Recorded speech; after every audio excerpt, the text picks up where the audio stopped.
Hello everyone, Namaste and welcome to our YouTube channel Tutor Pratik. As we completely finished our HTML5 course, from today we are going to start our new CSS tree course. As a first session of our CSS tree course, we are going to learn about Introduction to CSS. But before we start, if you still haven't subscribed to our YouTube channel, please do subscribe our YouTube channel and press the bell button that you can be notified whenever we publish our new session videos. So let's begin today's session. CSS stands for Cascading Style Set. CSS is a mechanism used for adding styles such as fonts, colors, and spacing to web documents. CSS is a style set language that is used for informing the browser how to present a document. HTML documents define the content of a file, whereas the CSS file defines how HTML elements to be displayed on our web page. Levels of CSS tree. CSS has multiple levels and profiles. Its level of CSS is updating from the earlier version by adding some new features. CSS versions are denoted as CSS1, CSS2, CSS3 and CSS4. As we have the latest version of the CSS is CSS4, but the drafting of CSS4 was started by W3C on September 29, 2009.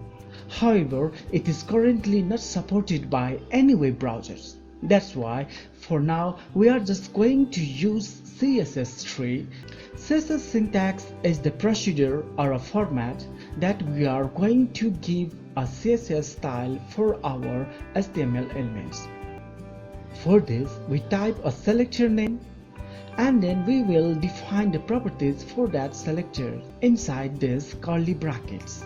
And in declaration block, we will type a property and colon sign, and after then we will give the value for that property and close with semicolon. For example, while we defining CSS styles for our P element, we'll type P and then a bracket, and making the font size changes, we will give the property font dash size colon, and then we will give the value for this font size 1.2 em and close our property by using semicolon. If you need to give multiple properties for a single selector, we can add multiple properties inside this curly bracket of any selector by adding the property name and value just after this closing semicolon. Length measurement units. CSS uses various units of measurements for specifying size of the font, width and height, margins and so on. CSS supports basically two types of units, relative and absolute. Relative unit specifies the length units related to other length properties, for example em, ax, px, etc. But absolute units specified for making fixed values, for example inch, centimeter, millimeter, point, specie, etc. Types of style sets. We have basically three types of style sets. One is internal or embedded styles, which are basically placed inside the head sections of a particular web page, and another inline style is placed directly inside the HTML element. And another type of style set is external style set, which is an external CSS is defined in a separate file and is saved with a .css extension. It provides the benefit of reusability by implementing common style rules for multiple HTML pages. We can use CSS by adding style tag inside our head section, and we can define the properties for any elements. For now, let's give a color property for our P element.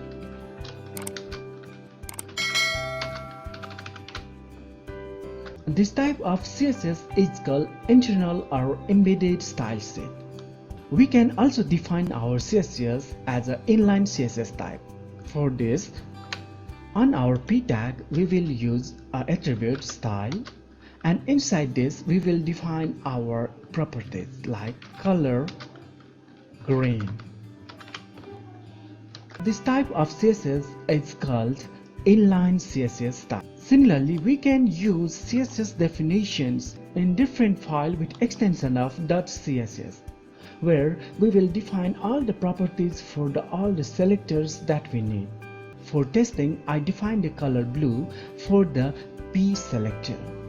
And when we use this external style sets, we have to connect this external style set into our HTML file.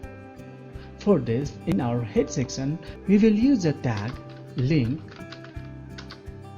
style set type CSS, and on this href we will give the address of our external CSS. Here I have style.css. Now our external CSS file has connected with our index.html file. Selectors. Basically, we have 4 types of selectors in our CSS. One is type selector. Type selector is simply specifies the element name like h1, p, etc. And another is class selector. Class selectors that matches elements whose class attributes is set in HTML page. It is started with a period dot followed by the name, for example .notice, .green, etc. ID selector. An ID selector matches an element whose ID attribute is set in an HTML page, and it is started with the hash symbol, for example hash top, hash menu, etc. And the last one is universal selector. The universal selector can be applied for all the elements of our HTML page. It is represented by an asterisk sign. Grouping of selectors. To reduce the code, developers can group selectors. It will be separated each selector with a comma. This can be used for giving same properties on various selectors. For example, if you want to define the same property for all the ranges of headings, we will use group selectors like h1, h2, h3, h4, h5, h6. Now we have a group of selectors, and the given properties color blue will be applied for all these types of headings. And also we can add more properties, text, align, center, which will be applied for all these elements. And on CSS, we can make a comment by using the slash sign and asterisk, and we will end our comment by asterisk and slash. Pseudo classes specifies the styles to be applied on an element depending on its state. In CSS tree, a selector can contain multiple pseudo classes like visited, hover, active, etc. The syntax of defining pseudo classes is selector name colon pseudo element, then brackets, then property colon and value. So let's define some pseudo classes for our P element. P colon first dash line brackets, and then let's give some properties like color blue, text align, center, font size 30 pixels. So our definition for first line pseudo classes for the element P will be applied in our HTML file's paragraph's first line. Let's check it in our browser. Now we can see that the first line of our paragraph has the color of blue and it's aligned to the center and has a 30 pixel font size. So by using these pseudo classes, which can be applied only for the first line of any paragraphs. Similarly, we can also define the properties for the single letter of any paragraph. For doing this, in our CSS, we will change the pseudo class first letter Now we have a pseudo class first letter for our P element, and let's make our first letter of paragraph just color of blue and font size 30. Now let's check it in our browser. Now we can see that the first letter of our paragraph has the color of blue and it is a size of 30 pixels. So by using this first letter pseudo class, we can define the properties for the first letter of any paragraphs. Now let's go to the hyperlink pseudo classes. As default, it is underlined blue color. So if you want to change the color and remove this underline of any hyperlinks, for this we can use the pseudo classes for this hyperlink A tag. Let's define the pseudo class link for the element A. Now we have a link pseudo class for a tag A, and under this property we applied color green and text decoration is none. That means we removed the underline for this hyperlink. So let's check it in our browser. Now we can see that our hyperlink Tutor Pratik has a green color and the underline has removed. In hyperlink, we have 4 states. The first state link is the normal link state, and the second state is the active. When we click and hold on any link, this state is called active state. So we can see that on this active state we have this red color. So if you want to change the color or any changes on this active state, we can change the pseudo class active on our CSS. Now I added an active pseudo class for a element and I changed the color black for this active state. So now let's check it in our browser. When I click and hold this link, now we can see that it changes into black color, and another state of a link is visited. That means when we visited any link, it changes into a different color. Like before, our link color is green, and when after we click on this link, it changes into this brinjal color. So to make changes in visited link color, we will again use this visited pseudo classes for this A tag. Now I added another pseudo class visited for our A tag. On our HTML, let's change the link of our link. Now I changed the hyperlink address of our Tutor Pratik hyperlink. Let's check it in our browser. At first our hyperlink is in an active state, so its color is green. Now when I click and hold on it, it changes into black color. And then when I release, it goes to the address of our hyperlink.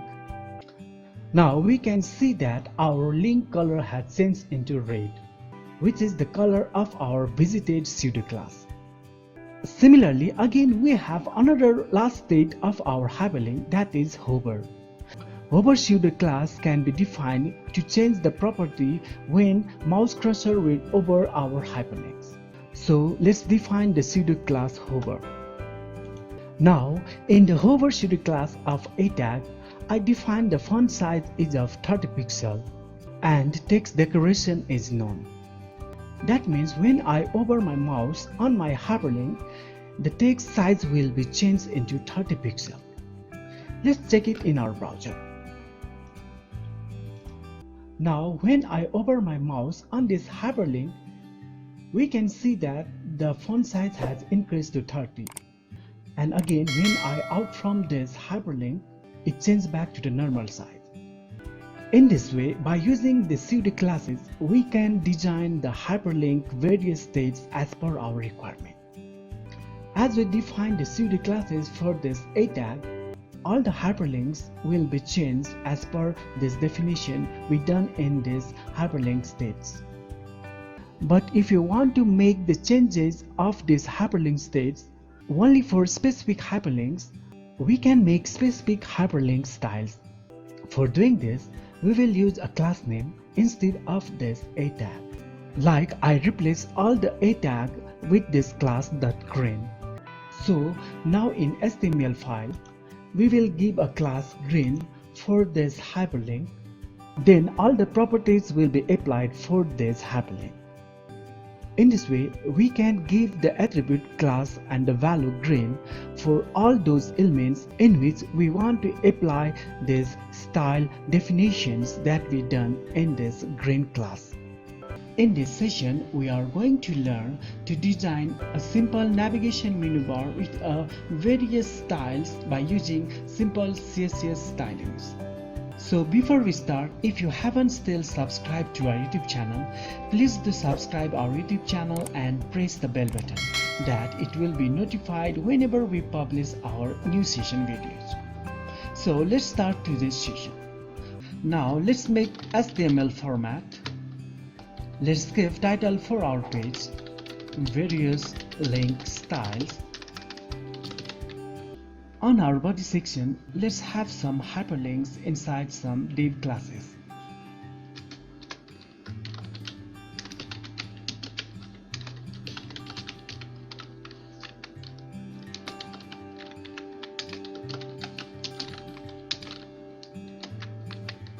Now we have 5 blocks of hyperlinks, and each block we gave a class name: design1, design2, design3, design4 and design5.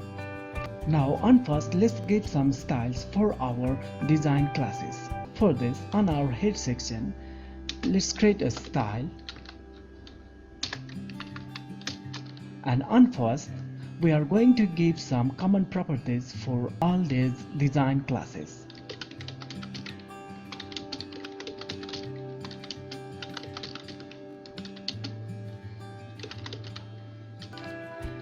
Weight 100%,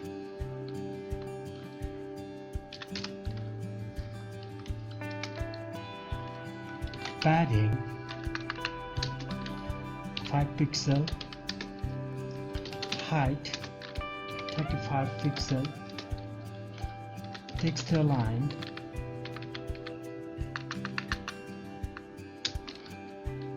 center, padding top 20 pixel. Now we can see the changes that we made using our CSS.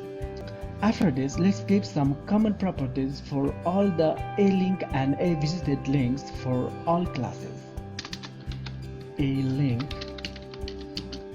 a visited, text decoration none. We are going to remove the underline from all the hyperlinks. After that, color, let's set white color, and then padding 5 pixel for top and 15 pixel for the right side. After that, let's give some background colors for our each classes.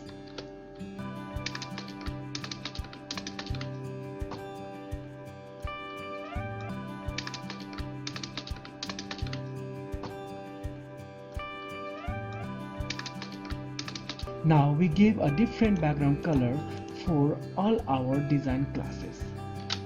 Up to now, we can see that we have different background colors, and we made some spaces and colors for our hyperlinks. Now the remaining work we have to do is giving the styles for the hover state. For this, let's begin from design 1. The design 1 a hover. For hover state of design 1 class, we will just make a changes. Font width is bold, and we will also give a underline, so text decoration is underlined. Now we can see the changes when we hover our mouse on our design 1 class hyperlinks. We can see that the links got bold and underlined. Similarly, let's make some changes on the hover state of this design 2 class. For this, on design 2 a hover, let's make our text transformation to uppercase. Text transform uppercase. Now when we hover our mouse, we can see that our hyperlinks text got uppercase. Now for our Design 3 class, we will make some more attractive changes on our hover state. For this, on our Design 3A hover, we will give some properties like color has 02FFB5. Let's give some borders, border top 1 pixel solid, color 02FFB5. Now again we will add another border for our bottom line, so border bottom. Now for the Design 3 class, on hover state of hyperlink, we gave a different color, and also we added 2 borders on our top side and bottom. So let's check how it looks in our browser.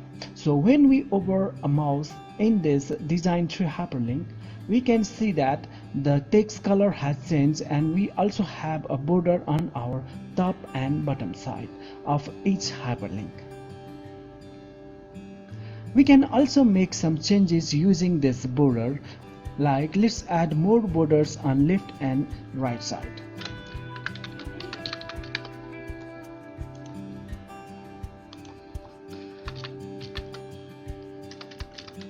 Border left, and let's make this border right side. Now we have 3 borders on our top side, right side and left side. Now when we hover our mouse on our Design 3 hyperlinks, we can see the borders on our left side, top and right side, and also we have the color change. Similarly, let's make some designs for our Design 4 class hyperlinks. For Design 4 class, let's give some different styles.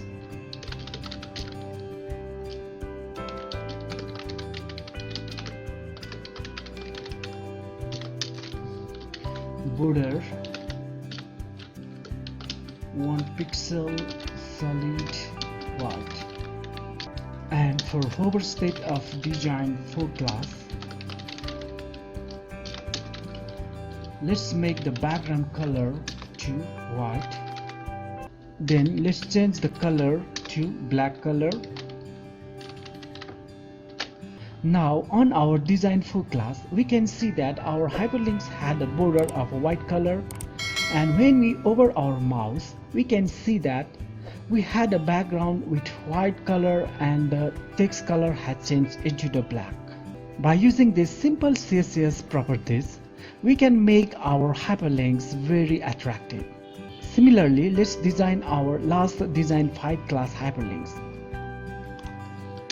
For this, on Design 5A hover, let's give a background color, red color. Then let's give some padding of 15 pixels.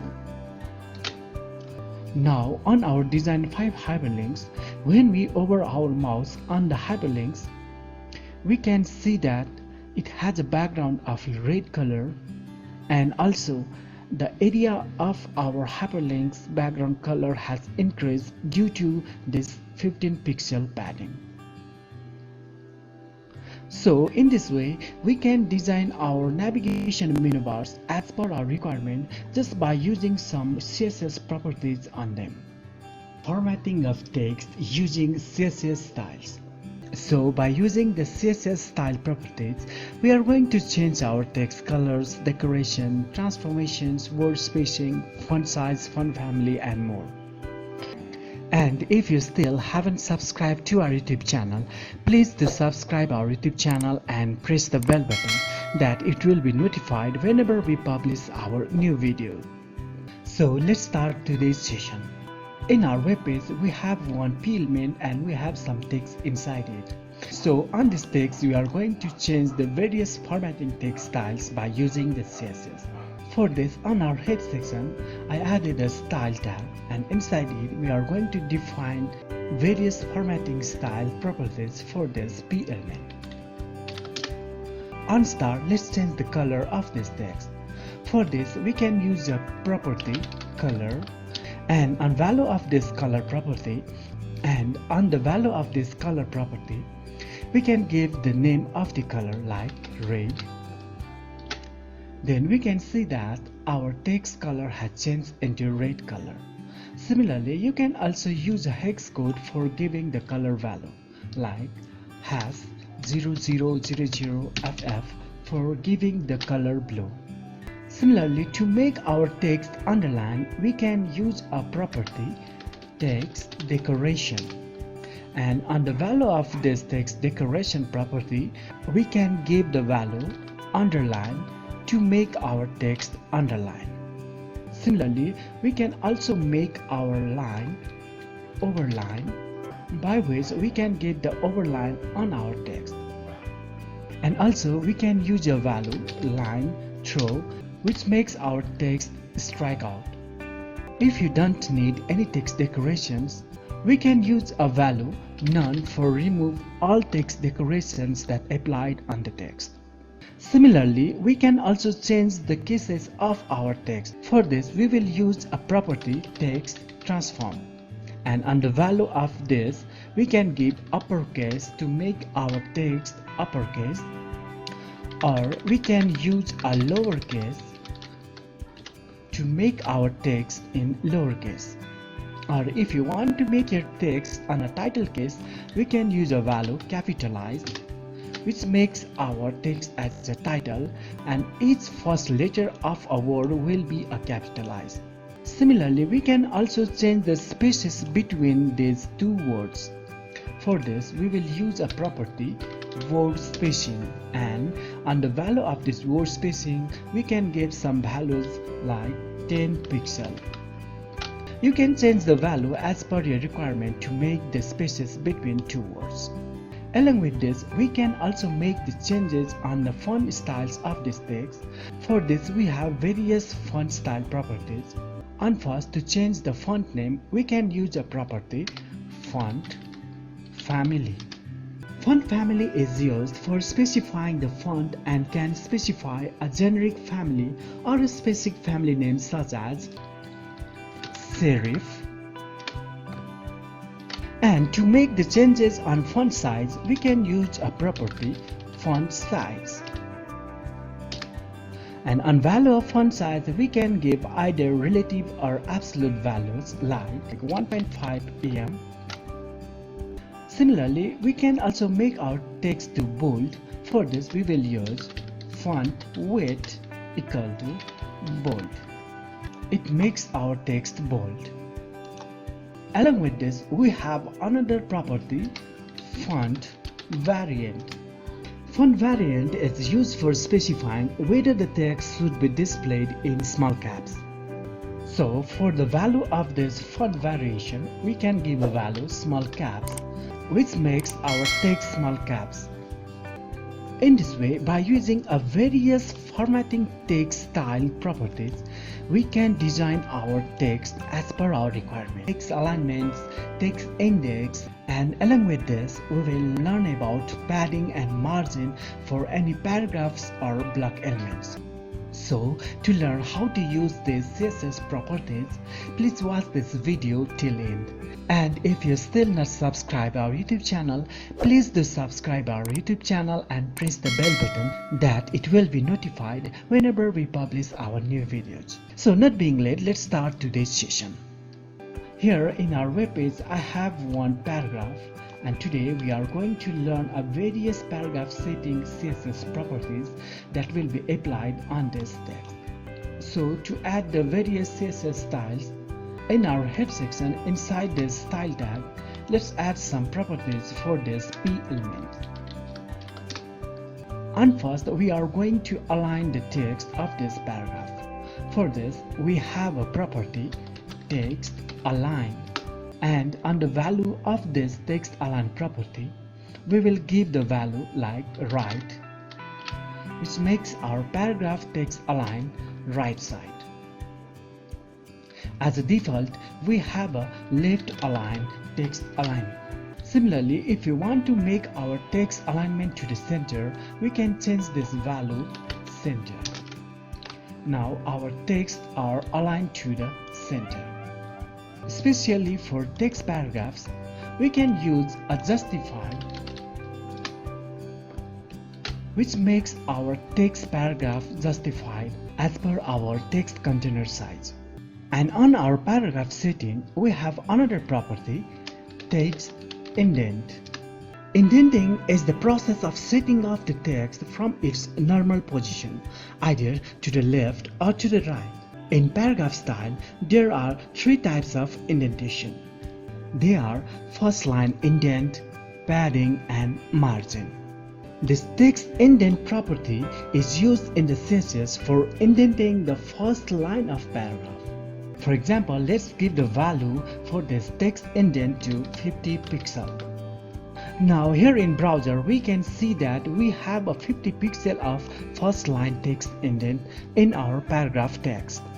Similarly, if you want to give a whole space for all the lines of this paragraph, we can use a padding property for this p element.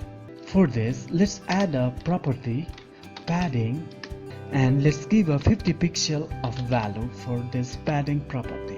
This padding property adds a given value like 50 pixels on the all direction of this element, like we have 50 pixels on top, 50 pixels on left side, right side, and also on the bottom side.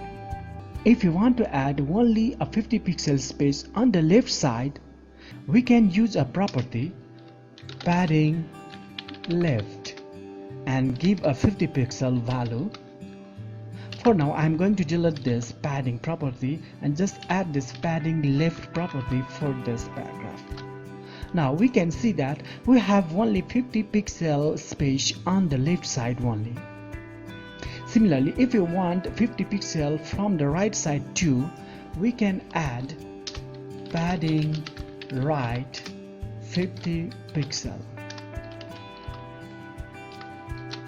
Now we can see that we have 50 pixel space on our left side and right side, but on our top and bottom we do not have any padding. Again, if we need some padding values on our top side, we can add another padding top and we can give some values like 10 pixel only. So now we can see that 10 pixel padding on our top and 50 pixel padding on our left side and right side. When you need a specific side padding only, then you can use this padding left, right, top or bottom property. But when you need the padding for all area, we can just use a padding property. And if you want to give the equal value for all the four direction, you can just give this padding value 10 pixel. So it will add the 10 pixel on all the four direction. But if you need a different values for each direction, like 10 pixel for top, 50 pixel for right, 30 pixel for bottom and 40 pixel for left side, we can use this same padding property.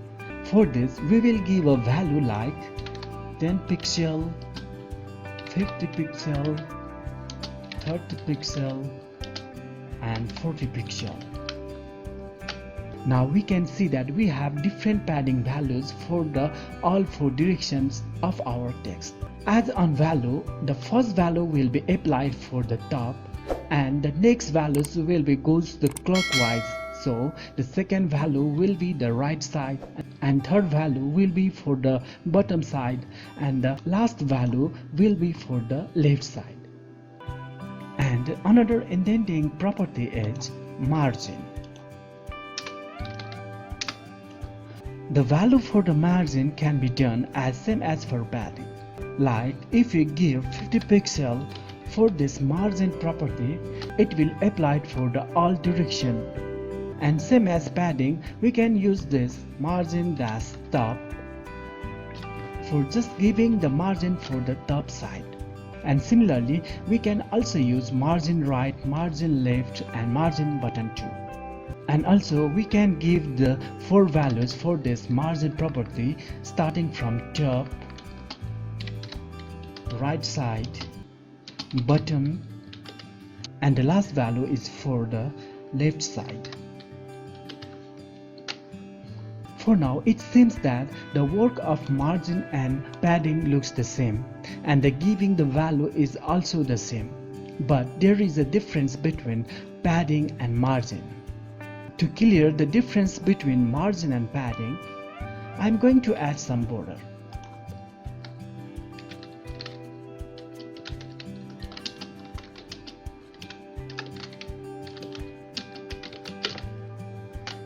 We will learn about the border property on our next sessions. For now, we are just going to clarify the difference between margin and padding.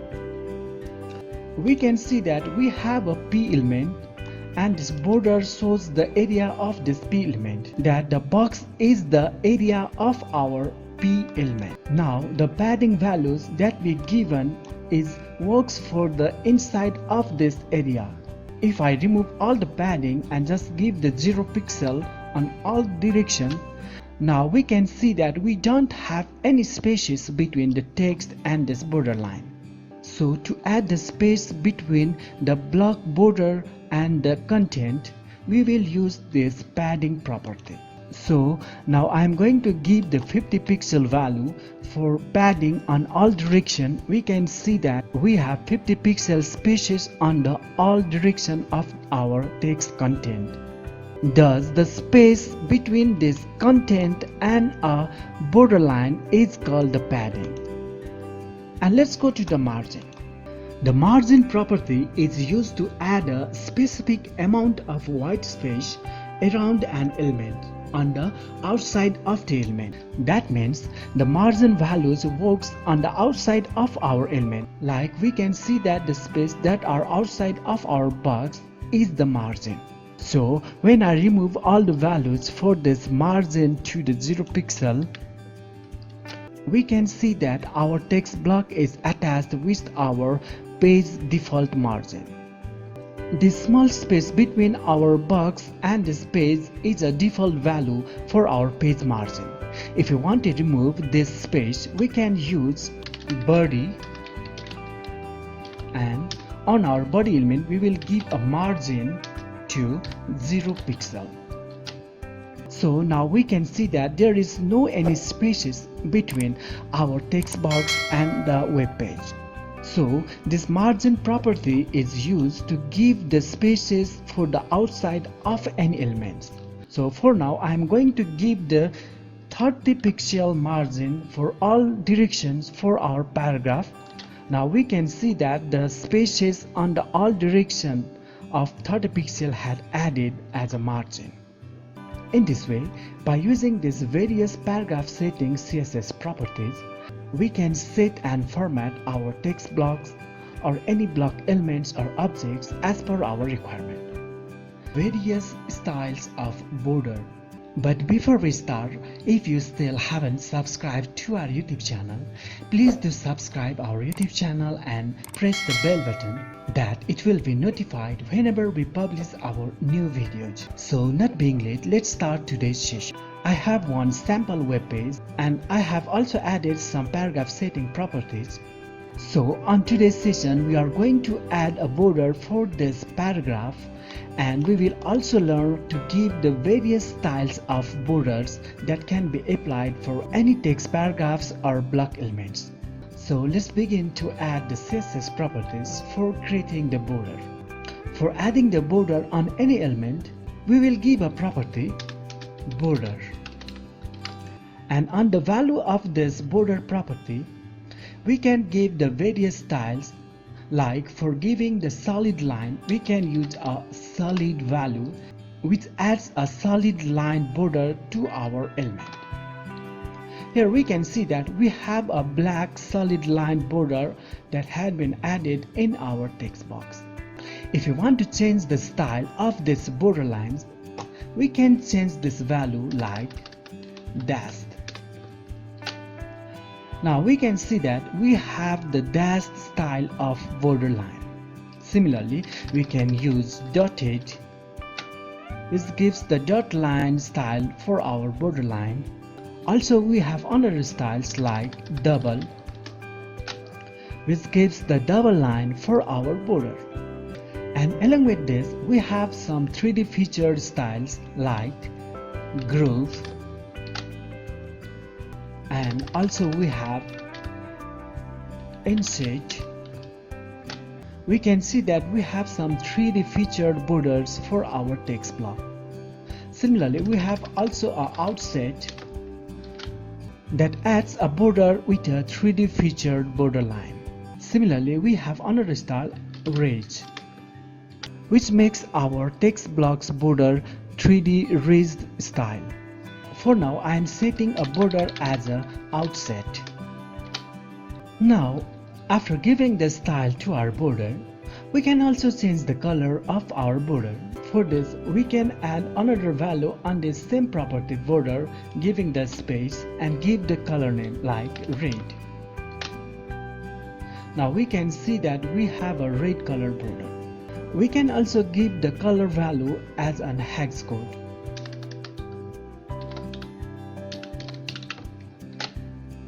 Similarly, if we want to change the width of our borderline, we can give another value for our borderline, just giving the space and give the value like 10 pixel. Now we can see that our borderline has of 10 pixel width. In this way, by using this single border property, we can give the value for the style and also value for the color and the value for the border width. You can also define these styles, color and sizes individually. So to define the border color individually, we can use the property border color and give the color name. Similarly, to give the border width individually, we can give the border dash width property and give a value like 1 pixel. And for adding the individual border style property, we will use border style and give the style value solid. Now we can see that we have a red colored solid 1 pixel border.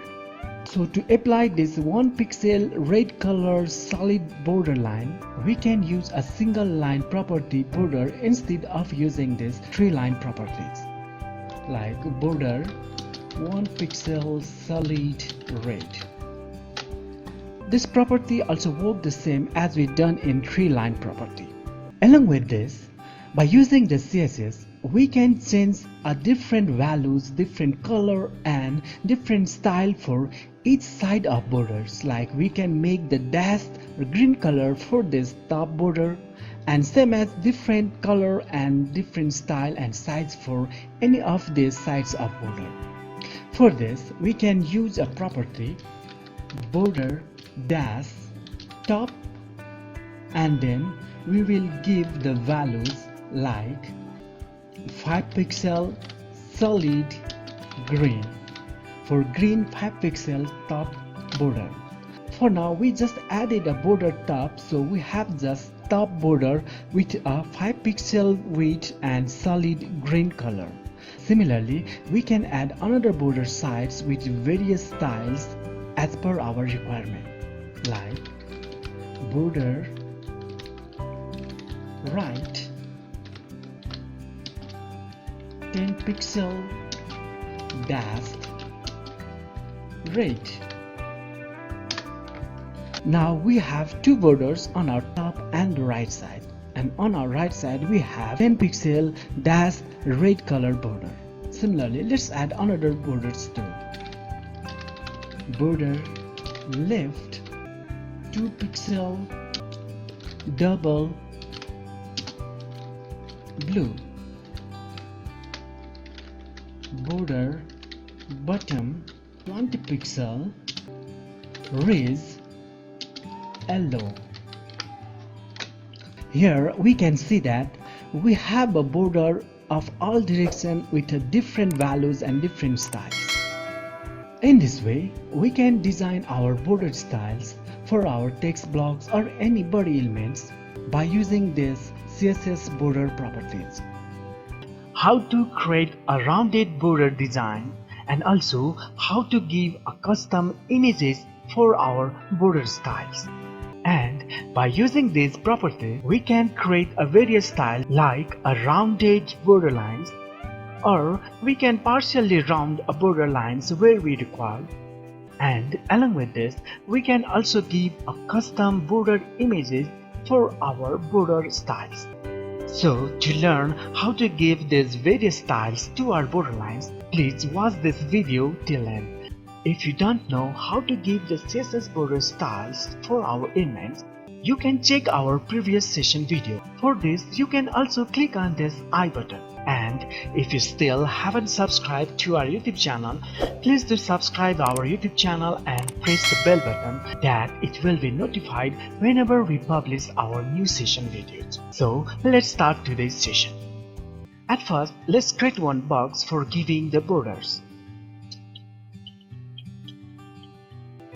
At first, let's give a CSS properties for giving a normal border to our box1 class.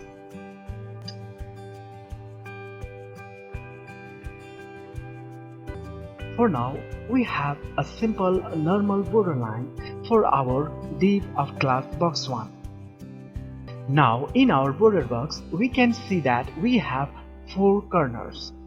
This is top left corner and this is top right corner. Similarly, this is bottom right corner and this is bottom left corner.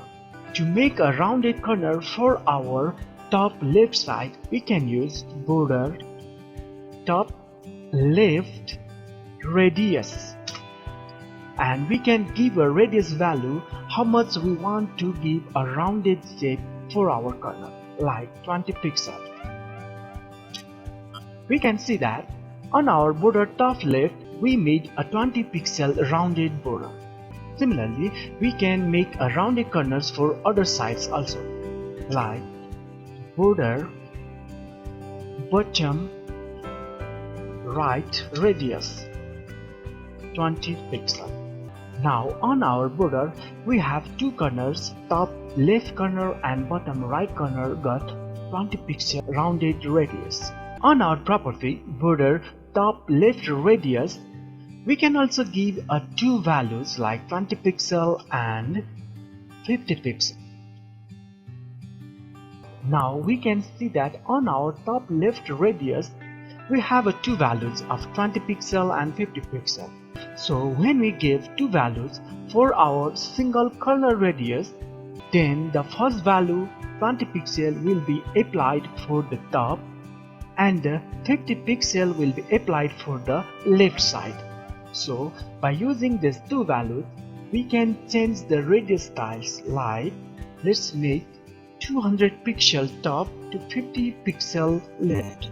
Now we can see that our radius style has changed as we given the value 200 pixel for the top rounded radius and 50 pixel for the right rounded radius. So by using these values, we can design our boxes like, let's send the border top right value same as the left value, and let's delete this bottom right. Now we have a various design for our border. So by using these radius properties, we can design the border styles as per our requirement. And if you want to give just even rounded corners for all sides, we can use a single CSS property, border radius. And on this border radius property, we can give just single value like 50 pixel, which makes the 50 pixel rounded on the all side of our borders. Now on this same border radius property, we can give 2 values like 50 pixel and 10 pixel. Now we can see that the first 50 pixel will be applied for this top left corner as well as bottom right corner, and the second 10 pixel will be applied for the top right corner as well as bottom left corner. So when we need to give a diagonal values, we can just use these 2 values on this border radius properties. And when we need to give a different individual values for all 4 corners of our borders, we can give the 4 values like 50 pixel, 10 pixel and 5 pixel 30 pixels. Now the first value 50 pixels will be applied on this top left side and the other values will be applied clockwise. Like the second value 10 pixels will be applied on this top right side and the 5 pixel value will be applied for this bottom right side and the last value 30 pixel will be applied for this bottom left side. So by using this border radius properties, we can change our border corners rounded as per our requirement. Now let's go to learn how to give a custom images instead of these border lines. The CSS border image property allows us to specify an image to be used instead of our normal border around an element. So when we give a border image, like here we have one small border image. On this border image, the border image property takes this image and slices it into 9 sections like a tic-tac-toe board.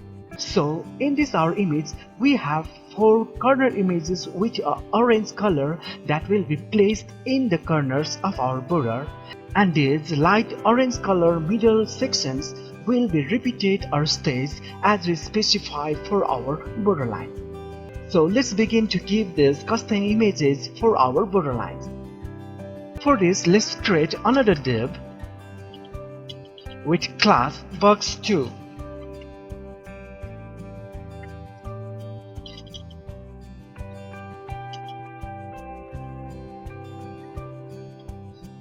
Now let's give a CSS properties for this box2 class. And first we have to give a normal border property. Let's give 10 pixel white solid style, and for the color we will give a transparent, because in this class we are going to give a custom image instead of this borderline, so it will be better to give a transparent as a color. After then, for giving the custom image for our border, we have a property border image. Now to give the location of our custom image for our border, we will use URL and give a small bracket, and inside this small bracket we will give the address of our custom image. Here I have a border.png image inside my website, so I'm just giving the name border.png. After then, we have to give the value of the slice, like on my border.png image, this single square is of 30 pixels of size. So to get this single square as a corner, I am going to use 30 as a value and the styling will be round. Now we can see that we have a custom image for our borderline for this box2 block. Let's give some padding for our box2.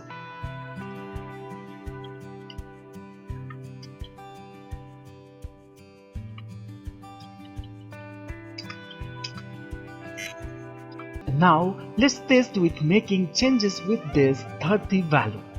As on my border.png image, I have this 30 pixel small box. So when I use just 20 pixel for this value, we can see the changes that made by this value. So by changing the values, we can create a different styles for our custom image borders. Similarly, let's make 50. Now our border will be the small images on our corner side only.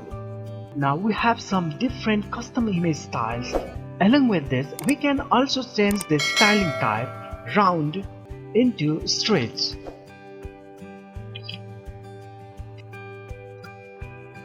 We can say that the changes that made by this styling type. Let's give the 30 as a normal value, and we can see that we have the single image corner points and the middle section images before it was repeated, but for now when we applied this trace value, it got stretched from starting to the end. So by using the property border image, we can change the custom images instead of our normal border lines. And by changing these values and styles, we can make a varieties of stylish design for our border images. CSS background properties to give the various background styles. But before we start, if you still haven't subscribed to our YouTube channel, please do subscribe our YouTube channel and press the bell button that it will be notified whenever we publish our new session videos. So let's begin today's session. And first, let's give the background color for our web page. For this, on body element, we will give a property background color, and on the value of this, let's give any color name like orange. Similarly, we can give a various color names like Desert Blue. We can also give the hex value instead of giving the color name like hash FF5590. Similarly, for the color value, we can also use a RGB, and inside this bracket, we will give three values. The first value will be applied for this red color and the maximum value will be 255, and the second value will be applied for the green. Let's give 150 and 0 for the last value blue. In this way, we can also give the color value by using another system, HSL. HSL stands for the first value H is hue, and S is saturation, and L is lightness. So the first value will be for the color selection. Like let's give 9 for the hue, and the saturation is started from 1% to 100%. If you want the full color, you have to give 100% saturation. Then the last value is for lightness. For now, let's give 50% for this lightness. So you can give the color value as per your requirement by using any of these color systems. Now, when we need an image as a background, instead of using these colors, we can use another property, background image. And on the value of this background image, we can give the URL of an image. For now, I am using desert.jpg.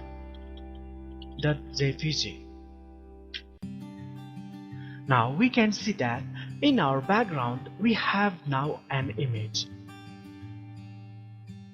And we know that any image have their own image size.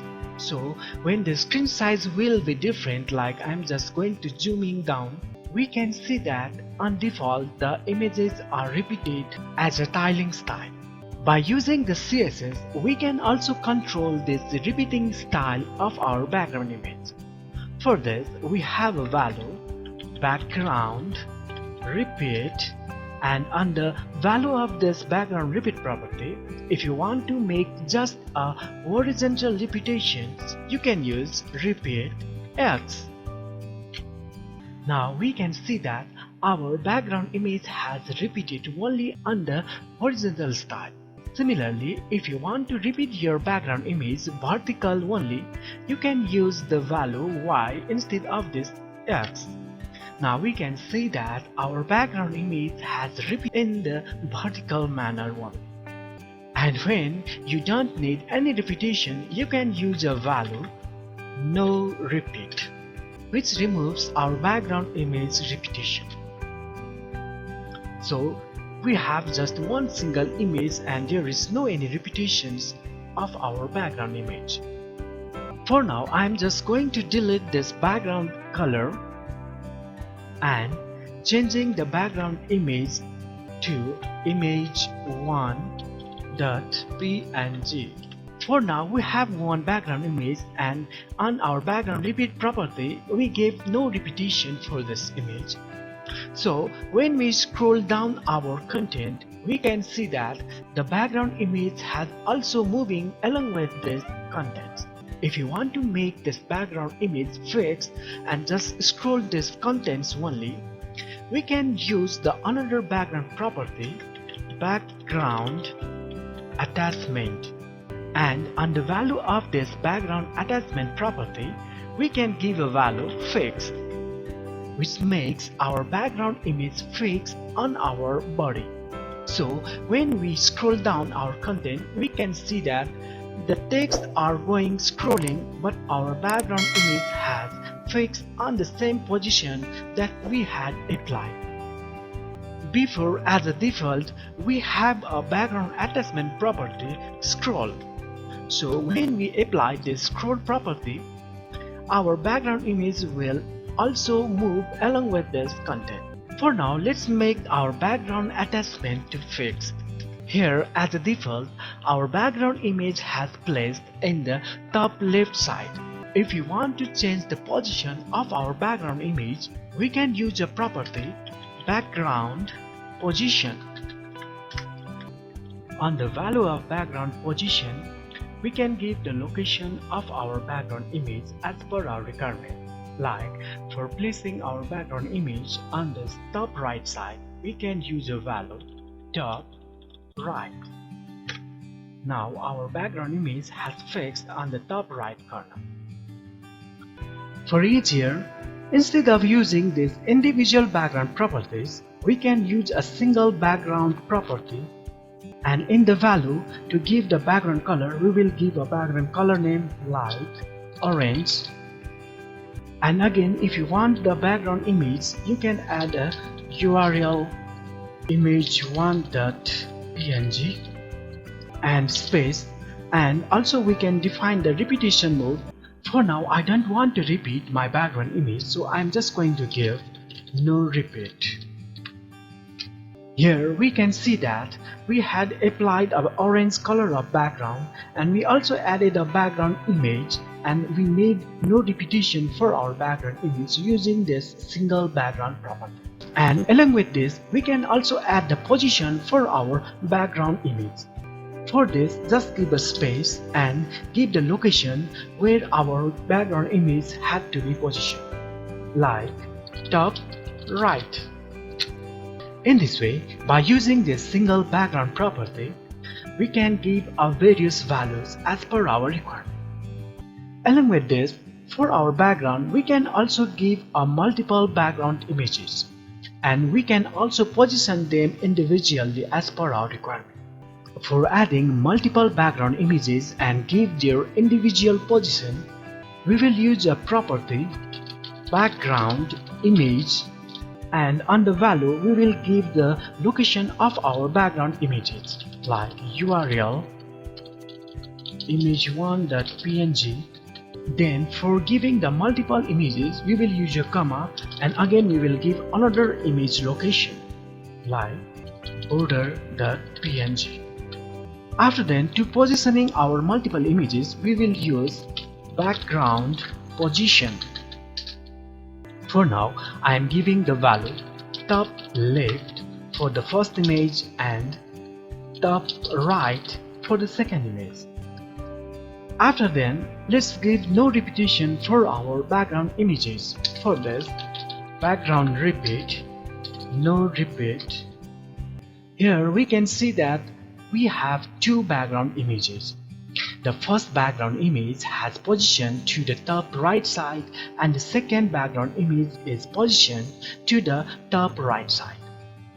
And again, for making easier, you can define these all properties in just single background property, like background URL image1.png,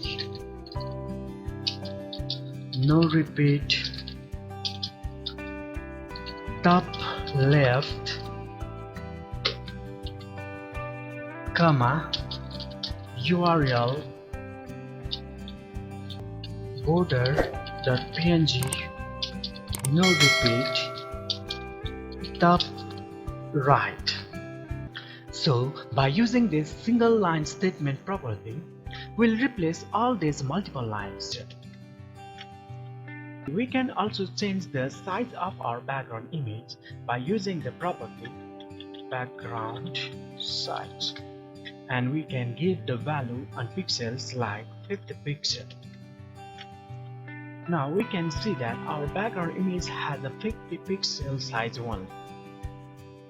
On the background size property, instead of giving the pixel value, we can give the another values like cover, content, etc. To make clear about the difference between these values, let's take the another example. Here we have one example which shows the difference between the values of background size like content and cover. We can see that on our div 1 we applied the content. The background image has applied for this content area only. That means the background image has reduced into the content size. If we change the height and width of our box, like when we change the box size, height 150 and width 300, we can see that our background image has fitted as per our content size. And on our second div, we applied a background size as a cover value. That means our background image will cover all the area of our div size. And similarly, on our third div, we do not apply any background size. So the background image takes its original size. In this way, we can change the background color images for any elements as per our requirement. CSS opacity properties. By using this opacity properties, we can change the transparency of any elements like images or any color box. So if you want to learn how to change the opacity of any elements on CSS, please do watch our video till end. And before we start, if you still haven't subscribed to our YouTube channel, please do subscribe our YouTube channel and press the bell button that it will be notified whenever we publish our new session videos. So let's start today's session. On start, we have one image in our body. So to make the transparency to this image, we can add a property for this image element, opacity, and we can give the value from 0 to 1. This 0 value means 100% transparent. That means our image will be disappeared from our body. Similarly, when we give the opacity value to 1, that means our transparency value is 100%. So as per our requirement, we can make the values in between this 0 to 1 like 0.5, which will make our image half transparent. So in CSS, just by using this opacity property on any elements like images or any div blocks, we can make the transparency as per our requirement. Along with this, we can also use this opacity property to make the hover effects like image hover. Now on this image hover state, we are going to make this opacity change to 1. It means on start our image will be 50% transparent, and when we hover a mouse on the image will be visible fully. For now we have a 50% transparent image, and now when I hover my mouse, we can see that our image is a normal state. Let's extend this position. Now on our web page, our image is a normal state, and when we hover our mouse, the transparency will be decreased to 50%. Now let's test our opacity using the div with a color background. And first, let's create some divs with different classes.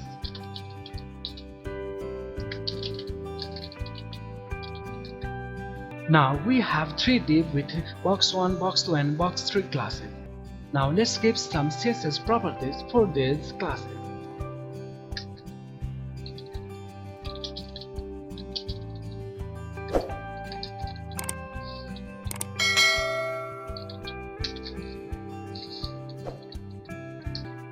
Now let's give some different opacity values for these classes.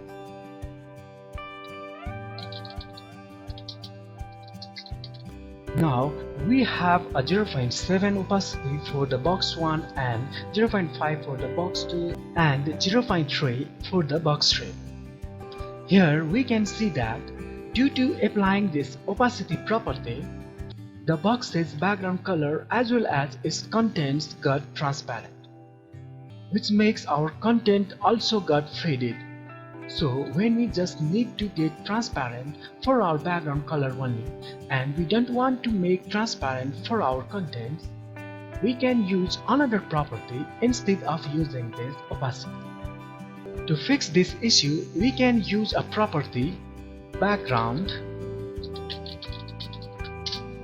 and then we will give a value RGBA.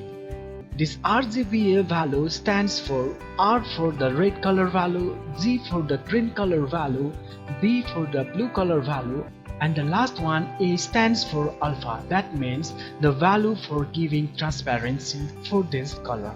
Now we will give the value like 86 for red color, 175 for green color, 80 for the blue color, and the last one is for the transparency. So for now, to give the 0.7 transparency, we will give 0.7 at the default value for this RGBA. Now save it. Now we can see that 0.7 value of transparent are applied only for this background color, and for this content it doesn't apply transparency. Similarly, let's give the same property for this box 2 and box 3.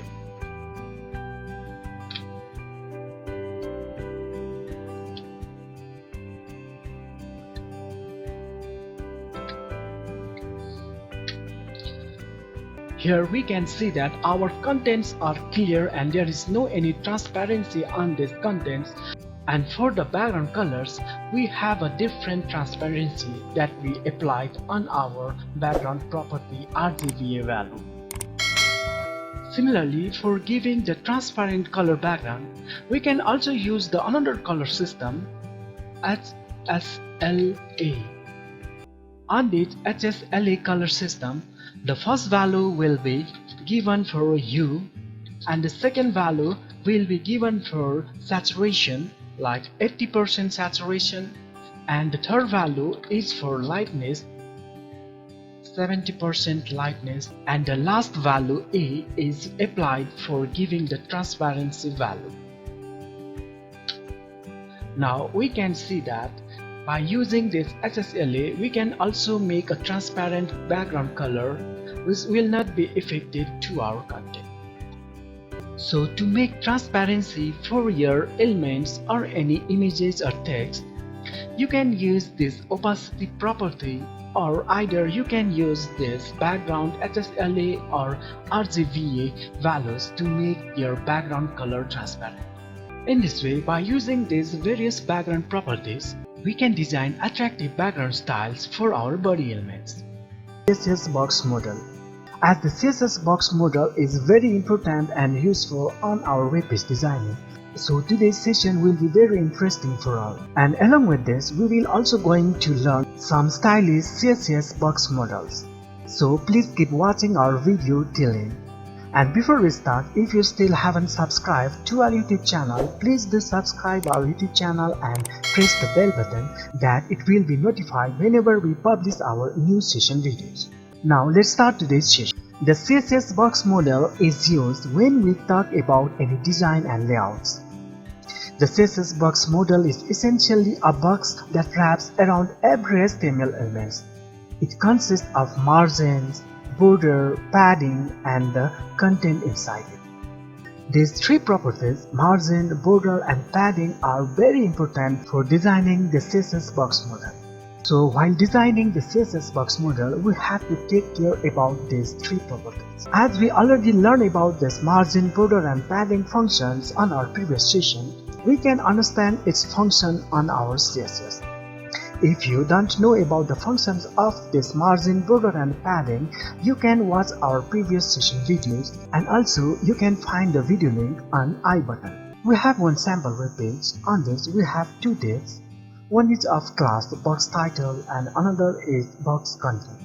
Now we are going to create one CSS box model using these two divs. For this, let's define some CSS properties for these two classes. While designing the CSS box model, we should be confirmed what size of box we are going to design. For this, we will use a property width to give a fixed width size like 300 pixel width, and for defining the height, we will use a property height. Let's give 50 pixel height for our box title. Along with this, let's give some border lines, border, 1 pixel solid orange. For better look, let's make some rounded corners on our top side.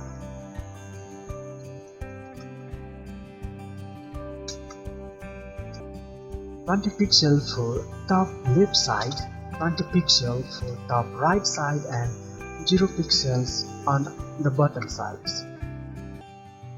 Again, let's get some background colors for our box title.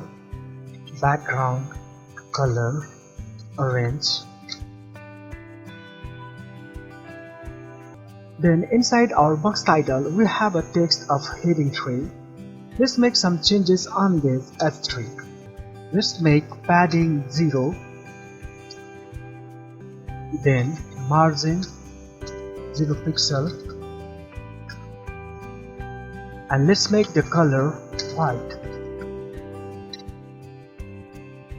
To make our title in the middle of our heading, we can give some padding on our top side of this box title. Padding top 15 pixel. Here we can see that after adding this 15 pixel padding top, our title box height has increased. So when we added padding or margin spaces into any box model, the height of this box model will also increase. So to make our box model to fix height size, we have to subtract this value from this total height value. That means we have to give just 35 pixel height. Then after adding this 15 pixel, it will become our 50 pixel of height title. So while designing any box models, we have to take care about this padding and margin values, that it can change our box model size. And same as this padding, the 1 pixel border is also make changes to our height. Let's make the 10 pixel border and we can see that our box model size has changed. So while giving this border, margin or padding values, to make our size fix, we have to subtract these values into our height and width values. As our border 1 pixel is added in the all direction of our title box, so to make fix our box title height and width, 1 pixel on the left side and 1 pixel on the right side means 2 pixel altogether will be added on the width. So we have to subtract this 2 pixel. After then 298 pixel will be our width value, which after adding this border value it will become exact 300 pixel of width. Similarly, our border is also added on the top and bottom, so we have to subtract more 2 pixel from our height. Thus now our title box is exactly of 300 pixel by 50 pixel height. So we should always keep remember about these border values, padding values and margin values while designing any CSS box models. Now let's give some CSS properties for our box content class.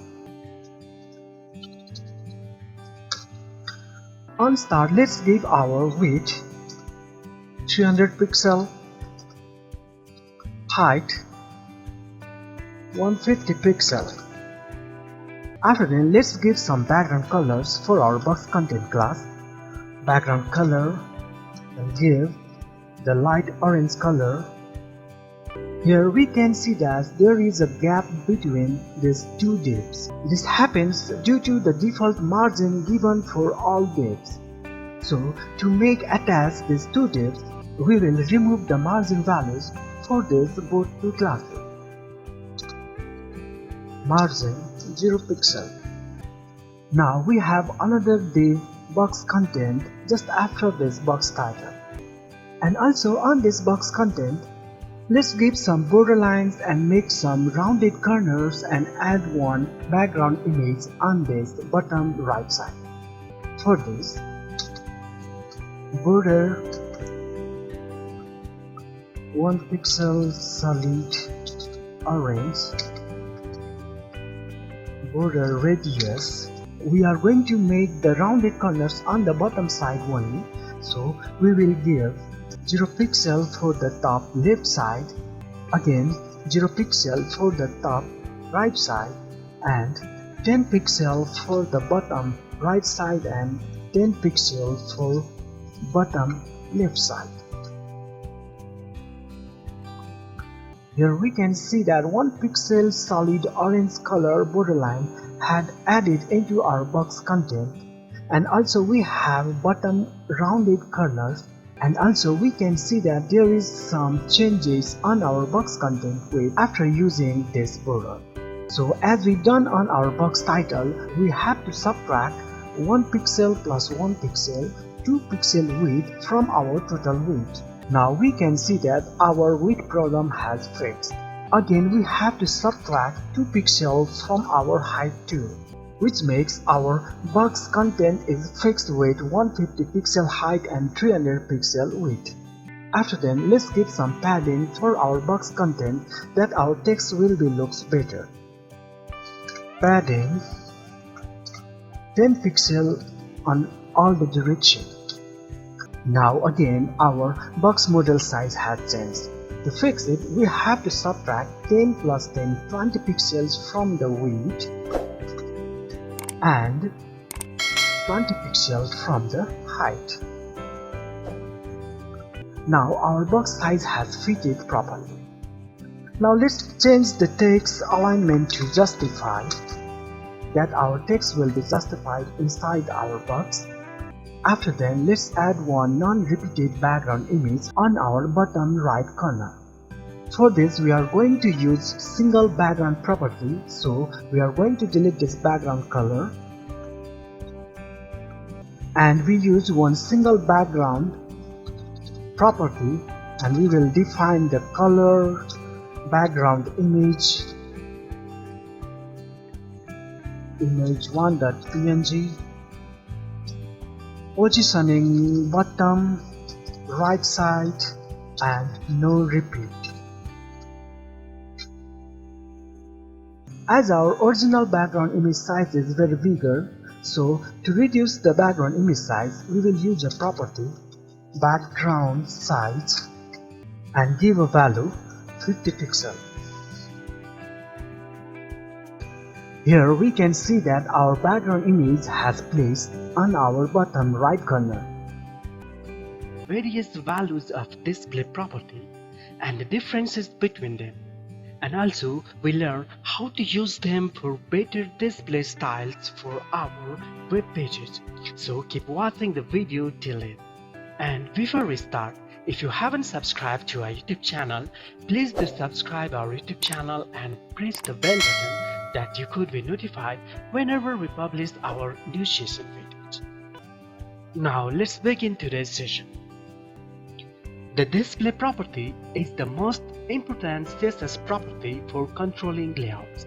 The display property specifies how an element is displayed.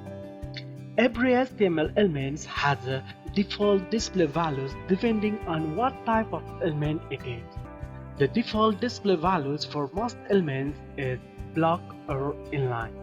Some block elements are div, headings, p, etc. And some inline elements are span, a, img, etc. Here I have some block elements like h1, h2, h3 and some inline elements like a tags. Now on our web page we can see that the block elements like heading 1, heading 2 and heading 3 are in different lines, and the inline elements, these a tags, are in a single line.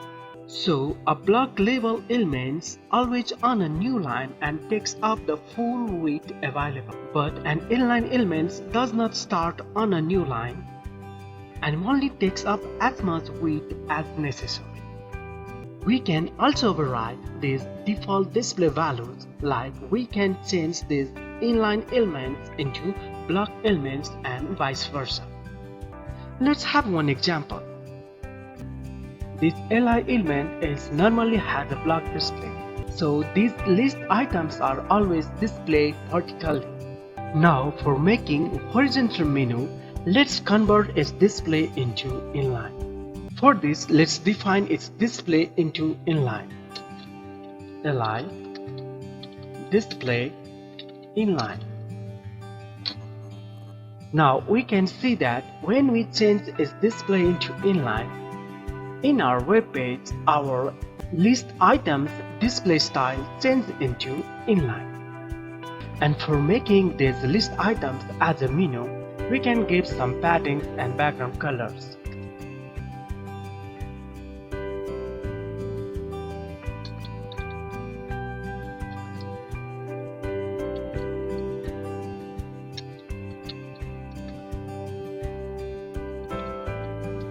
Here, by changing the display property into inline for our li elements, we can create these horizontal menu items. Similarly, let's create some A elements which are on default inline display.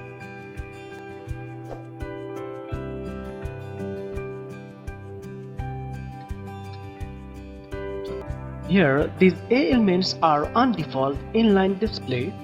So now let's change it into this block display that we can create the vertical menus. For this, on our style A element, we will give a display property to block, which makes our A elements display to the block and which can be used for creating vertical menus.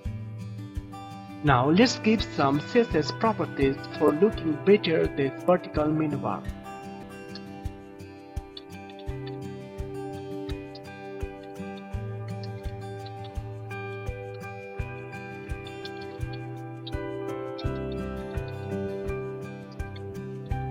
In this way, by changing the display style to inline or block, we can create our elements display styles as per our requirement.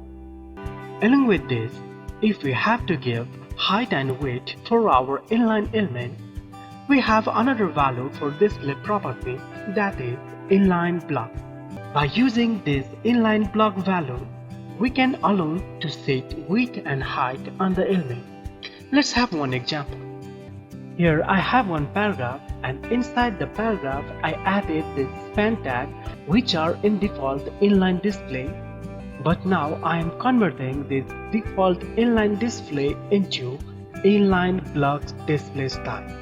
So we can give this height and width for our span element. So according to our CSS definition, we have two span elements inside our paragraph, and it has height and width of 100 pixels.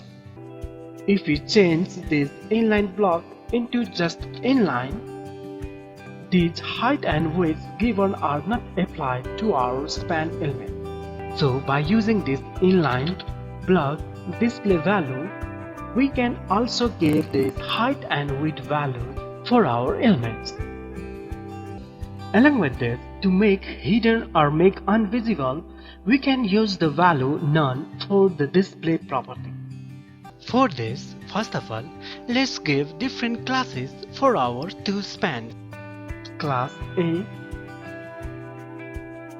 and for another span, let's give a class B. Now on our CSS definition, let's give different properties for our two classes.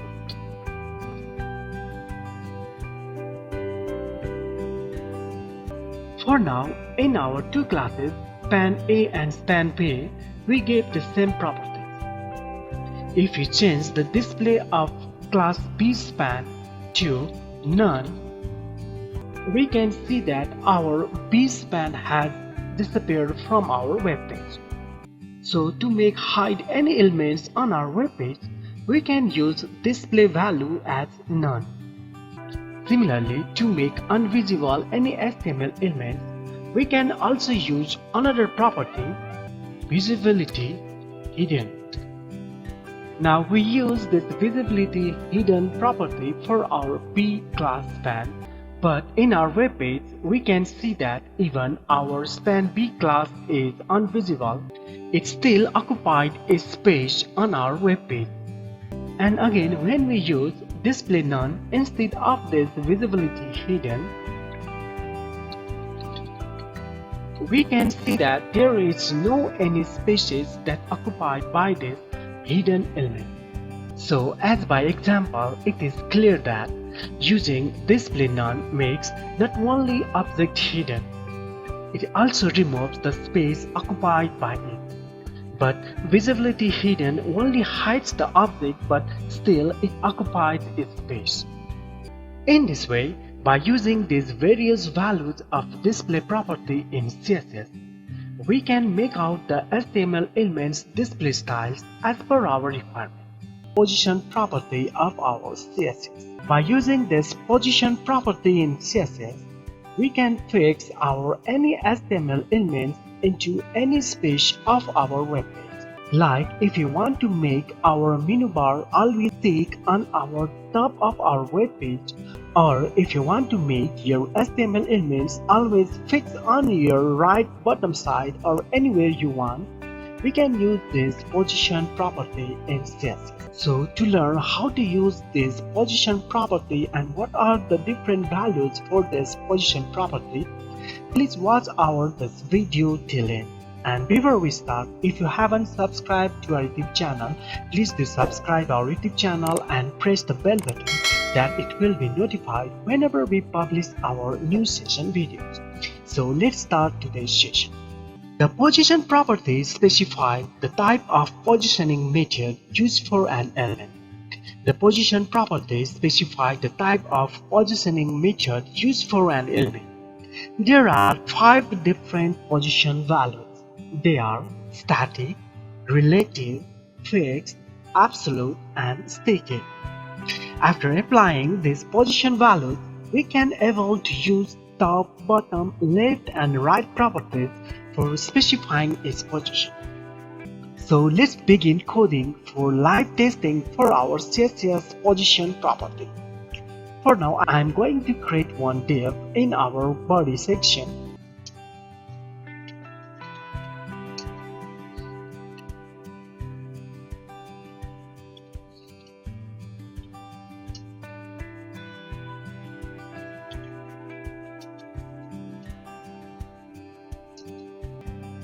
Now on first, let's give the position property for our div, and let's give the static value.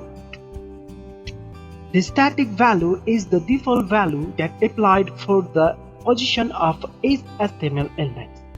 So the static position value positioned in the normal flow manner. On this static position value, the top, bottom, right and left properties will not affected. Even we give the top value 100 pixels, it will not be affected for our div because we have used this static position value.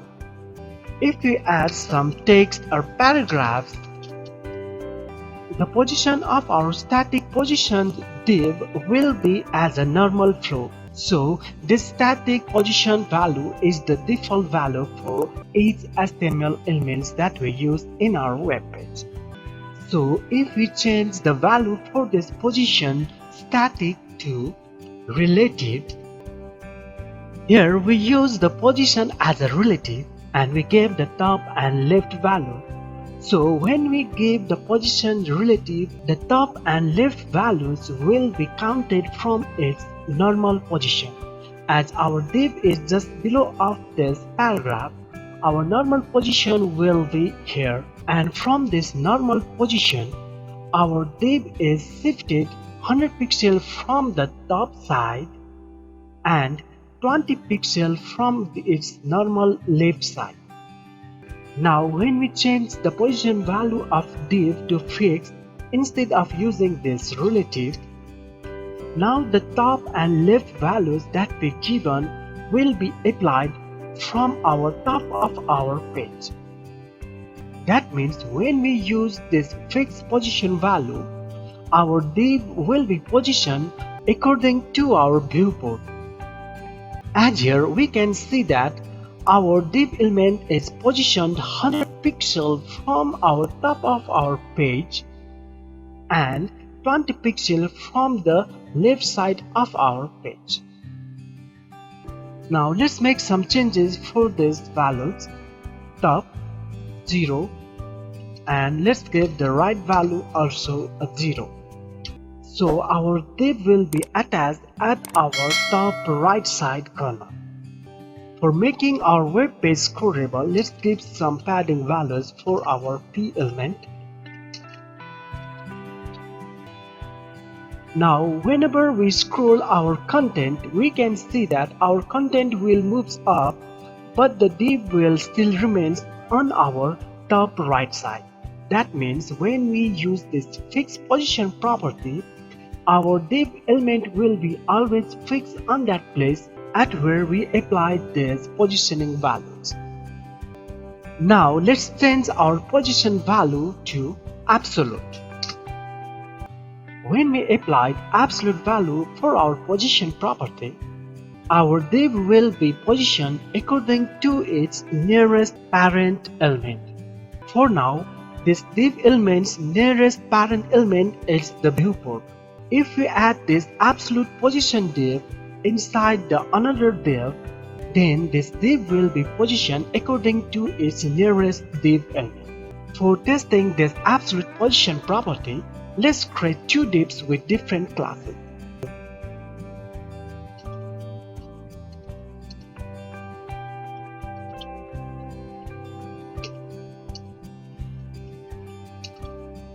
Now I added two divs. First one is of class relative and second one is of class absolute.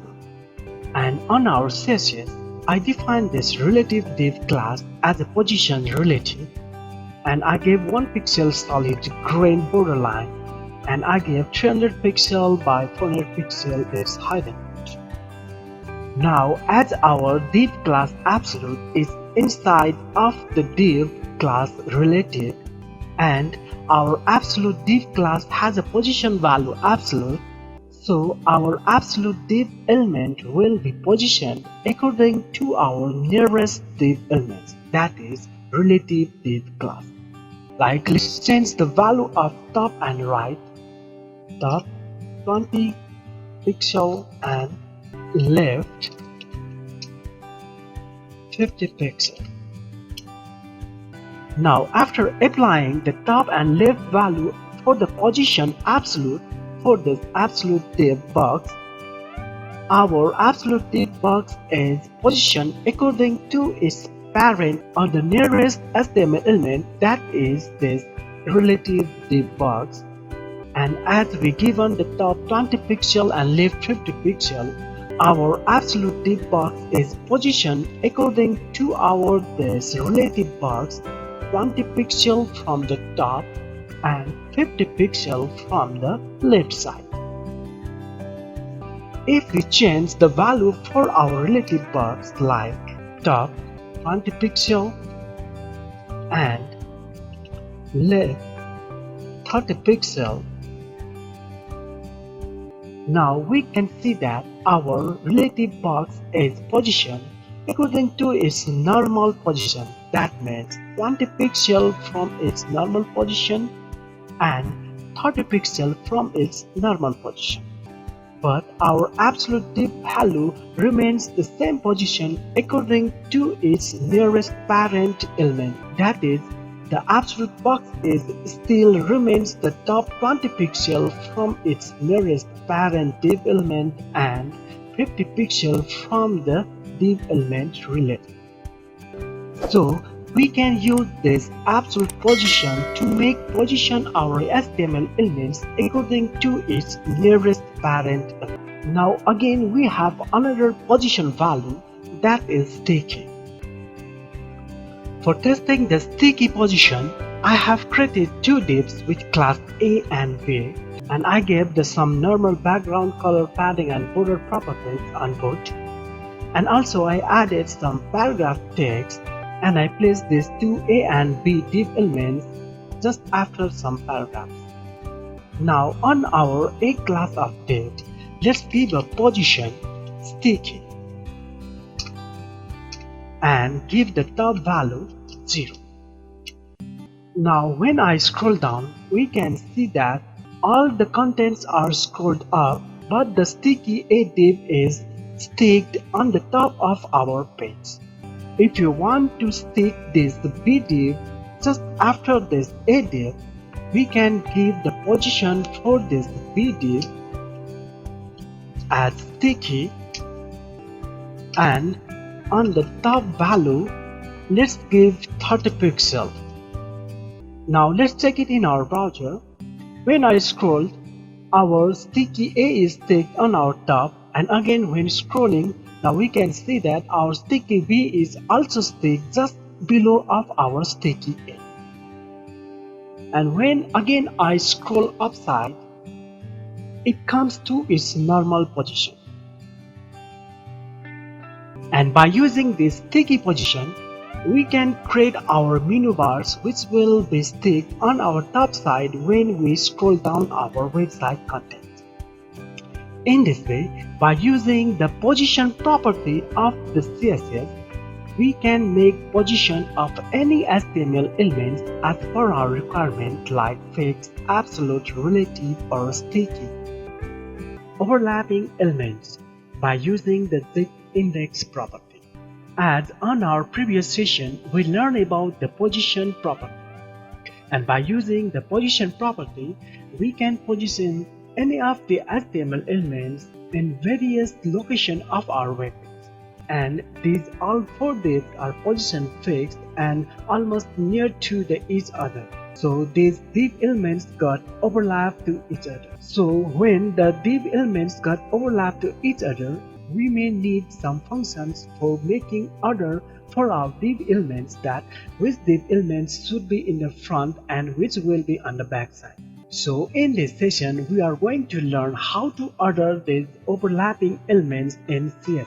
So without skipping the video, please watch the video till end.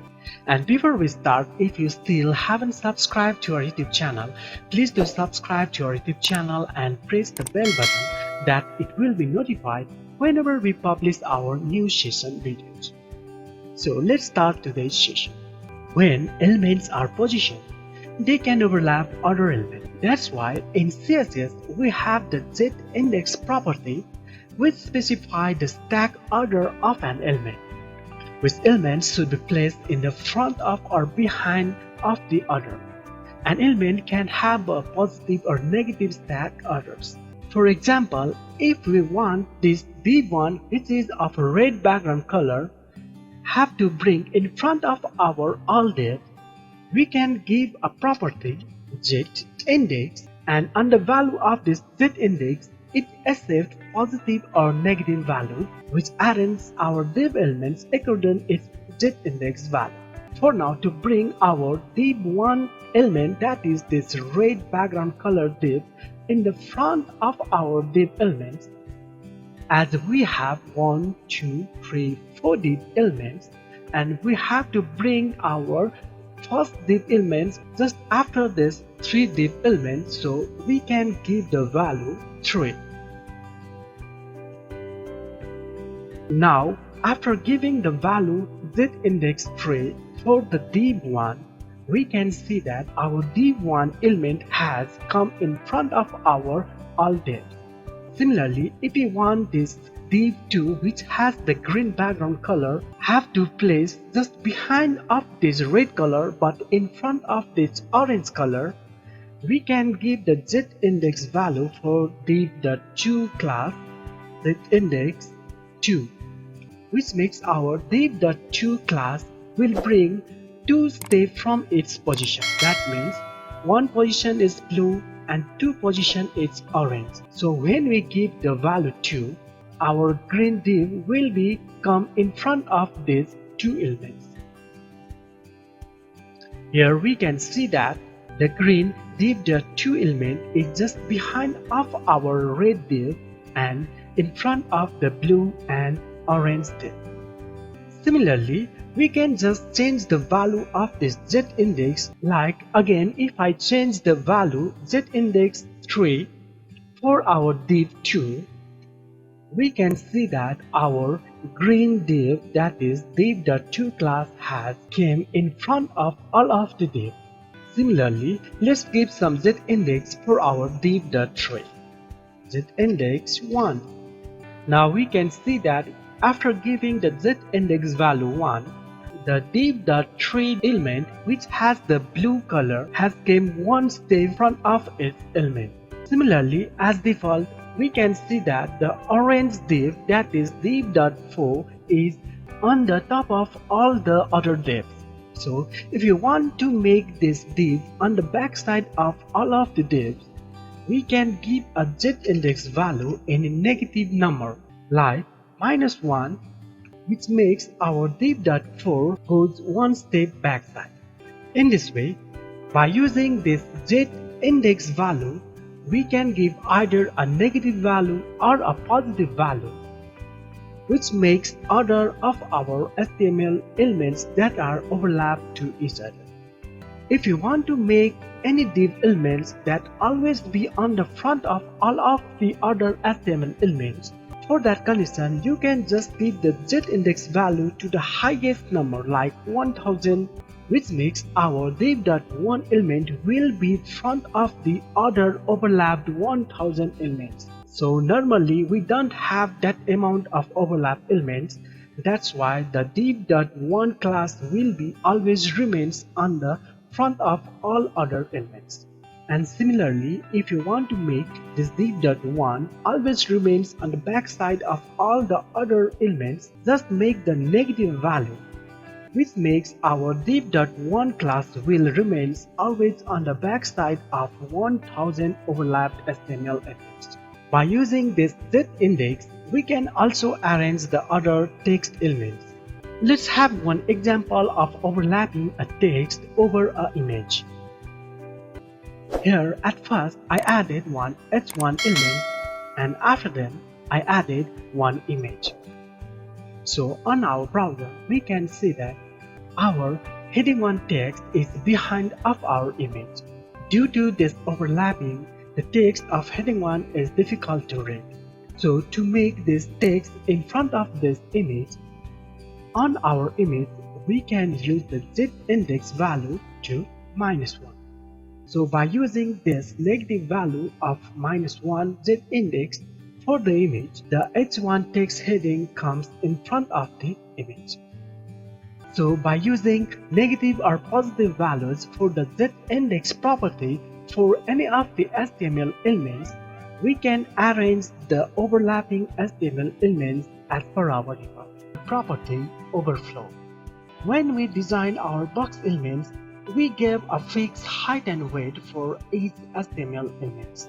And when we added the contents in these boxes, sometimes our text contents are very bigger than our box size, which makes the overflow of our text out of our box size.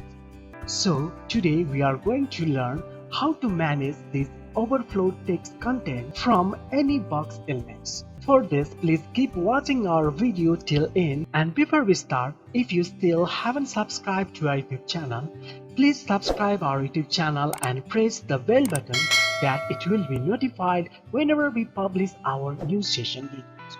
So let's start today's session. The CSS Overflow property specifies whether to clip the content or to add scroll bars when the content of an element is too big to fit in the specific area.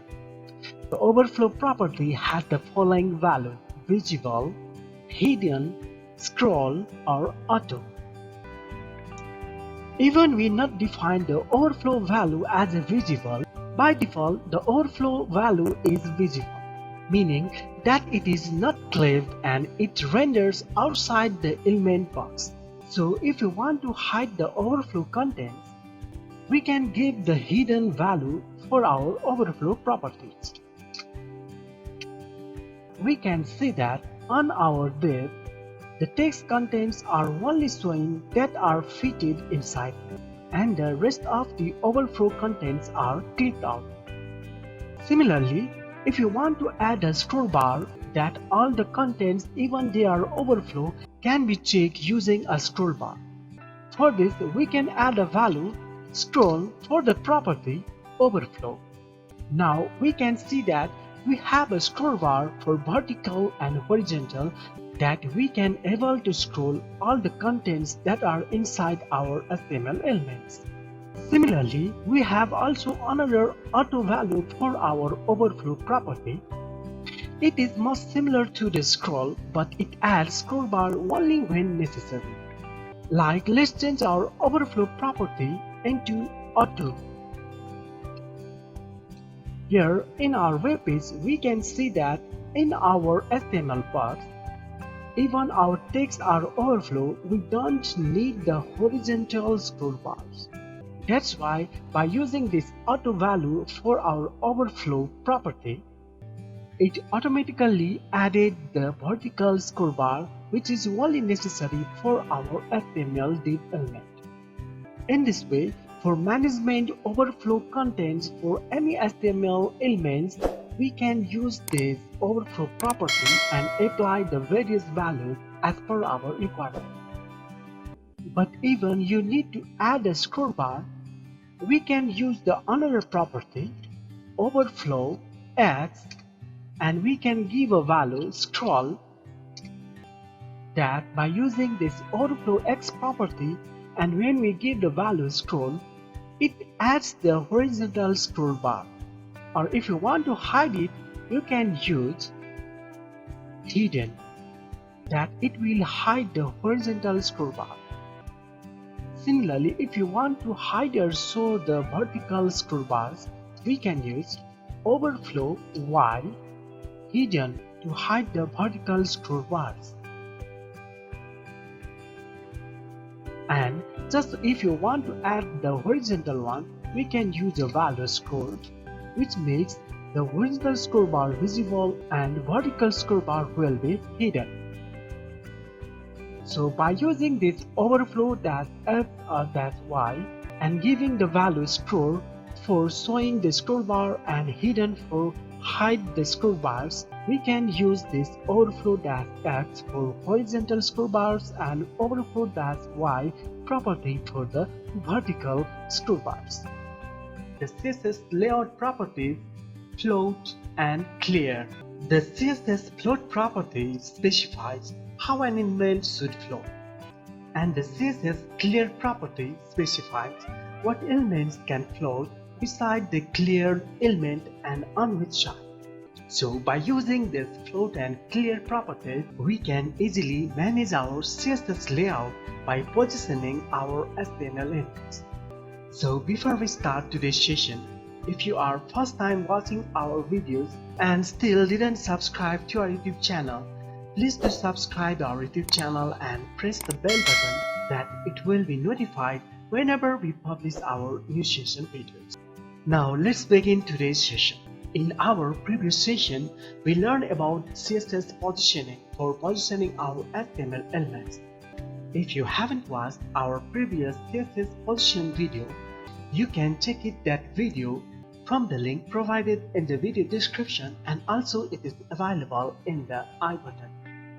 And similarly, CSS position property, the float property, is also used for positioning and formatting contents, like for floating an image to left or the right side of our container. Basically, the float property can have one of the following values: left, right, none, and inherit. Here in our HTML file, we have one paragraph, and after that we added one image inside the second paragraph. So as a default, the image is aligned to the left side and it covers all the spaces on its right side too. So to make our desert.jpg image align left side or right side, and we want to wrap our text around this image, we can use this float property. So to floating our desert.jpg image in the right side of our paragraph, inside our style tab, we can add float property for our image element. Float right. Now after adding the float property and the value given to right side for our image element, we can see that in our browser our image has positioned to the right side and the paragraph text is automatically wrapped around our image. Due to the text alignment is left side, we can see these irregular edges. So to fix these irregular edges, we can use text alignment to justify. For this, on P element, let's give text align justified. Now we can see that the text are wrapped around our image and we have the text edges are straight and even. Similarly, we can also float our image in the left side of our paragraph. For that, we can just use the value left for our float property in our image element. Now our image has aligned in the left side, and as default there is no spaces between the image and this paragraph text. If you want to add some spaces around this image, we can use the padding for this image element. Padding right, let's give 20 pixels. Now we have the spaces from this text around this image. Along with this left and right side, we have another value for our float property, that is none. This none value for our floating property is the default one. So our image remains in its default value, same as when we do not apply any float property for our image element. And lastly, we have another one value for our float property, that is inherit. The inherit value for this float property applies the value of floating as same as its parent floating property. That means this image have the same floating property what its parent element had. In our condition, we have this image element just after our P tag. That means this P element is the parent element of our image djar.jpg. So when we use the floating property as an inherit value, this image floating property applies same as of this parent P element. And here for our P element we do not apply any floating property. That's why when we give this inherit property, there is no changes in our image floating property, because its parent element's floating property is also the default one. So when we change the floating property of the P tag to right side, now we can see that even we gave the floating property inherit for the image, it automatically takes the right floating value as its parent P element. So when you want your child elements to get automatically as same as its parent element's floating property, we can use this inherit value for our floating property. Whenever we use this float property in the CSS, simultaneously we always need one another property, that is clear. So to know when and why to use this clear property, let's make some changes, like let's remove this floating property for our P tag and let's give the border 1 pixel solid green. And for our image, let's give the right floating property. After that, let's delete some text from this P element.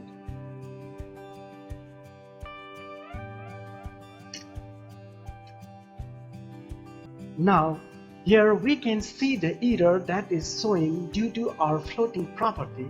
That is when we have the lower text contents and our floating image is bigger than our text contents, we can see that the area of our P element is smaller than our image, which is floated in the right side. And when we add another P tag and added some text, we can see that the new paragraph is just below of our previous tag and which is overlapped by our floating image. So this may arrive the hiding of our contents by our floating elements. So to fix this type of problem, we have to use the clear property.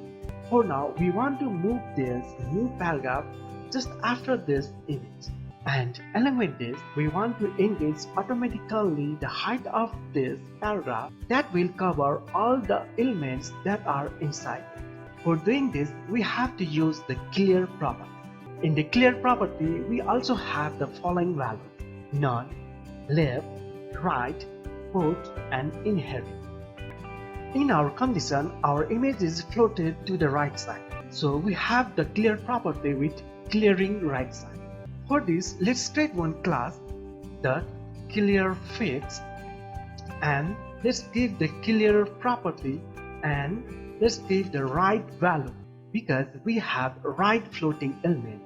So we want to clear this right floating elements, we can give the clear value as a right. In our condition, we want to clear this floating effect from our this new paragraph. So let's give our clear fix class for this new paragraph.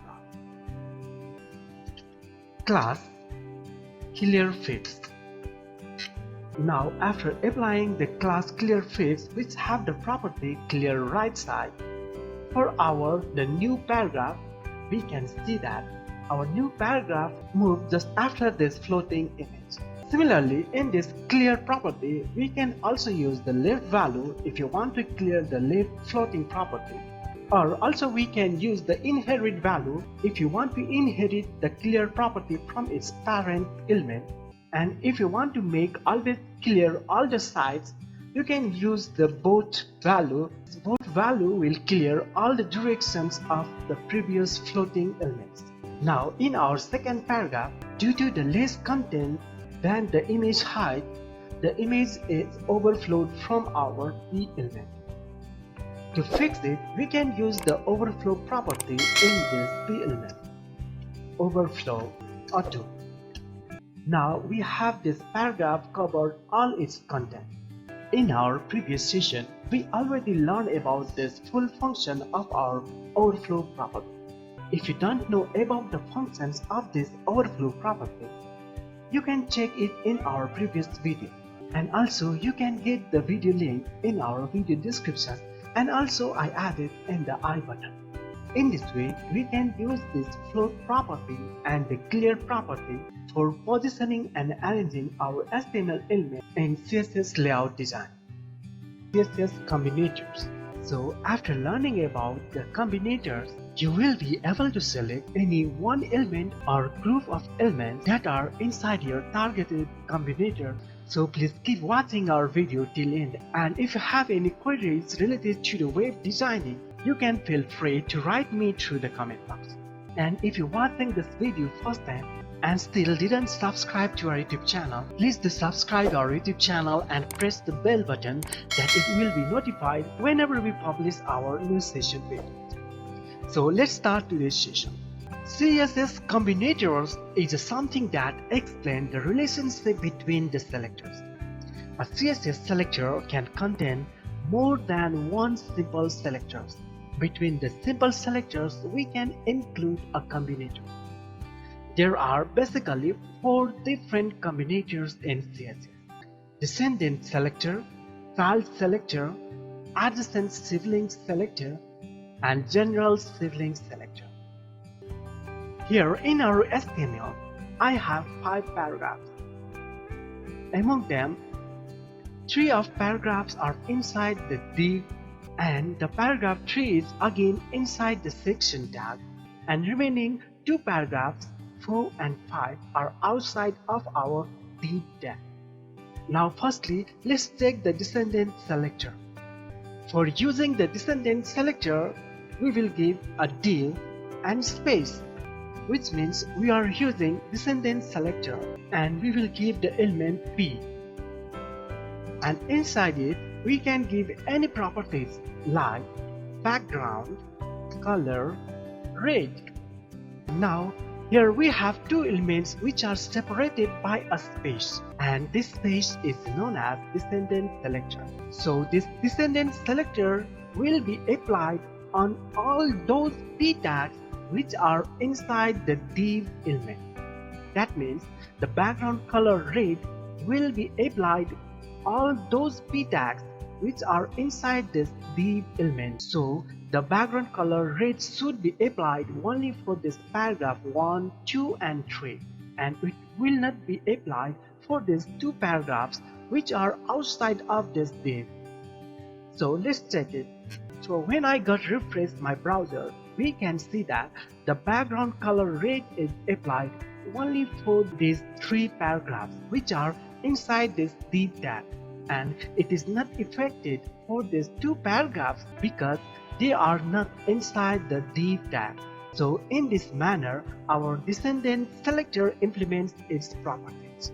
Similarly, the child selector selects all elements that are the children of a specific element. For applying child selector, we have to use the greater than symbol between these elements. So this symbol indicates that the property will be implemented only those elements which are child of this div element. So after changing this combinator, now we have the red background color only for these two paragraphs, and it is not affected for this paragraph 3. That's because these two paragraphs, paragraph 1 and paragraph 2, are the child elements of this div elements, but the paragraph 3 is not the child element of this div because it is inside this another element section. So this paragraph 3 is only the descendant element of this div, not a child element. So the paragraph 3 is not affected by this background color property. Similarly, we have another selector, adjacent sibling selector. The adjacent sibling selector selects all elements that are the adjacent siblings of a specific element. Sibling elements must have the same parent element, and adjacent means immediately following. So to make the adjacent sibling selector, we have to change this sign to plus.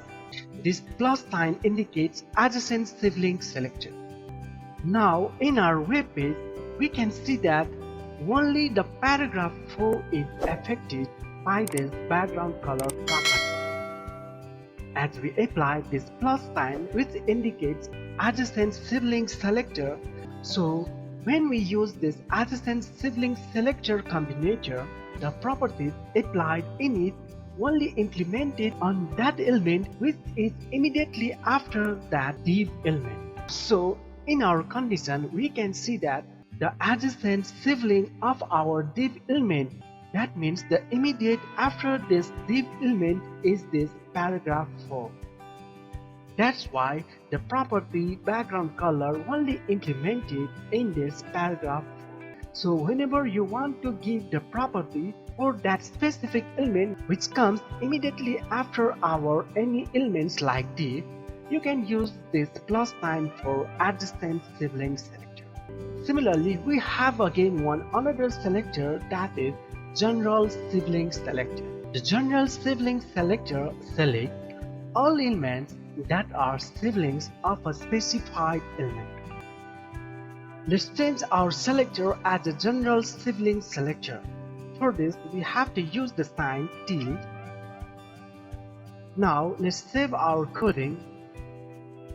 Now we can see that we have two paragraphs, paragraph 4 and paragraph 5 are affected by the property background color red.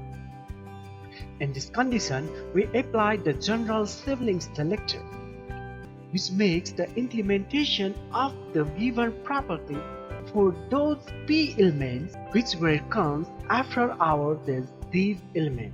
So whenever you add many p tags after this div element, we can see that all will be affected by this background color property.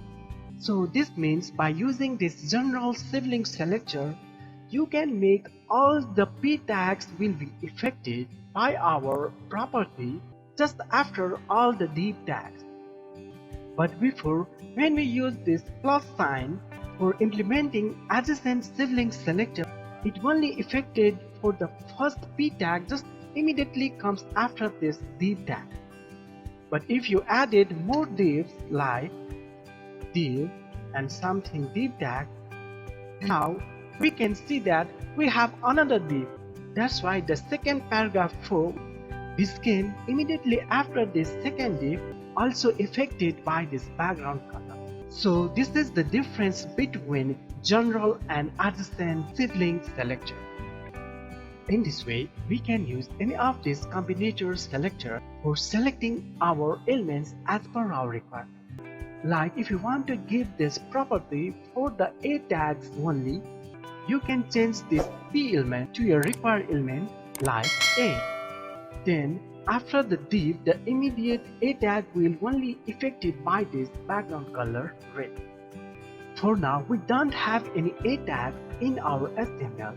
That's why this background color is not affected in any of our elements.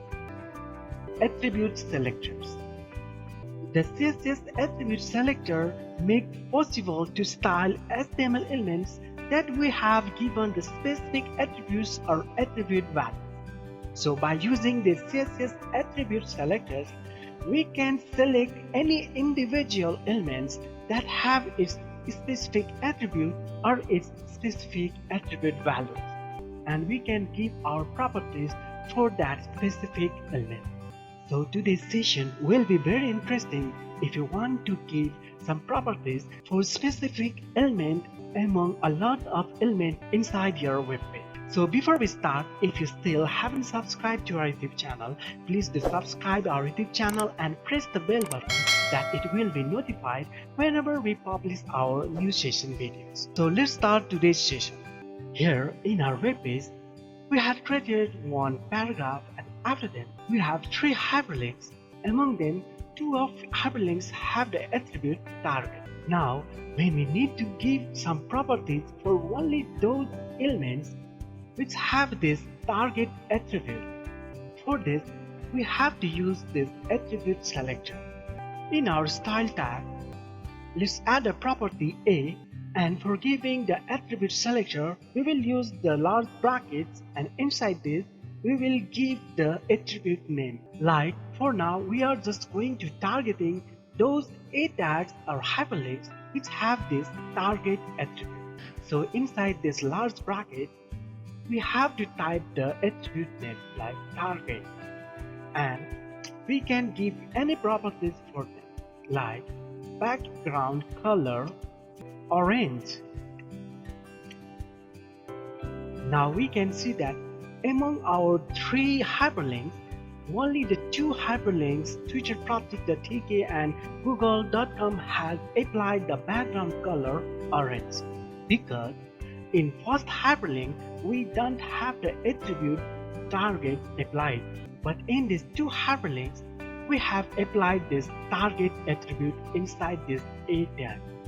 So when we use this attribute selector, in our case we give the target attribute name for our A element, only the background color properties will be applied which have this tag attribute inside this A tag.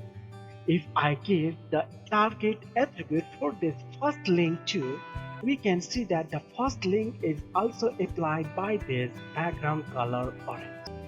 Similarly, if you want to go more deeper to select your targeted element, like among these 3 links, we have 2 links which have this target attribute, and on these 2 hyperlinks, the value for this target attribute is _blank for the second link, and for the third hyperlink, we have the value _top for the target attribute of the third hyperlink. So by using this attribute selector, we can do more deeper selection. For example, we can also give the value for this attribute like target equal to _blank. Now we can see that the background color orange is only applied for this second hyperlink only, because the second hyperlink has only the value of target attribute _blank. Similarly, if you want to select those HTML elements which have some specific words as a value, for checking this, let's give some title for our hyperlinks. Title: this is my website.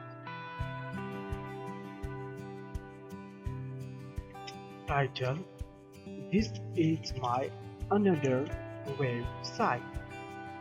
And for the third hyperlink, we will give the title Google. And for using specific attribute selector, we have to use a sign till, and for the value, let's give the website and change the attribute to title. Here we have A element, and inside this we applied a title attribute till equal to website. This makes only those A elements will be selected which have the title with a specific word website. So here in our HTML, we gave this website word for this first and second hyperlink. But in the third hyperlink, we do not have this website word inside this title attribute. So when we save this, we can see that the first and second hyperlinks are only affected by this background color because it has the word website in its title attribute.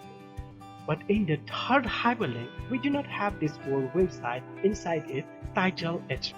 Whenever you want to use a select elements with a specific attribute starting with a specific value only, we can change this attribute selector as attribute then 5 equal to and give the value like underscore top.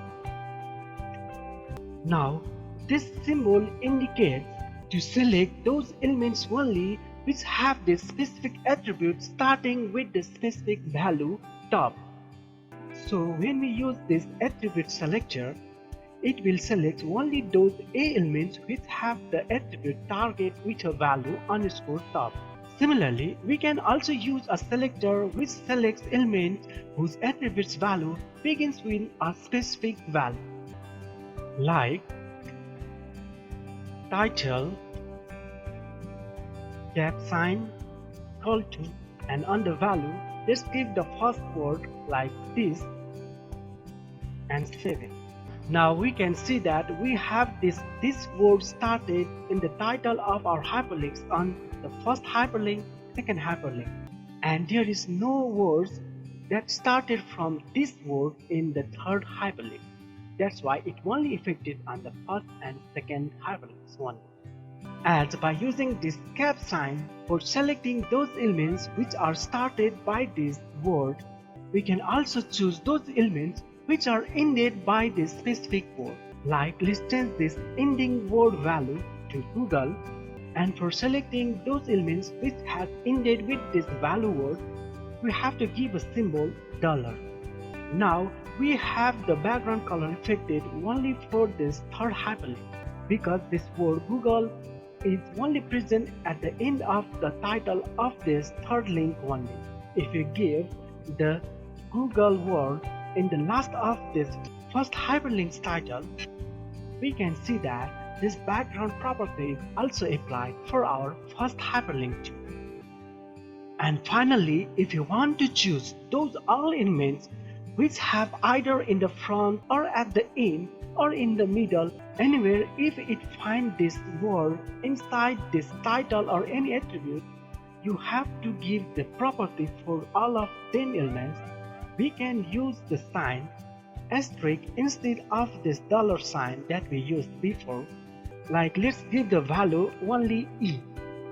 So it takes the letter E in all of the contents of this title attribute of all these A tags. If it finds the E inside the value of this title attribute in any A tags, the background color orange will be applied for those HTML elements. Now here we can see that all three hyperlinks are applied with this background color because the letter E that we given is present in the title of all three links. Like we can see that E is present here in the website word, and in second link we can also see this E, and also in the third hyperlink we can see this E letter contains in this Google word. So when we change this E letter to A for the title of this third link and save it, now we can see that there is no E letter in the title of the third link. That's why there is no affected by this background color property for our third link. So by using these various attribute selectors, it is very useful and important for styling forms without class or ID. To design the paginations. So in today's CSS session video, we will learn how to create a responsive pagination using the CSS and give a different stylish designs.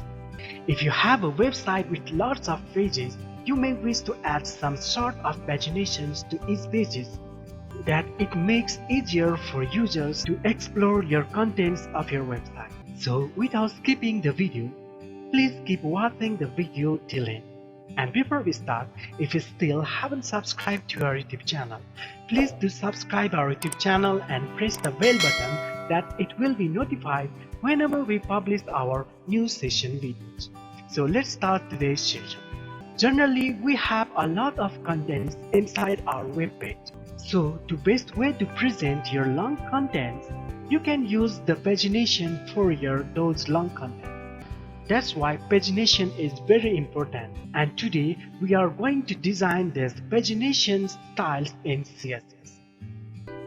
For this, in HTML, I added one heading 2 for the title, and for giving the various pagination styles, I added some hyperlinks with the numbering inside one div. Now we have to give some properties for these elements that our pagination have a better look. First of all, let's create one class, Pagination, and inside it, I'm going to use this Pagination class for this div, so I want to make this display to block. Give the class for this div, class Pagination. After that, let's give some CSS properties for our A tag inside of this div Pagination. For this, Pagination A, and let's give the color black, text decoration none, and let's make float to left side, and let's give some padding values, 10 pixel to the top side and 20 pixel for the right side. Up to now, we have our pagination with some spaces on them. Now let's give some CSS properties for the active page. For this, dot pagination A, and give a class active, and let's change the background color to green and change the text color to white. And let's give this active class on this 2 page, class active. Now we have a background color of green and text color of white for this active page. And if you want to give some hover effects for our paginations, we can use a property, Pagination A, and to the class hover, and let's give some background color has BBB. Now we have a hover background color on our pagination, and when we hover on this active page, we can see that its background is also changed according to on this hover effect that we give. But while creating the pagination, we don't want to change the background color when we hover on this active page. For doing this, we can give the condition for this hovering state. After this hover, give colon and not inside the bracket, we will give the class active. This makes if that hyperlink is not of this active class, this background color for hover state will not be applied for that hyperlink. Now when I hover the mouse on this active page, we can see that there is no changes in background color of this active page. But when I hover the mouse on other pages, we can see that the background color has changed to this gray color. Now for looking better, let's give some rounded corners. For this, let's add the property for this Pagination A active and Pagination A hover. Border radius, let's give 5 pixel, and let's copy it and give the same value for this hover state too. Now we have 5 pixel rounded rectangle for our active and hover state of our pagination. Now our pagination looks better than before. Let's add some contents after our title.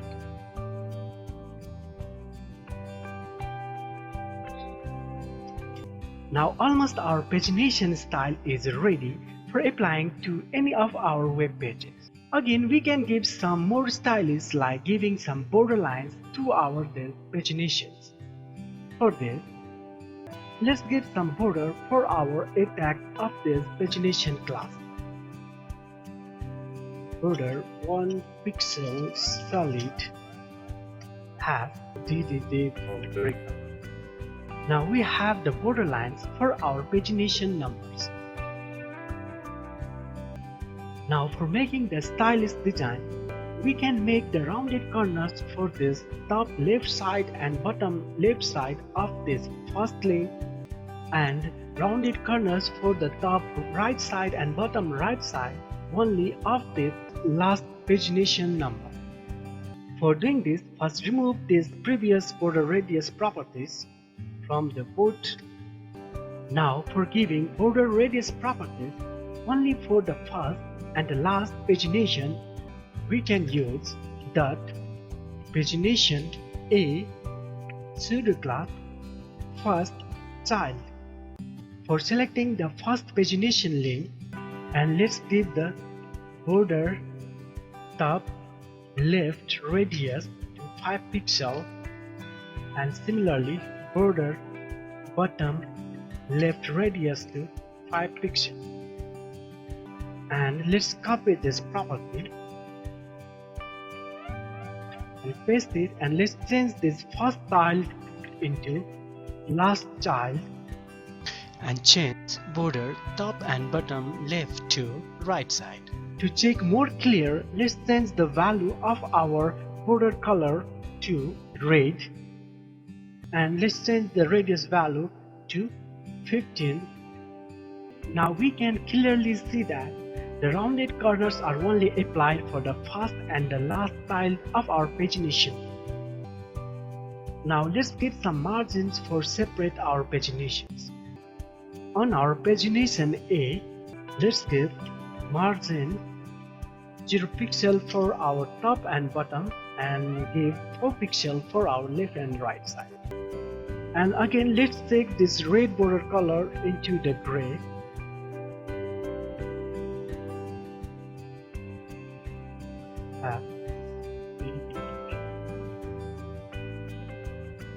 Now we have another stylish design pagination style for our web page.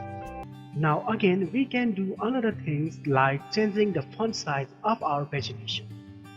For this, on our pagination A, we will give the font size to 22 pixel. Here in our pagination, our numbers seem centrally aligned, but either it is not aligned to the center, we can give the property text align center to make sure our pagination numbers will be aligned to the center of our pagination boxes. Now our designed pagination style is ready for implement any of our web pages of website. In this way, we can design the paginations for our website as per our requirement, just using the CSS properties. How to design a navigation bar in CSS. So in this video, we are going to learn how to design vertical navigation bars, horizontal navigation bar by using the CSS properties. And along with this, we will also design our CSS navigation bar for our responsive websites. So before we start, if you still haven't subscribed to our YouTube channel, please do subscribe our YouTube channel and press the bell button that it will be notified whenever we publish our new session videos. So let's start today's session. A navigation bar is basically a list of links, so using the UL and LI elements makes perfect sense. So on first, let's create some linked list by using UL.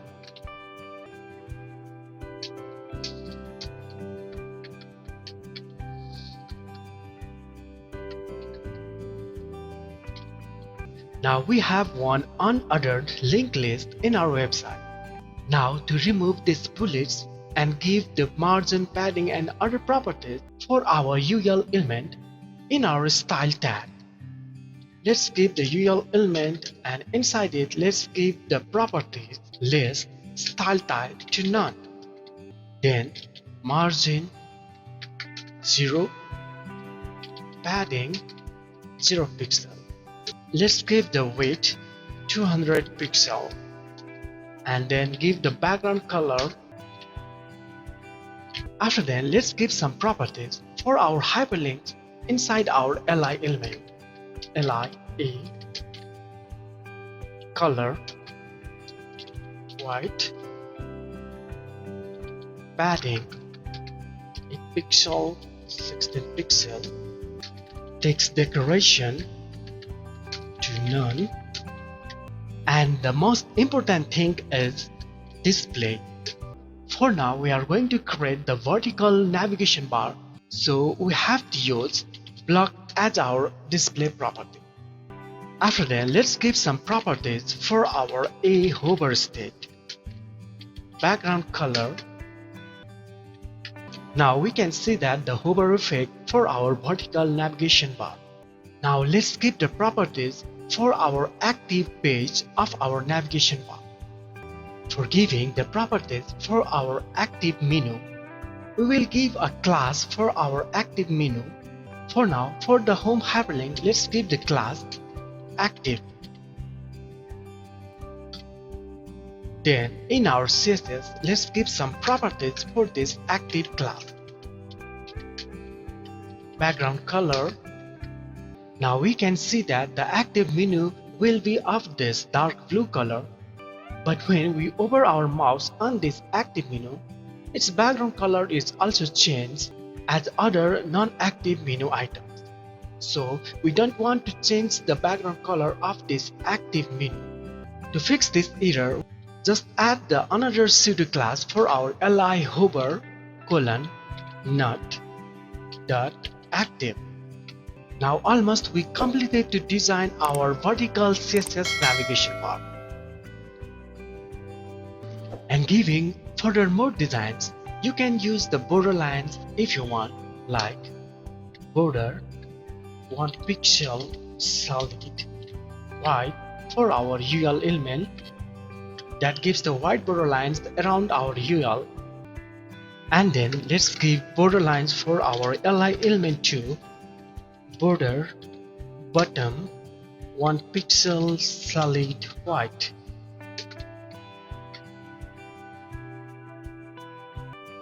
In this way, you can give any designs for your navigation bar. Now let's move to another CSS horizontal navigation bar design. Now for creating horizontal CSS navigation bar, let's remove this width property because we have to use full width as a horizontal menu bar.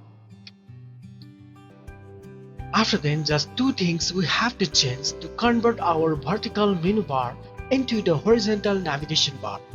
For this, we will give the float property for our li element, float to left.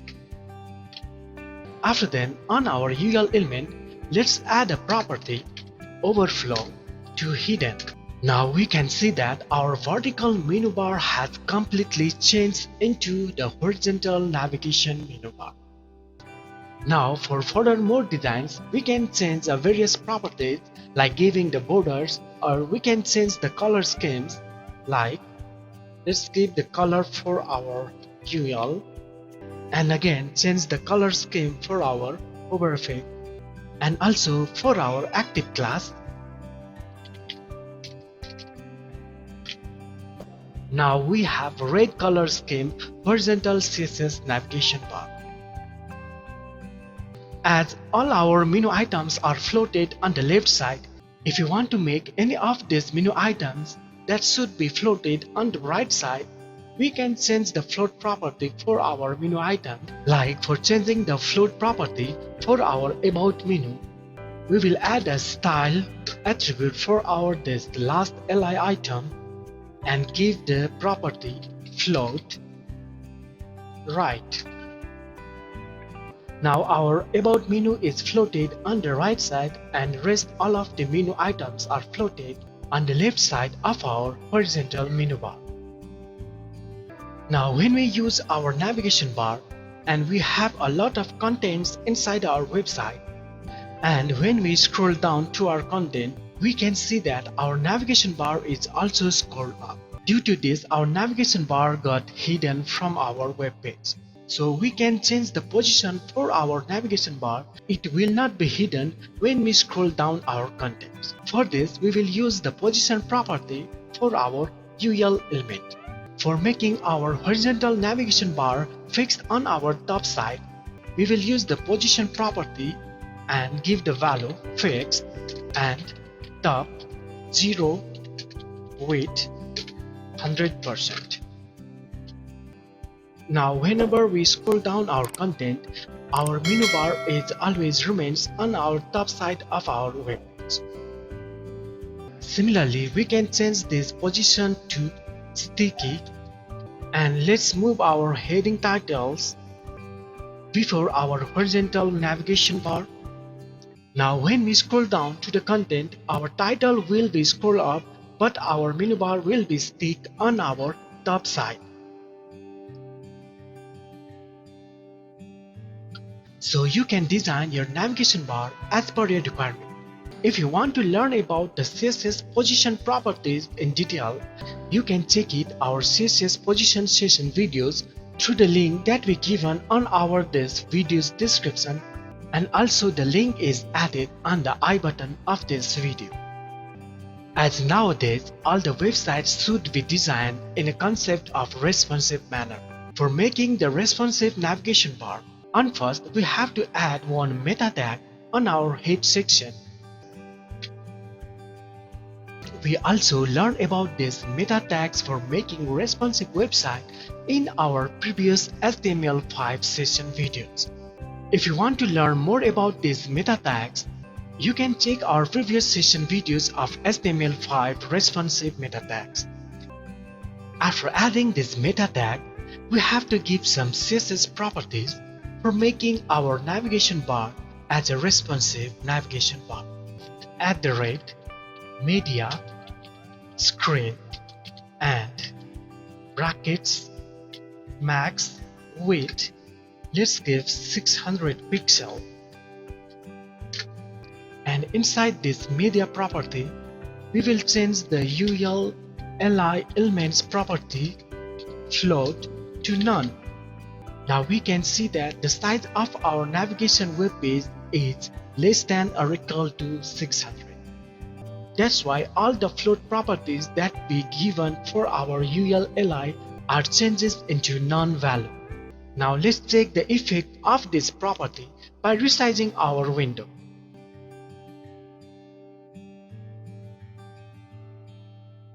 The navigation menu bar style has changed as we given the property inside this media property. Let's give the text alignment to the center.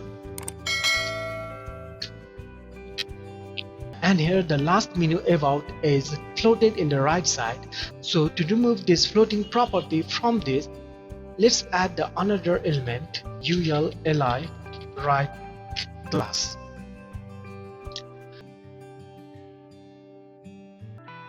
In this way, we can design any navigation bars as per our requirement just by using our CSS properties. Now today we are going to add drop-down sub-menu for our navigation bar. But before we start, if you haven't subscribed to our YouTube channel, please subscribe our YouTube channel and press the bell button, and it will be notified whenever we publish our new session videos. Now let's start today's session. On start, let's create simple horizontal navigation bar by using the UL element.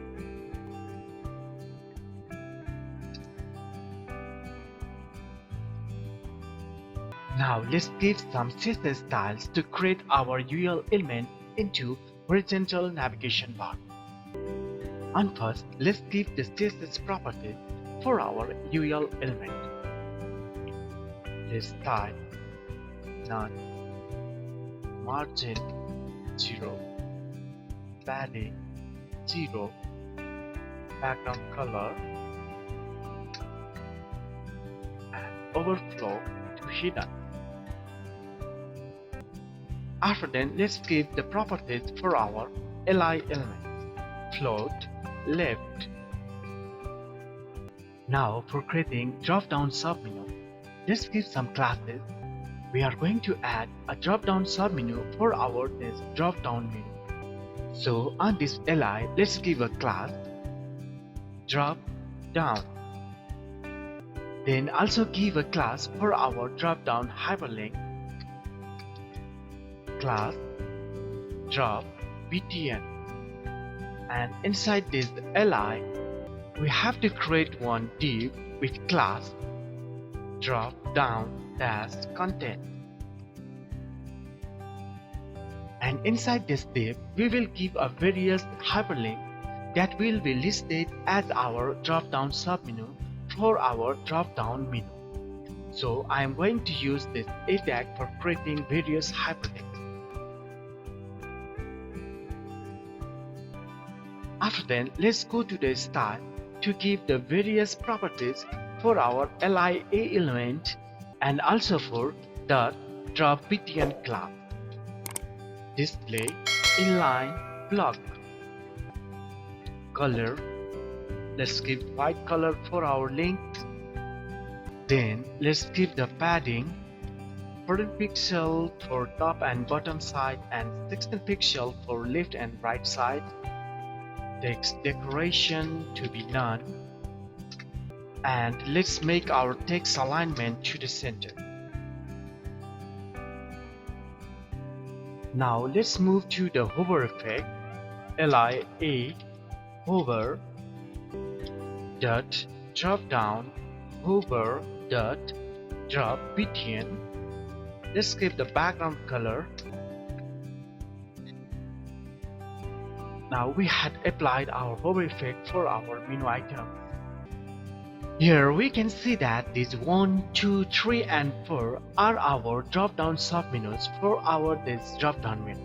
So on initial state, we don't want to make visible these submenus, and these submenus are we kept inside our div of class drop-down content.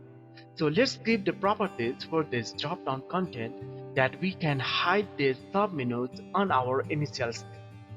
For this, dot drop down content display none. Now we can see that our drop down submenus are hidden on our starting position. And let's give another properties for our this drop down content class, like minimum weight to be 160 pixel.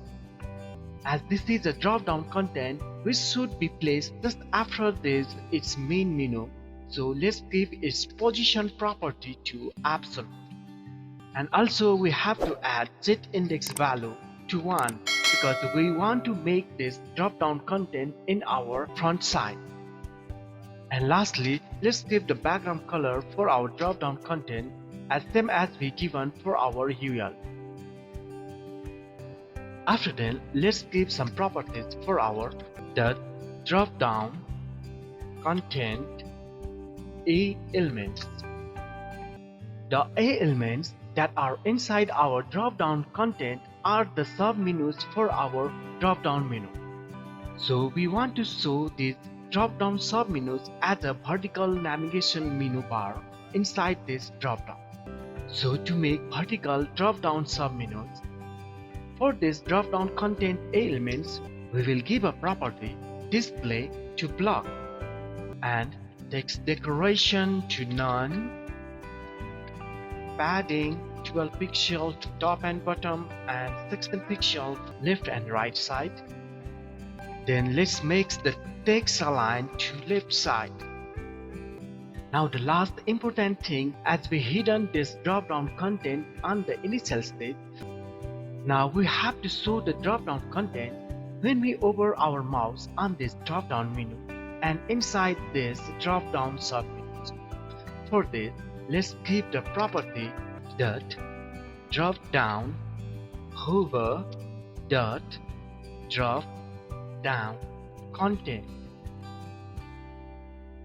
And then inside it we will give the property display to block. That's it. Now we completed all our styling designs for our drop down menus.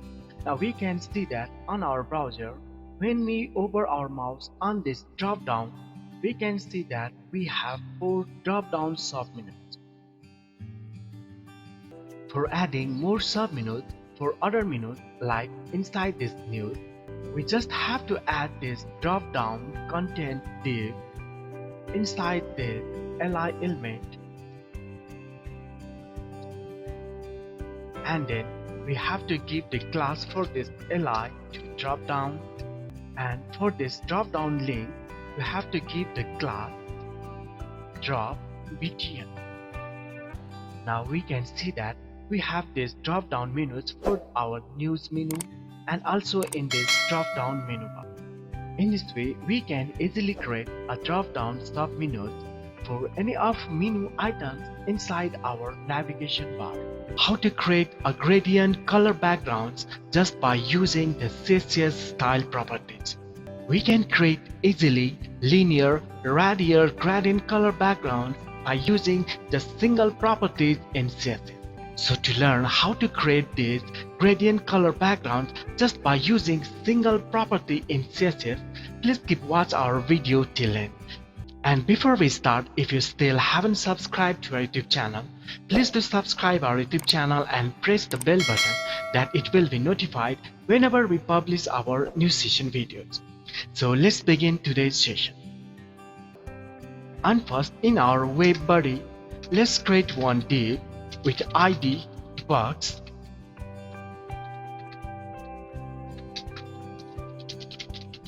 Let's give the properties for our box id. Let's give some width, it 500 pixel and height to 400 pixel. Now for giving the gradient background color to our this box element, we have a property background image, and inside this, for giving the linear gradient color, we will use linear dash gradient and give a small bracket, and inside it we can add 2 or multiple color names like red, green. Now we can see that in our box div we have 2 red and green gradient color. We can give any of the color that we want to add inside our linear gradient, like yellow. For giving the multiple colors for our gradient, we will just use this comma separator for giving multiple color names. Now we can see that we have 1, 2, 3 and 4 colored linear gradient background. We can see that our linear gradient is started from top to bottom. We can also change the direction of our colors inside this linear gradient. Like if you want to change this default top to bottom direction into left to right side, we have to add one value inside this bracket to right. And similarly, we can also change the direction to the diagonal style. For example, if you want to change this linear gradient direction to this diagonal, we can change the direction as right bottom. And also let's add one more color, green. We can just give the position value like left, and our linear gradient direction will be changed as we given in this value. Along with this, we can also give the angle values for defining the direction for our linear gradient. For this, on start of this bracket, we will give the value 125 DEG. Now our linear gradient will be directed as per our this angle value that we given on the start of our bracket. By using this linear gradient, we can also give the rainbow color gradient background for our table. For creating this rainbow gradient background color, I just give the direction to the right side and give the multiple color names as it appears in the rainbow. And along with this, we can also make a transparency for our colors. for giving the transparency values for our colors, we will use any of the color system values. Like let's use RGBA color system and let's give the values to 55000. Then let's give the another color RGBA, and inside this we will give the same color red, but for the last value alpha we will change the value to 1. So we can see that it is started from the 0 transparency and gradually increased to the maximum 1 opacity value. If you want to learn detail about this RGBA color value, by which how we can make a color and give a alpha value for making the transparency, you can check our previous session CSS opacity video. You can get the link for that video on our video description, and also you can find on the I button of this video. Now let's move to the another radial gradient. For creating the radial gradient, we will use this radial gradient value instead of this the linear. Let's change the radial, and inside the bracket we can give the values like red and yellow. Now here our box element has the radial gradient background. Similarly, we can also add multiple colors for our radial gradient like green, blue, pink.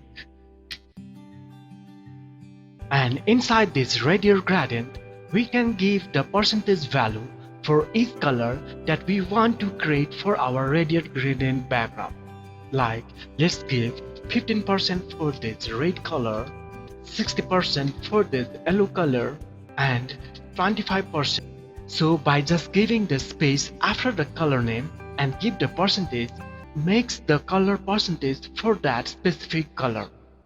And as we give the direction in our linear gradient, we can also give the shape name for our radial gradient. For this, like we can give the shape name circle, and we will get the circular radial gradient. And similarly as circle shape, we can give another values like closest side, farthest side, closest corner, and farthest corner. And if you want to make a repeating radial gradient, for this inside this background image property we will give the value repeating dash radial gradient, and inside this we can give the color names like red, green, and let's give 10% for this green color, and yellow, and let's give 15% for the yellow color. Now we can see that we have repeating radial gradient color background for our div element. Similarly, we can also use this repeating property for our linear gradient. Let's change it to linear, and we can see that we have repeating a linear gradient background. In this way, we can easily create any of the colored designed gradient backgrounds for our web elements. How to give a shadow effect for any text or a box web elements inside our web page. By using this shadow effect in our web pages, we can create our web elements very attractive. So to learn how to give the shadow effect for our web elements, please keep watch our video till end. And before we start, if you still haven't subscribed to our YouTube channel, please do subscribe our YouTube channel and press the bell button that it will be notified whenever we publish our new session video. So let's begin today's session. And first, let's give the shadow effect for any text element. For this, let's create one H1 element.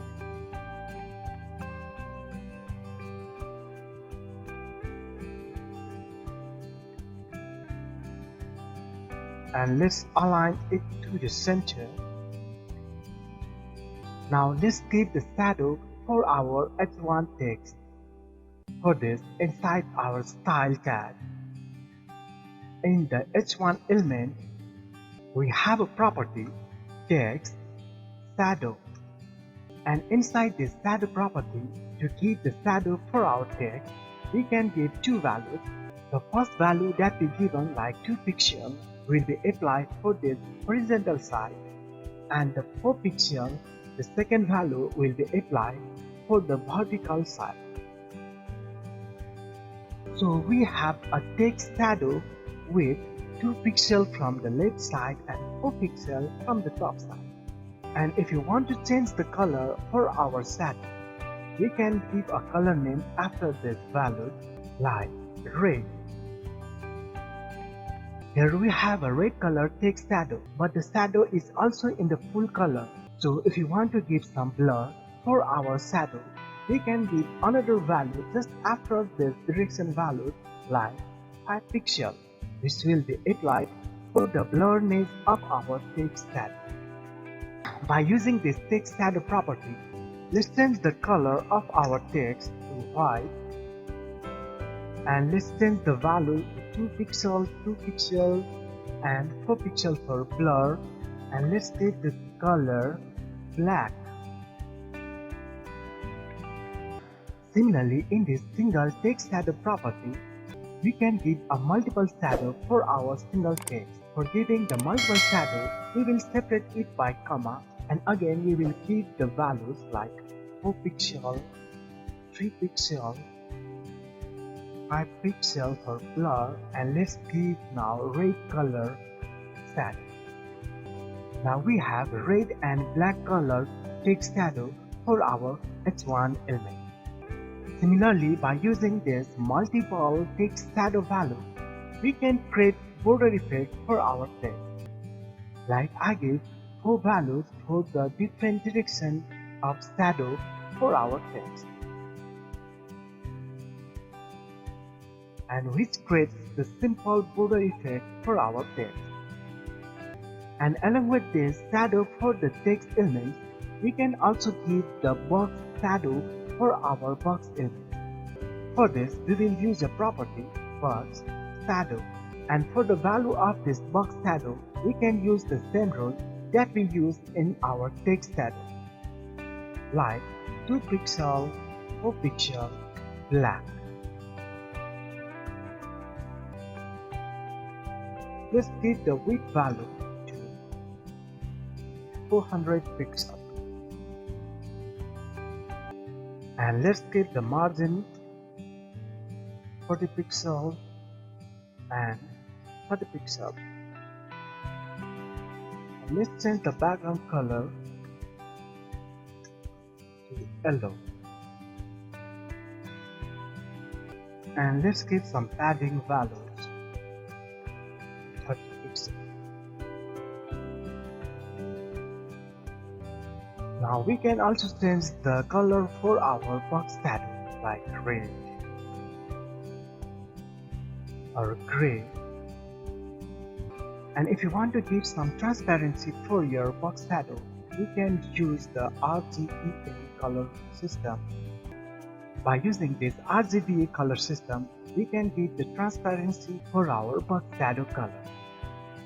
Similarly, as we done for the text shadow, let's give some multiple values for our box shadow.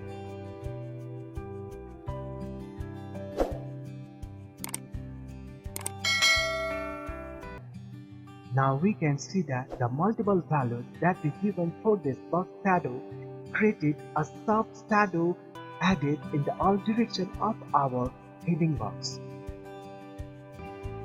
In this way, by using this box shadow property, we can create these paper-like cards in our web pages. 2D and 3D transformation in CSS. By using this 2D and 3D transformation in CSS, we can move, rotate, scale and skew any elements of our web page. So to learn how to give this 2D and 3D transformation for our web elements, please keep watching our video till end. And before we start, if you still haven't subscribed to our YouTube channel, please do subscribe our YouTube channel and press the bell button that it will be notified whenever we publish our new session videos. So let's begin today's session. On start, for giving the 2D transformation, let's create one div element inside our web body. Div class box. Now let's give some properties for our div box. That box width 200 pixel, height 200 pixel, border 1 pixel, solid black. Let's give some background color orange. Then let's give the margin 100 pixel to move our object in our center of our page. Basically, in 2D transformation, we have various methods like translate, rotate, scale, skew, and matrix. And first, let's try the translate method. For using this 2D transformation, we have a property, transform, and inside the value of this transform property, we will use translate. And inside this bracket, we will give the value for the x-axis and y-axis.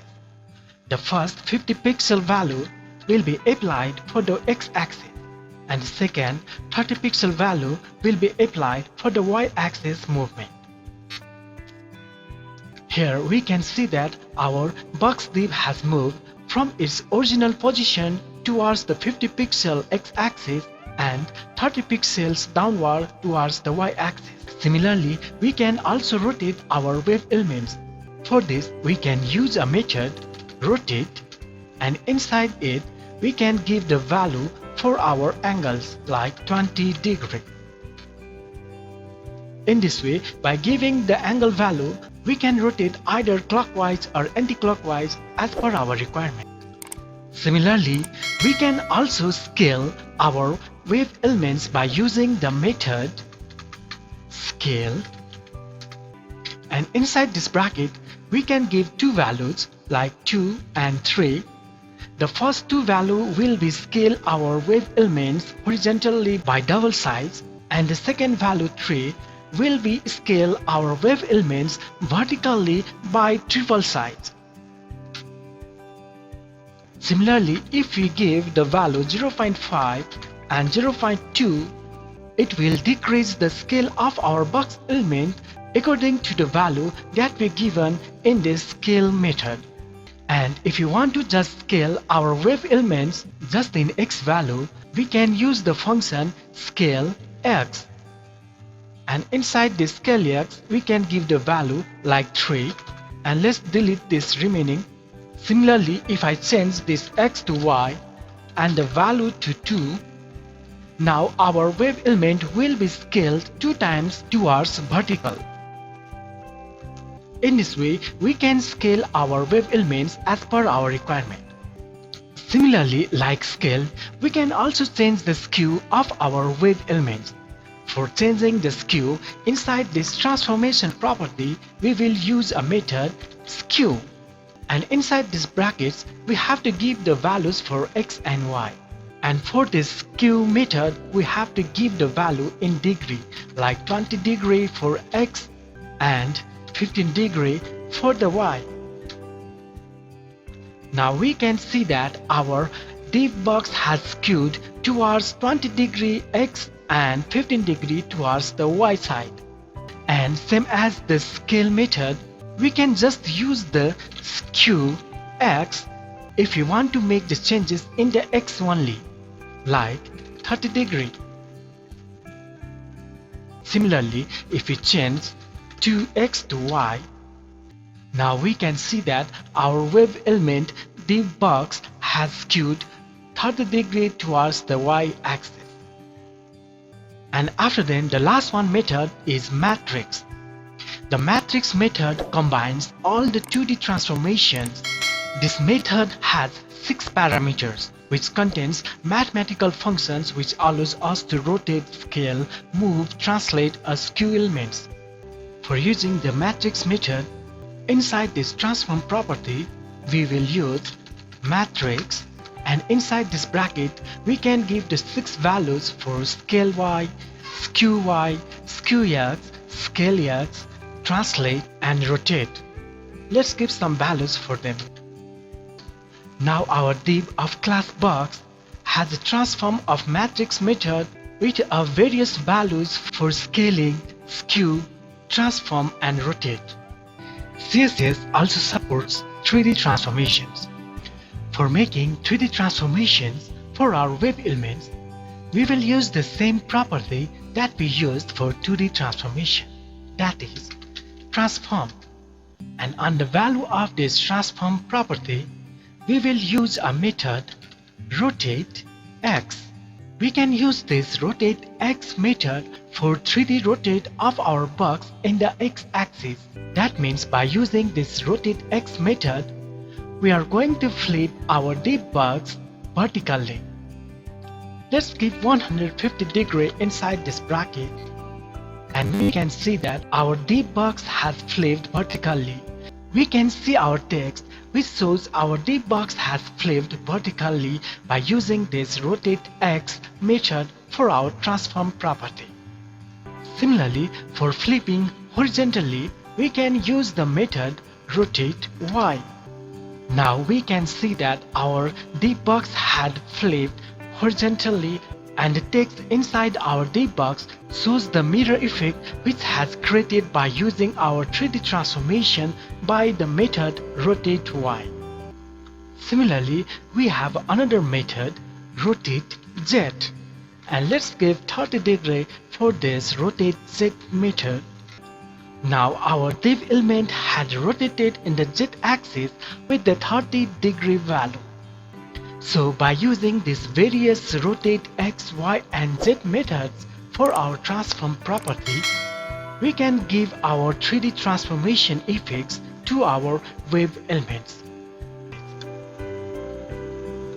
In this way, we can give 2D and 3D transformation effects for our web elements by using the CSS properties. CSS styling images. In these CSS styling images, we learn to give various styles for our images, like aligning images to the center of our web page, giving various rounded and circular image shapes, applying borders, box shadows for design image thumbnails, various image filters, and many more. So please keep watching the video till end. And before we start, if you still didn't subscribe to our YouTube channel, please do subscribe our YouTube channel and press the bell button that it will be notified whenever we publish our new session videos. Now let's begin the session. Here I have one image added in our web page.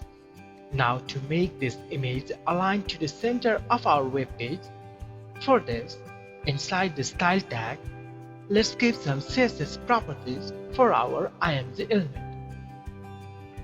As in default, IMG elements are in inline display. So first, let's change its display to block. Then let's give width to 50% to reduce the size of our image. And then we have to give margin properties for align to the center, margin, left, auto, and margin right. Also, we will give the value auto. Here we can see that our image is now aligned to the center of our web page. Now let's make some changes for our image shapes. For this, we are going to use the border radius property. Border radius 10 pixel. Now we have 10 pixel rounded border corners for our image. If we change this 10 pixel value to 50%, now we have circular shape for our image. If you want to learn more details about border radius, you can check our previous CSS session videos about border radius. You can get the link of that video on this video's description and also in the I button. Now again, let's give some more properties to make better design for our image. Border 1 pixel, solid, and let's give the color DDD. Then give the padding 5 pixel. By using these properties, we can design image thumbnails in various styles. Now let's give some CSS properties for hover state for our image. IMG, hover, box shadow 0, 0, 2 pixel, 1 pixel, and let's give the RGBA color system for giving the transparent color. And inside this RGBA, let's give the value 0, 140, 186, and for transparency let's give 0.5. Now let's give another property, transform scale to -1. Now here we can see that the hover effect on our image. Here we applied the box shadow and the image flipping on the hover state of our image. You can check our previous video about CSS shadow and CSS transform for more details about these properties. Now the most important part we have to know on CSS image styling is image filter. We have various image filters like blur, brightness, contrast, saturate, etc. Let's try these filters on this image hover state. For applying the image filter, we have the property filter, and for the value for this filter property, let's use blur for pixel. Now here when we hover the mouse, we can see that our image got blurred. Similarly, let's state brightness 250%. Now our image brightness got increased. As well as let's try this contrast filter, contrast 180%. Here now our image contrast got changed as per the value we given in this contrast filter. Same as this, let's change the saturation of our image. For this we use the value saturate and let's give the value 5 inside this bracket. Wow, our image saturation got increased. In this way we can use various filter effects for our image. Now let's design one image card using these various styling properties for our image. For this, let's create the class card and give CSS properties on it. Div dot card width 80%, background color to white, box shadow, and also apply margin bottom to 25 pixels. And for title of image, let's create another class and give CSS properties for it. Div dot title, text align, center, padding 10 pixel, 20 pixel. Now let's use this class for creating image card. Let's create one div with class card, and inside it let's add one image, and then just below of this image let's create another div with class title, and inside this div let's give our title for our image nature. Now with this CSS image styling, we can add more image cards. Just copy this card div and change the image name and title.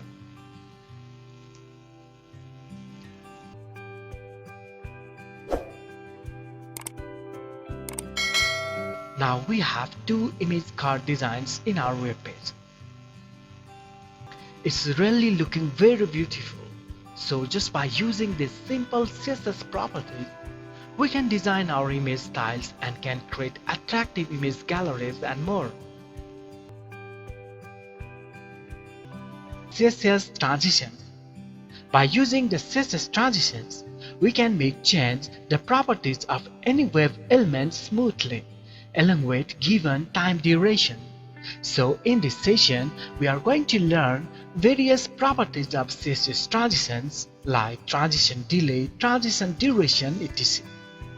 This is very important and interesting topic for CSS tutorial. So please keep watching the video till end. And before we start, if you still haven't subscribed to our YouTube channel, please do subscribe our YouTube channel and press the bell button that it will be notified whenever we publish our new session videos. So not being late, let's begin our today's session. On first, Keep remember, this CSS transition of CSS3 feature only supports for latest version of browsers like Google Chrome 26, IE 10, Firefox 16, Safari 6.1 and Opera 12.1 or high version only. Now for working with CSS transitions, let's create one div elements in our web page.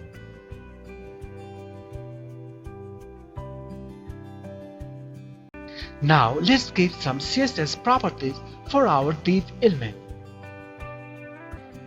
Width 100 pixel, height 100 pixel, and let's give the background color to orange.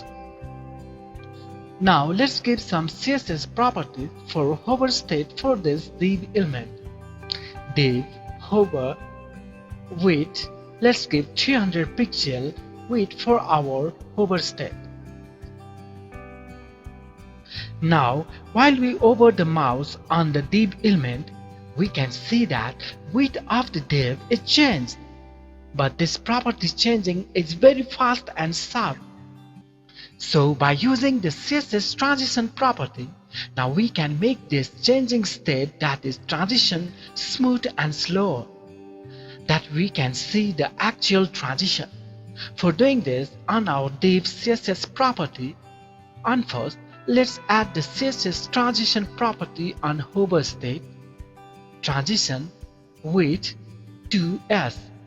Here the given value of transition with 2s means transition effect on width property and changes for 2-second time interval.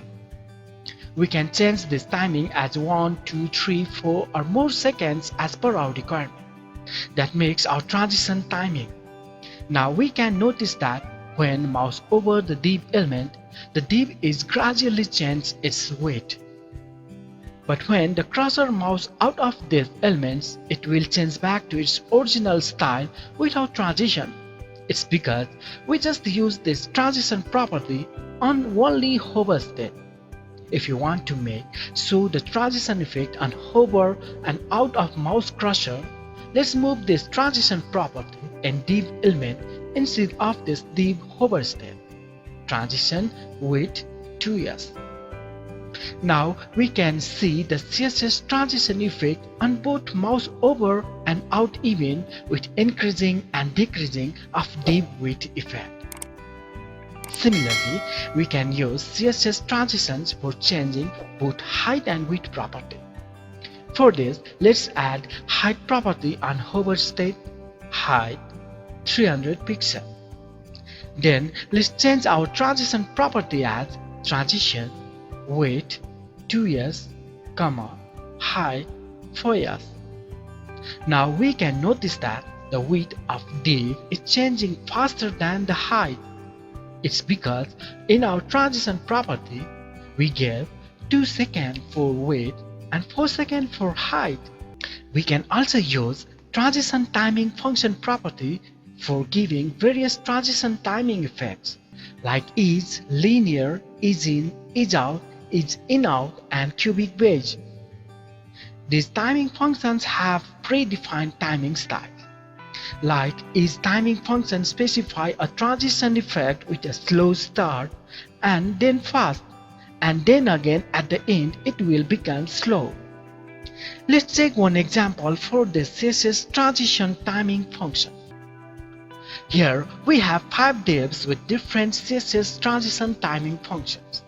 So we can notice the different timing functions applied on these div elements. If we need to start our transition effect few moments after, we can do this delay transition effect too. For this, we can use the CSS property transition delay 1s. By using this CSS transition delay property, we can give the delay value, like here we gave 1 second for delay. Now we can see that our div transition effect started only after 1 second when we hover our mouse and mouse out. We can apply this CSS transition effect in any CSS properties. Like let's try transition plus transformation. For this, on first, on our div hover effect, let's add rotate transformation property. Transform rotate 180 degree. By using CSS properties, we can easily scale, skew, rotate like 2D and 3D transformations. You can check our previous video about CSS transformation to learn about 2D and 3D transformations in detail. The video link is on our video's description and also in the I button of this video. Now let's add transition plus transformation effect on our div element. For this, let's add the transition property as transition width 2s, height 2s, transform 2s. Wow, interesting, isn't it really fun? Here we apply transition and transformation effect together for our div element. Let's have one another test to make more fun. We can add multiple transition properties in single transition property. Like, let's make our transition property as transition width 2s, linear 1s, height 2s, linear 3s, transform 2s is 5s. Here after 1 second, the width will be changed, and after width changes, height will start increased, and after height changes, the transformation effect of rotation will be start, and vice versa for mouse out effect too. Wow, it's really fun to play CSS codes. In this way, by using various transition styles for our web elements, we can make our web pages attractive and alive. CSS animation. CSS animation allows to animation of HTML elements without using JavaScript or Flash. On today's CSS animation session, we are going to learn about various properties about CSS animations like keyframes, animation name, duration, delay, directions, etc. Animation is always fun, so please keep watching our video till end, that you won't miss any steps of CSS animation. And before we start, if you still haven't subscribed to our YouTube channel, please do subscribe our YouTube channel and press the bell button, that it will be notified whenever we publish our new session videos. Now let's begin today's session. As CSS animation is a new feature added in CSS 3 version, it only supports latest version of web browsers like Chrome 43, IE 10, Firefox 16, Safari 9, and Opera 30 or higher. An animation is the changing elements gradually from one state style to another.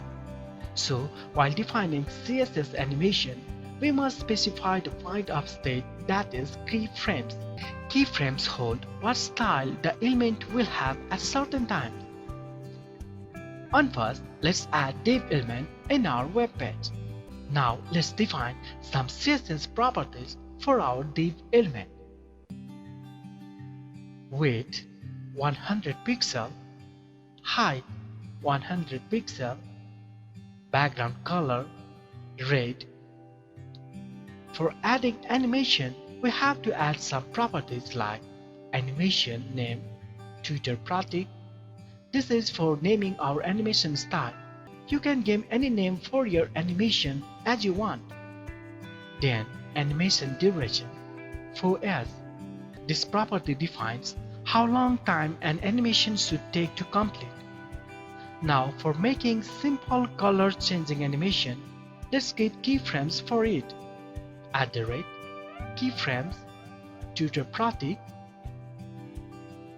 from background color red to background color to yellow. Now we can see that our animation of changing color start on page loads. In this example, we use the from and to as animation steps, which also be represented by %y, like from can be 0% and to can be 100%. So by using percentage, we can make multiple animation points for single animation, like we can use 0% background color red, 25% background color to yellow, on 50% background color to blue and on 100% background color to green. Now we can see that the 4 different colors got changed on our animation. We can do more other properties changes in once, like we can move the object along with changing color. For this, let's make following changes in our keyframes. On 0%, we will give the background color red, as well as left equal to 0 pixel and top is 0 pixel.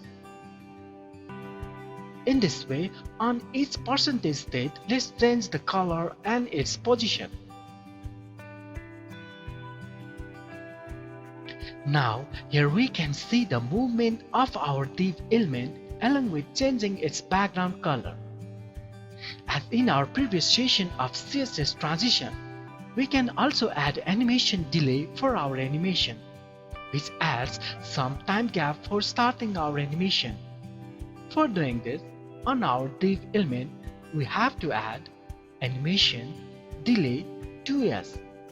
Now our animation will start only after 2 seconds of page loading.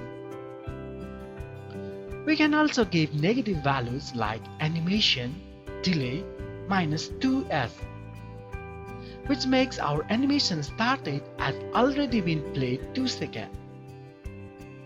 As in default, our animation will run for one time only, but we can also make its repetition as per our requirement. For this, we can use the property animation iteration count 3. Here the value 3 will make our animation repetition for 3 times. If you want to run animation continuously, we can give the animation iteration count value to infinite. Now our animations will remain playing continuously for forever.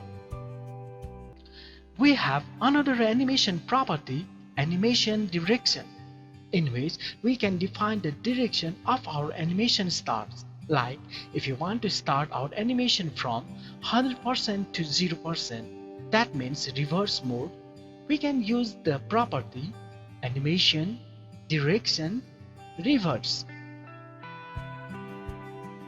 Similarly, we can make our animation direction as alternative, which will animate our animation movement start to end and again repeats from end to start.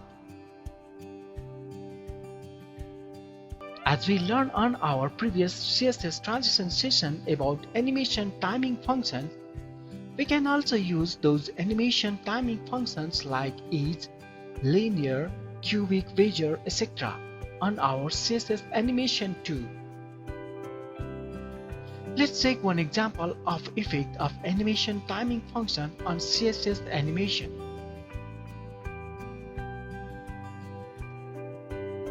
We can define shorthand property for using CSS animation too, like animation Tutor Pratik 5 years, linear 2 years, infinite, alternate. This single line shorthand animation property contains various animation properties started from name, duration, timing function, delay, iteration count, and direction respectively. In this way, by using various CSS animation property styles for our web elements, we can make our web pages attractive and alive. CSS form styling. By using CSS form styles, we can make our HTML forms attractive and improve design. So on today's CSS session, we are going to learn styling input fields with adding padding, borders, colors, unfocused pseudo classes, embedding icons or images, animated search input fields, and more styling for text areas, select, and button form elements. So I hope this session will going very interesting and informative for all. That's why please keep watching our video till end. And before we start, if you still haven't subscribed to our YouTube channel, please do subscribe our YouTube channel and press the bell button that it will be notified whenever we publish our new session videos. Now let's begin today's session. The look of an HTML form can be greatly improved by CSS stylings. CSS is the best way to present web elements with better styling designs on our web page. And first, let's add one HTML form in our web page. Here, as default, we have fixed width of our text boxes, but by using the CSS form style, we can give any width size of our text boxes. For this, on our style tag, let's give width property for input element. Input width 100%. Now we can see that our input text box has now 100% size width, which will auto resize as per our device width size.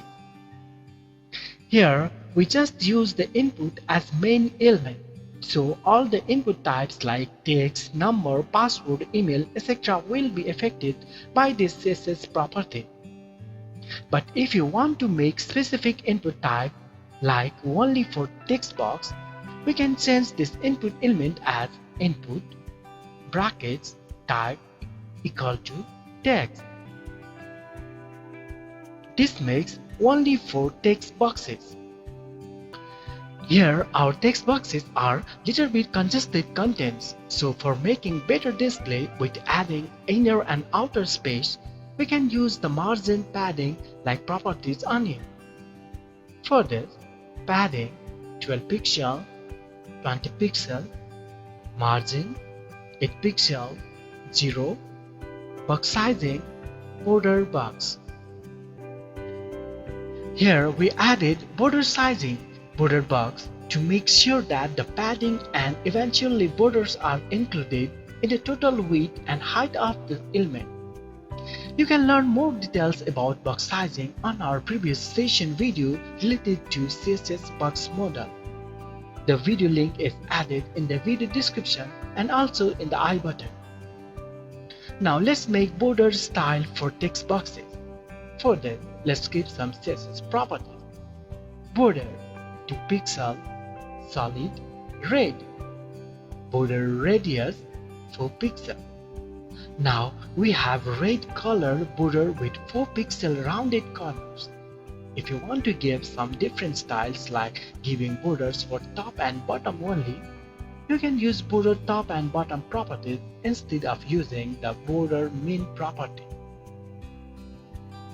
You can find the detailed information about border and rounded border from our previous video about border property. The video links can be found in this video's description and also in the I button. Now let's give some background color for our text boxes. Background color deep sky blue. Here our text boxes got deep sky blue background color. We can make changing the background color of text boxes only when it got focus. For this, we have to give focus Psudo class for our input element. For this, in our input type text, focus, and inside the Psudo class, let's change the background color to deep sky blue. Now we can see that the background color of text box gets changed only when it got focused. If you want an icon inside the input, we can use background image property and background position property to fix its position on our input text box. For doing this, let's add following CSS properties: background image URL, background position 10 pixel 10 pixel, background repeat no repeat, padding left 40 pixel. Now we have small icon on our left side of text box. Along with this, for making more stylish, we can use transition property for creating animated text box. For this, let's add transition property on our input text box. Transition width 0.5s is in out, and let's make its width to 130 pixels. Now let's make some changes on input width on its focus state. Width 100%. Now we can see that when the text box got focused, it changed its width size too. As well as input types, we can also give styles for our other form elements like text area. For this, let's add one text area element in our HTML body, and let's give the following CSS properties for our text area element. Width 100%, height 150 pixel, padding 12 pixel, 20 pixel, box sizing, border box, border 2 pixel, solid, color has CCC, border radius 4 pixel, background color has F8, F8, F8, resize none.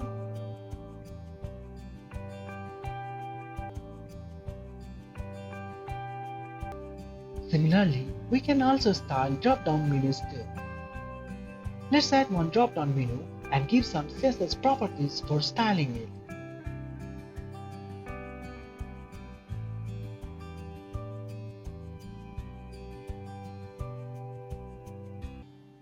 As well as the drop-down menu, let's give some styles for our submit button too.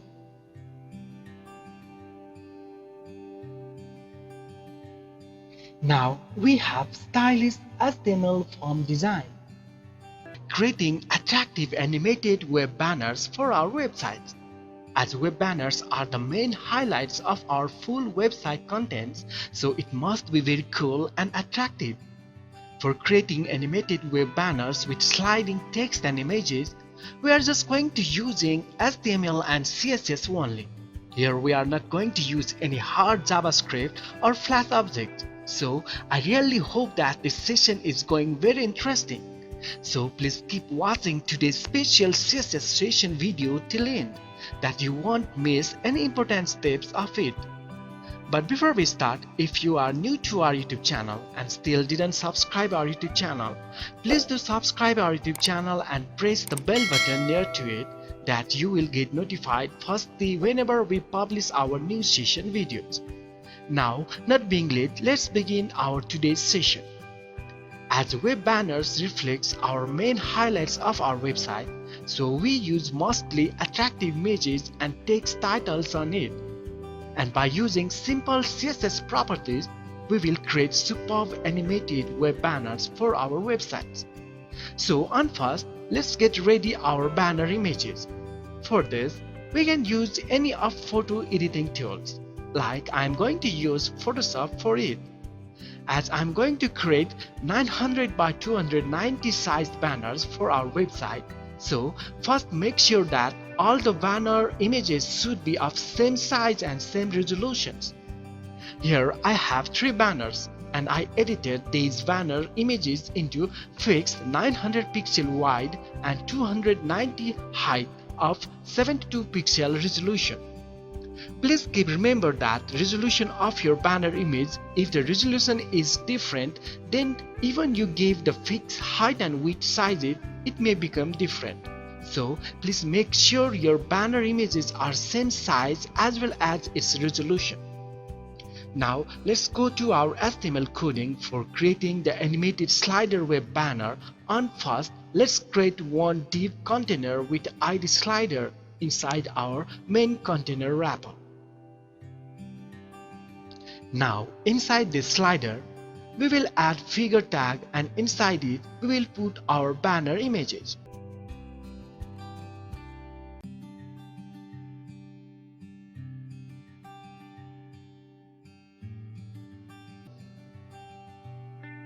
Now for adding text overlapping on our banner images, let's create another div container with class BGLayer. And inside this BGLayer container, we will add some header title and paragraphs for its description.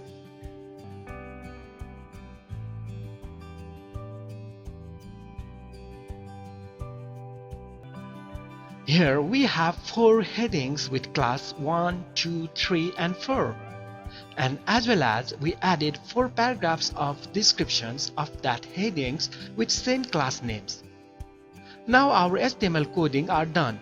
Let's give CSS properties for these HTML elements for creating attractive CSS animated web banners.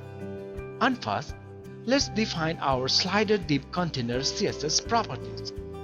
Has slider width 900 pixel, height 290 pixel, border 5 pixel, solid white, box shadow 0 pixel, 0 pixel, 5 pixel, has BBB, overflow hidden, margin 0, 0, 20 pixel, 0, padding 0 pixel.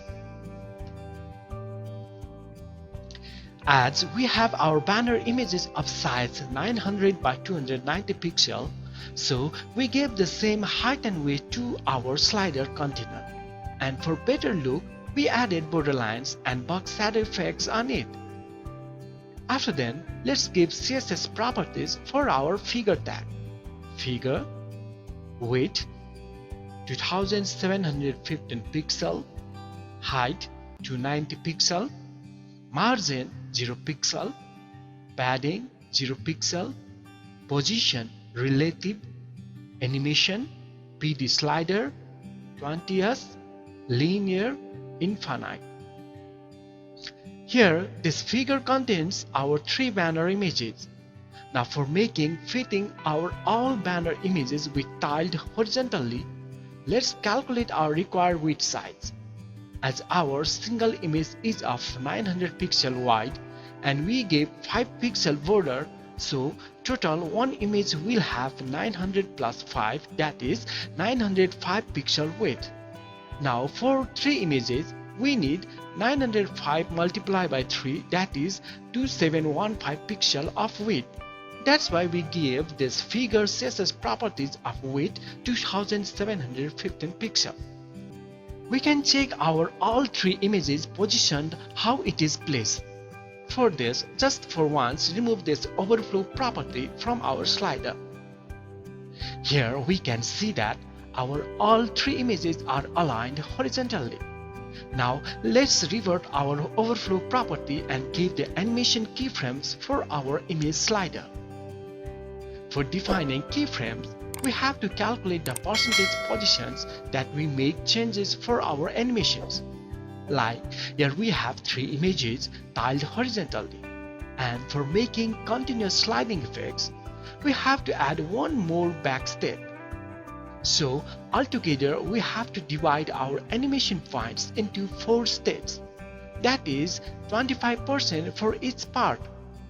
And also we want our each slide should be stopped for few duration for reading information on it. So let's divide this 25% into 2 parts, 2% for transition and 23% for staying idle state. So in this manner, let's define our keyframe animation for our slider images.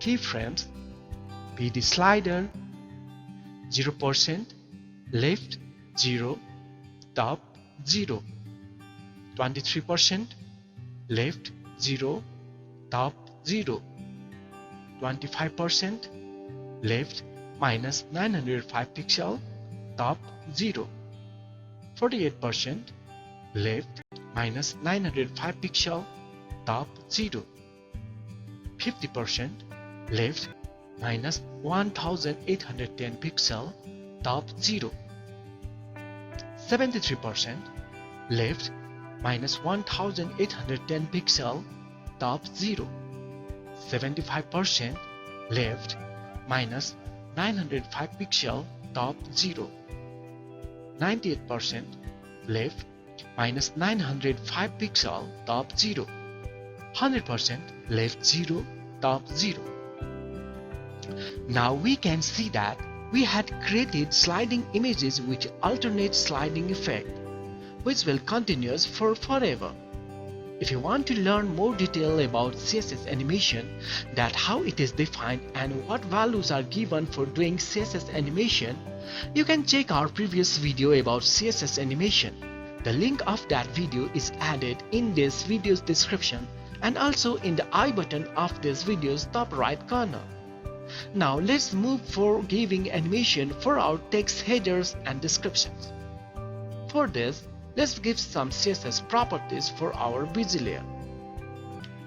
Busy layer, width 370 pixel, height 120 pixel, background RGBA 81, 81, 81, 0.3, padding 15 pixel, position relative, animation busy layer 20s, linear infinite, Z index 1000, border radius 10 pixel.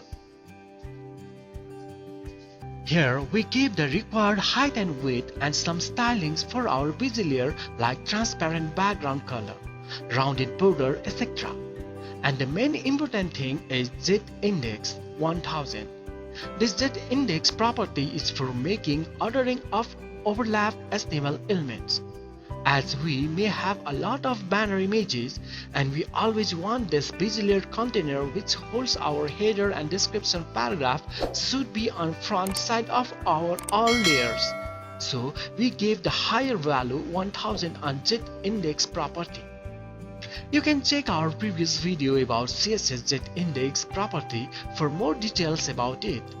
The video link can be found on this video's description as well as on the I button of this video. Now again, we want to animate this busy layer in various styles with changing our banner image slides.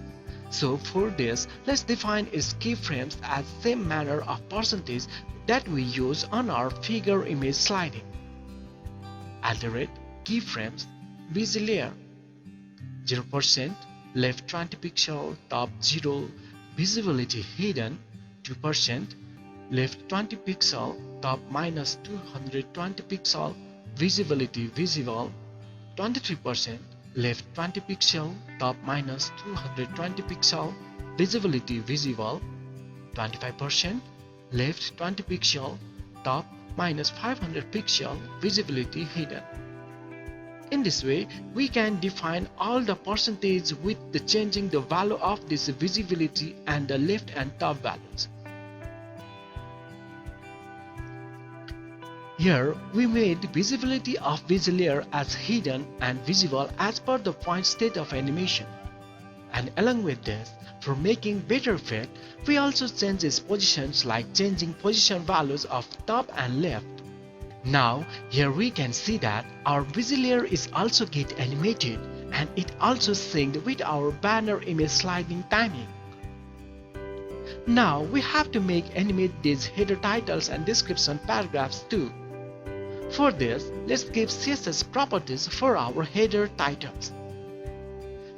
Busy layer h1 color has ff0 position relative Z index 1000. Here for all heading titles, we just gave text color as yellow and gave its Z index and position values. Now for animating different styles for all individual title headings, we have to define keyframe names different for each. For this, let's give the CSS properties for all 1, 2, 3 and 4 class headings. Busy layer h1.1 animation header 1 20s linear infinite position absolute top 0 left 0. In this way, let's define all the h1 classes 2, 3 and 4 with the same CSS property. Here, for all headings, we gave the same CSS properties, but only the different is the animation name. We gave header 1, header 2, header 3 and header 4 as keyframe animation name for each heading titles. Now it's time to define this keyframe animation of each headings. @keyframes header 1 0% left 20 pixel top 0 opacity 0 2% left 20 pixel top minus 500 pixel opacity 1 4% left 20 pixel top 0 pixel opacity 1 23% left 20 pixel top 0 pixel opacity 1 24% opacity 0, 100% left 20 pixel, top 0 pixel, opacity 0. In this same style, let's define all the keyframes for our all three headers. Here we define the keyframes of our title heading just by changing its opacity value and positions. Here we just made that particular title header will be away from its position and its opacity will be 0 for hidden when it is not required, and on that keyframe when it turns to display we just made its opacity to 1 to make visible and position to its original state. We can just play with these time frames that we can make our object moves when and where as per our requirement. Now let's do the same work for our description paragraphs, that it will be animated and placed on its required position when it turns off sliding. For this we add the same like CSS properties that we did for our heading titles. Now we done our full animations for our web banners. Here we can see that how amazingly animated our image banners along with its title and descriptions. Really, it can't be believed that we made it just by using HTML and CSS. But truth is truth, CSS3 is now very powerful for making interactive stylish designs for web layouts. As we can see that our text titles and descriptions paragraphs are moving from various directions, but our banner images is just moving left to right and then right to left only. We can also modify our image banners animations that we can move our images also from top, bottom, left and right sides too. For doing this, and first let's add our first banner 1 image again after our third banner image inside our figure tag. And let's change the width of our figure container into just for 2 images space, that is 905 multiplied by 2 equal to 1810 pixel only. Now again let's remove the overflow property from our slider to check how our images are aligned now. Here we can see that our images are now aligned as a box of 2 by 2 sides. As we have just 3 images, that's why we added the banner 1 again after banner 3, which makes continuation for our animation. Now as we can see our banner images are positioned on the left, right, top, bottom too, so just by changing the position values of our image banner keyframes, we can make our banner animation modified with adding top-down sliding features too. For doing this, let's change our keyframe properties as following. Here in our previous code, we just modified with giving the top values with 295 pixel because our banner images are of 290 pixel height and 5 pixel of border. So we just change the top values with a rate of 295 pixel. Similarly, if you add more than 4 pictures, you can just change the position values for getting that particular image. Now let's revert our overflow property to hidden for our slider ID.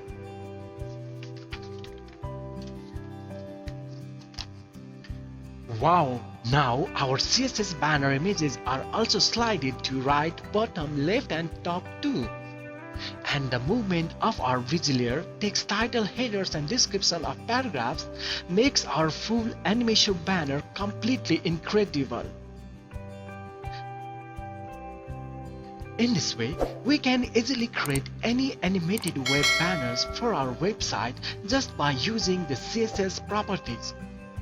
Now, never we have to use that hard JavaScript codings or unsupporting Flash objects for our website for making the animation banners. If you have any issues or any problems while trying this amazing animation tutorial, you can feel free to contact us through our comment box. CSS multiple columns.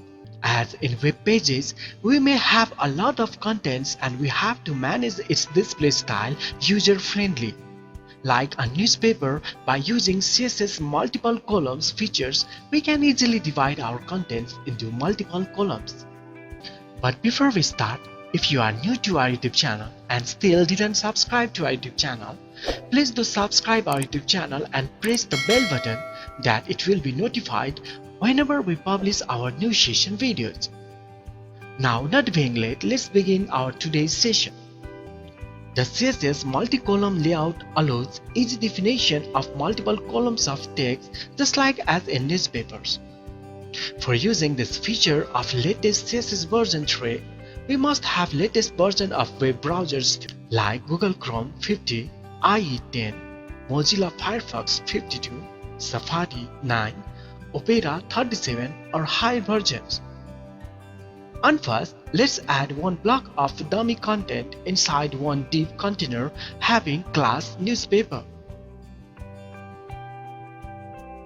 Here in our web page, we can see that our text block is now on single column.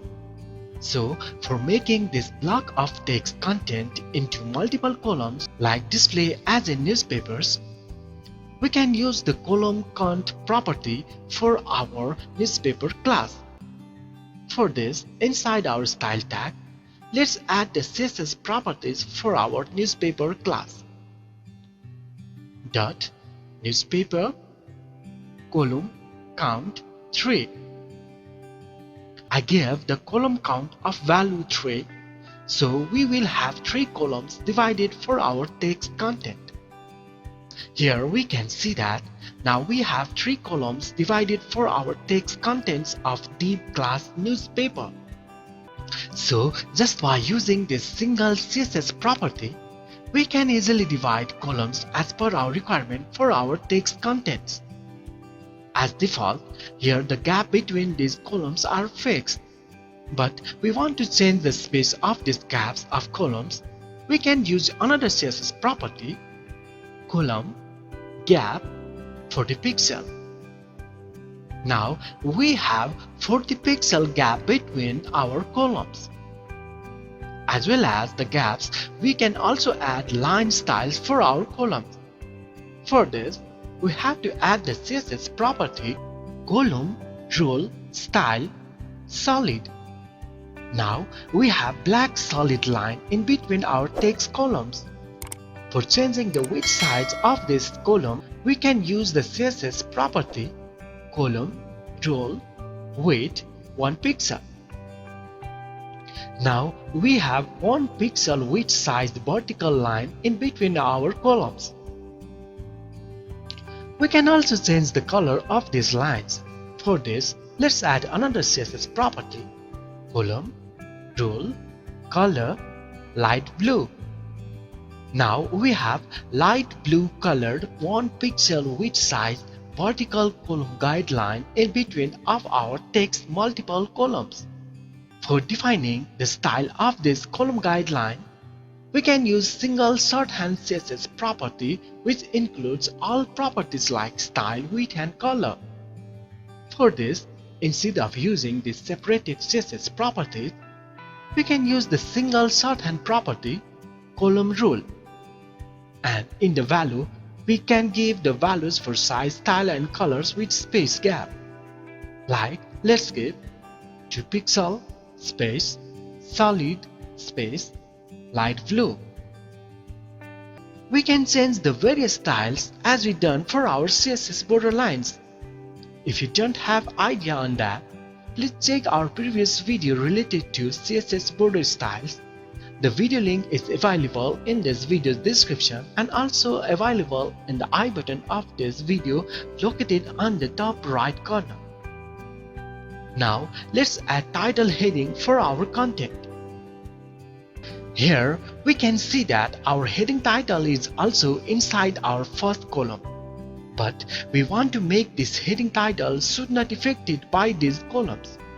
For doing this, we can give the CSS property column span for this heading title, in which we can give the number of columns to be spanned for our any HTML element.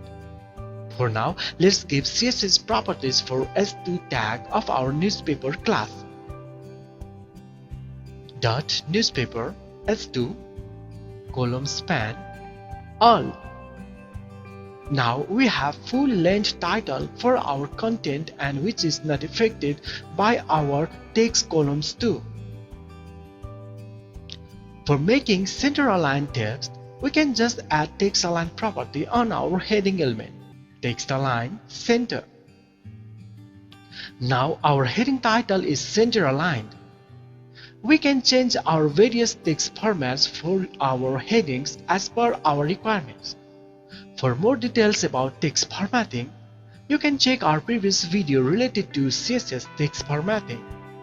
The link of that video can be found in this video's description as well as in the I button of this video. If you have any issues or any problems while trying this CSS multiple column tutorial or any topic related issues, you can feel free to contact us through our comment box. CSS variables. CSS variables have access to the DOM, which means that we can create variables with local or global scope, change the variables with JavaScript and change the variables based on our media queries. A good way to use CSS variable is when it comes to the colors of our design. And instead of copy and paste the same color over and over again, we can easily place them with using CSS variables. So today's session of CSS variable help you to manage bigger and huge CSS projects. But before we start, if you are new to our YouTube channel and still didn't subscribe to our YouTube channel, please do subscribe our YouTube channel and press the bell button that near to it, that you will get notified firstly whenever we publish our new session videos. Now, not being late, let's begin our today's session. For understanding the usage and importance of CSS variables, let's have test it with applying on CSS color values. And first, let's create some text headings, contents and buttons on our web pages.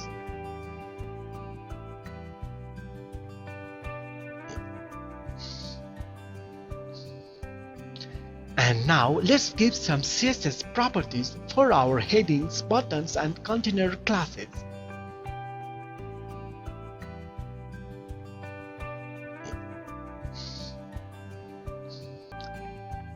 Here, as untraditional way, we gave the same color values, that is #1E90FF for all HTML elements h1, h2, container, class, button and various CSS properties. While we working with some theme-based template, we may have to use same color for multiple times, as here we use 4 times. And if we have to change our theme color, then worst thing is that we have to go each place of that particular color and replace it with the new one, which is really headaching, and also have to do manually, hard to do with JavaScript or other codings. So the scope of CSS variables developed. Now today we will clearly learn the CSS variables uses and importance to read out from these above mentioned problems. So please keep watching the video till end. And first, let's understand the syntax of the CSS variable function. The syntax of the var function is as var brackets name comma value. Here the name is compulsory field which defines the name of our variable, and it must be started with 2 dashes. The second one, value, is optional, so we can just skip it. This is only for fallback value, which is used if the variable is not found.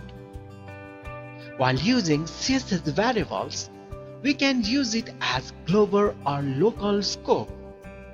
Global variables can be accessed or can be used through the entire document, while local values can be used only inside that selector where we define or declared our CSS variable. And first, let's try the local CSS variable. For this, inside our container class, let's create color1 and color2 CSS variable dash dash color1 has 1E902FF dash dash color2 has FFFFFF. Now let's refresh our color values with these CSS variables color1 and color2 in our CSS definitions. For using CSS variables, we use it as var, and inside the bracket we will give the CSS variable name as dash dash color1 for using the color1, and var bracket dash dash color2 for using the color2 CSS variable.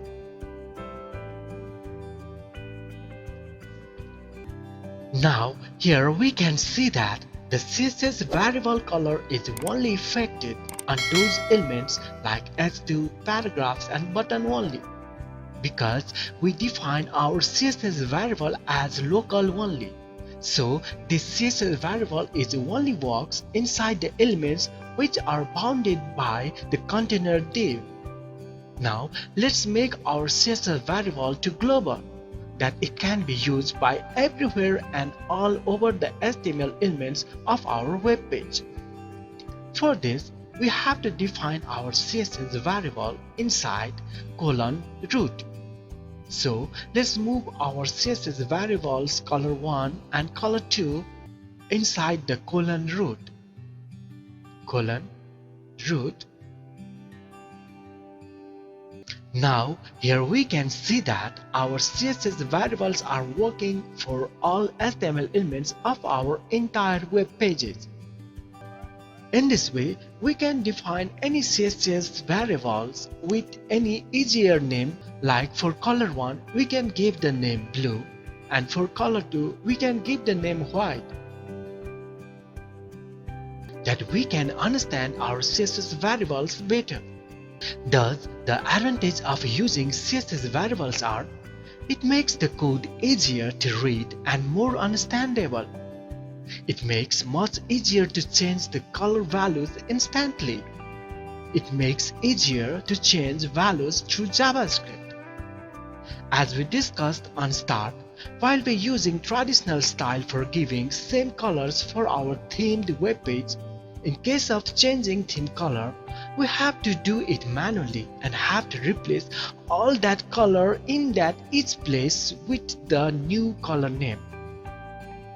But now when we utilize the CSS variable, now we can change the color theme with changing the values on just single place where we defined our CSS variable. Like, let's change this color1 value to orange color. Now we can see that just changing the single value of color on that single place where we use the CSS variable, we change our web page theme color. Here all the blue color are replaced by this orange color. Here we just take demo of CSS variable in color value. We can use the CSS variables in any CSS properties values like for width size, font size, etc. Various designs of CSS buttons. We can easily create CSS buttons, very attractive designs with animations, while over the mouse for our web layouts just by using the CSS properties.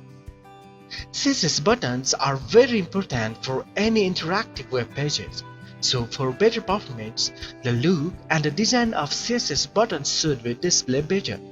So please keep watching today's special CSS button designing video till end, that you won't be miss any important steps of it. But before we start, if you are new to our YouTube channel and still didn't subscribe to our YouTube channel, please do subscribe our YouTube channel and press the bell button, that you will be notified whenever we publish our new session videos. Now, not being late, let's begin our today's session. CSS button can be designed very attractive and stylish just by using the CSS property. There is no any hard coding to be done for it. And first, let's create some basic button designs. Here, we created 4 buttons. First one, default button, is used with button tag with default style. Then the second one, a button, is created by using hyperlink a tag. The third one, CSS button, is created using CSS button tag, and the last one, input button, is created using input tag. And for all these buttons except default button, we gave the class name button. Now on first, let's apply some basic button styles on them. For this, let's add some CSS properties for button class. Dot button background color border none color white padding 50 pixel 32 pixel text align center text decoration none display inline block font size 16 pixel margin 4 pixel 2 pixel crusher pointer. Here we can see the difference of CSS button styles between the default button and buttons with button class. We can see the better differences like mouse cursor changing, background color, button size, etc. than the default one. Just by using the background color CSS property, we can create various color button styles. Let's try this by creating some buttons with different class names. Now we have 5 buttons in our web page, and on those buttons added subclasses button 1, button 2, button 3, button 4 and button 5 for giving various colors on them. Let's add some CSS properties for those buttons.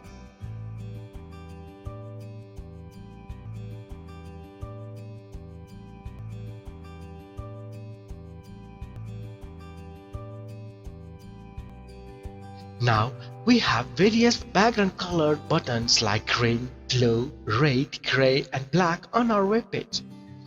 If you want to learn more about CSS background color property, you can check our previous video related to background color. The video link can be found on this video's description as well as in the I button. We can also make changes on button sizes. For this, let's give some different values of font size property on our buttons. Here, now we have various different size CSS buttons on our web page. So, just by using the font size property, we can change our CSS button sizes. But while using this font size property, as well as the button size, the text size is also get increased. So, if we just want to make our button size increased without increasing the text size, we can use the padding property instead of font size property. Let's replace this font size property into padding for sizing our CSS buttons.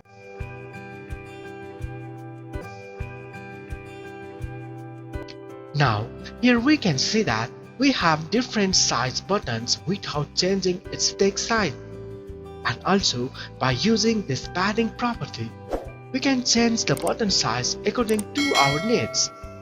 Like some buttons are rectangle and some are square shape. Just by using the values of padding property, we can make changes on our button size. For more details about how to give padding and various directions, you can check our previous video related to the CSS padding property. The video link can be found on this video's description, as well as you can find it on the I button. Similarly, for better display, we can change the border radius for our CSS buttons. Let's add various border radius property on these buttons. Now we have various rounded corner buttons. By using this border radius property, we can make our CSS button border corners rounded or can make our circular or oval shape. Please check on our previous session video related to the CSS border radius property. You can find the video link on this video's description as well as in the I button. For making our CSS buttons alive, on the hover state of the button, we can give different background colors, box shadows, and other CSS properties for simple basic CSS buttons. Now, for advanced stylish design for CSS buttons, we are going to create some attractive animated CSS buttons, and this can be done very easily with just using some CSS properties.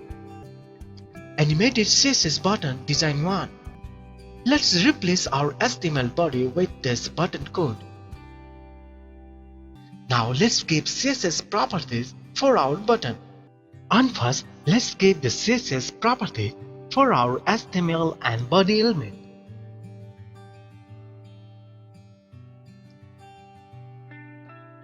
After then, let's give the CSS properties for our glow on hover class.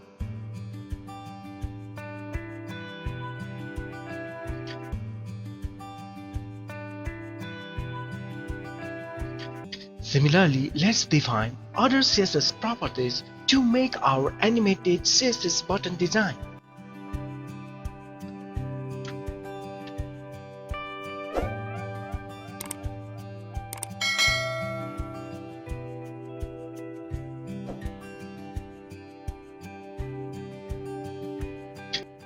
Here, we can see that how stunning CSS buttons we have now.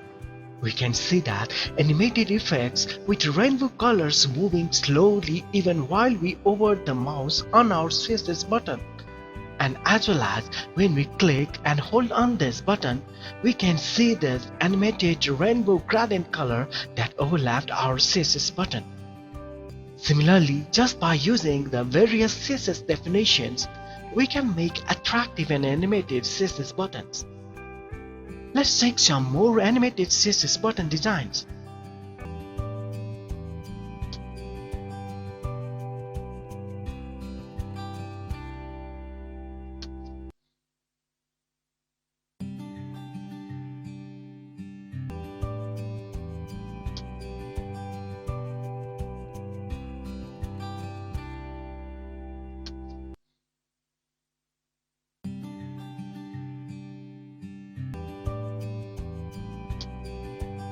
In this way, by using the various CSS properties as well as the CSS animation properties, we can design our CSS buttons very stylish and very attractive. So just by using the simple CSS properties, we can give any CSS design with animation for our web elements like buttons or any other elements. CSS media queries. CSS media queries is made to define different style rules for different media types like for desktops, laptops, tablets, and mobile phones such as iPhone and Android phones. Along with this, we can also give style definitions for printing by using the CSS media queries. For creating a responsive website, we must have to use CSS media queries. So, CSS media queries is very important on CSS. But before we start, if you are new to our YouTube channel and still didn't subscribe to our YouTube channel, please do subscribe our YouTube channel and press the bell button that you will get notified whenever we publish our new session videos. Now let's begin our today's session. A media query consists of a media type and can contain one or more expressions, which resolve to either true or false. The syntax for applying media query adds media, not or only, media type, and expressions. And inside this, we will give the CSS definitions. The result of the query is true if the specified media type matches the type of device the document is being displayed on, and all expressions in the media query are true. When a media query is true, the corresponding style set or style rules are applied. Unless we use the not or only operators, the media type is optional and the all type will be implied. And first, let's give some media query CSS properties for 480 pixel or less screen size devices. For this, media, screen, and brackets main dash width 400 pixel, and inside it let's give some body element, and let's give the CSS property background color green. Now when our web page is loaded in devices which have less than or equal to 480 pixel screen width, our web page background color changes into green. Similarly, we can define any CSS properties for that size screen devices for making responsive websites. Let's have one simple example.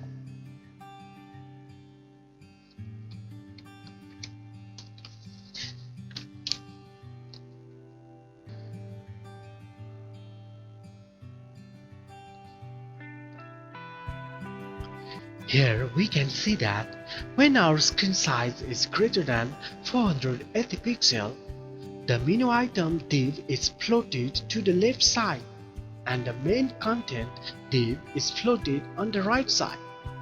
But when we resize our web page into smaller screen size, here we can see that the effect of media queries, the menu div and the main div are now extended to cover the full width.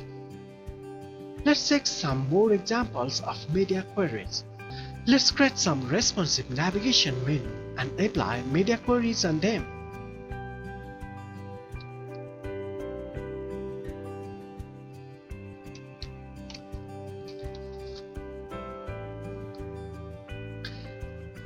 Here we can see that our navigation menu bar is displaying horizontal when we opened it on bigger screen size, and when we resize it into smaller screen size, our navigation bar is now stacked vertically. Similarly, let's have another one more example. Mostly, media queries are used for making various designs for various screen sizes for better responsive view. So, in this example, we are going to create different columns layout design for different screen sizes.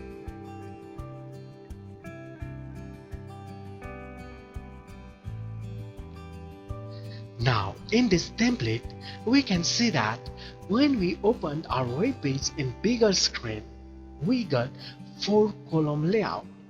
But when we decrease screen size to lesser or equal to 992 pixel, our column layout is now changed to 2-column layout. And again, when we resize it to smaller, that is 600 pixel or lesser screen size, now our each column covers the full width of our screen size. In this way, we can easily give the different styles for different screen sizes devices, which makes our web pages responsive just by using the CSS media queries. If you want to give more CSS properties for better designs on each individual devices, we can also use different CSS files for each device sizes. For doing this, we will add the following link tag for each screen size CSS files.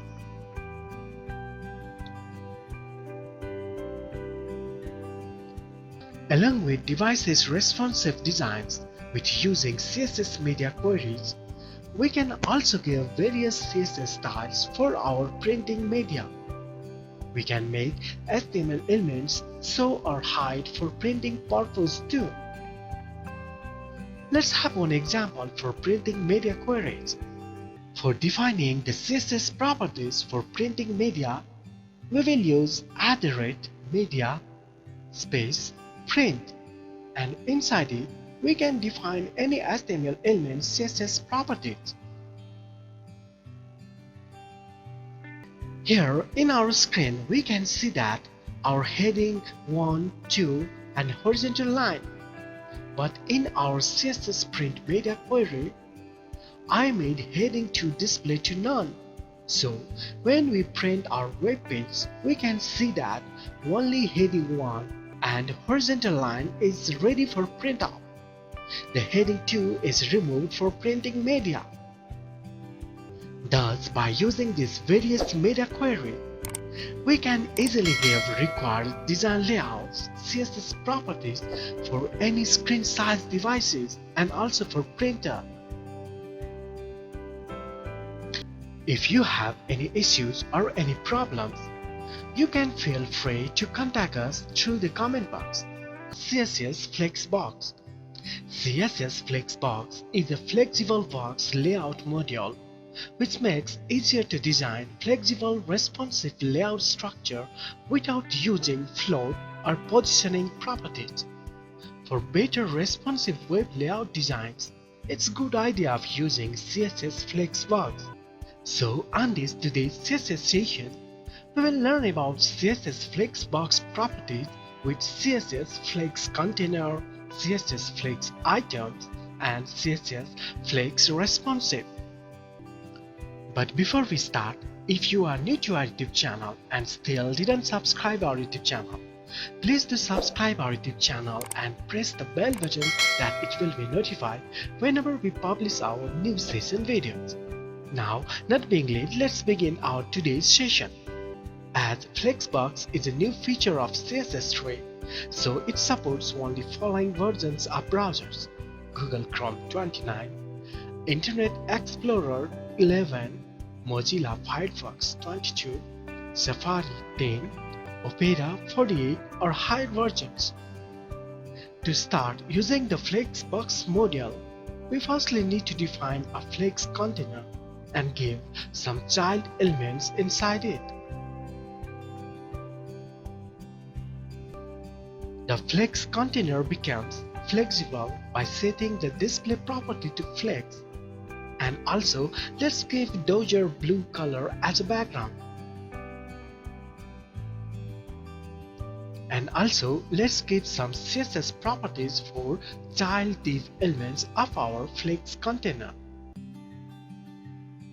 Here we can see that we have 3 items aligned horizontally inside our blue color Flex container. We can change the direction of the items position inside of our Flex container by using the Flex direction property. Flex direction column. Now we have vertically arranged items inside our Flex box. We can also make our child items arranged reverse by changing the value column reverse. Now we can see that our div child items are arranged reverse mode, that is 3, 2, 1, started from bottom. Similarly, for making horizontal alignments, we can also use the value row. Flex direction row. Now we have horizontally aligned div items inside our Flex container. And as same as column, we can also give row reverse for arranging div items arranged from right direction. Let's add some more div items. When we have more div items inside our Flex container, for better display, we have to wrap div items. For this, we have property Flex wrap wrap. Now, here all our 12 div items are wrapped inside our Flex container. And if we don't want to wrap it, we can use the value no wrap, which is default value for Flex wrap property. We can also use reverse alignment on wrapping.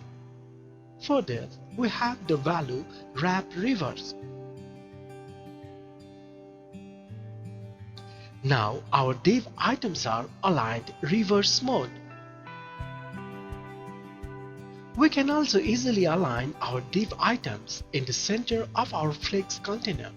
For this, first of all, let's remove extra div items.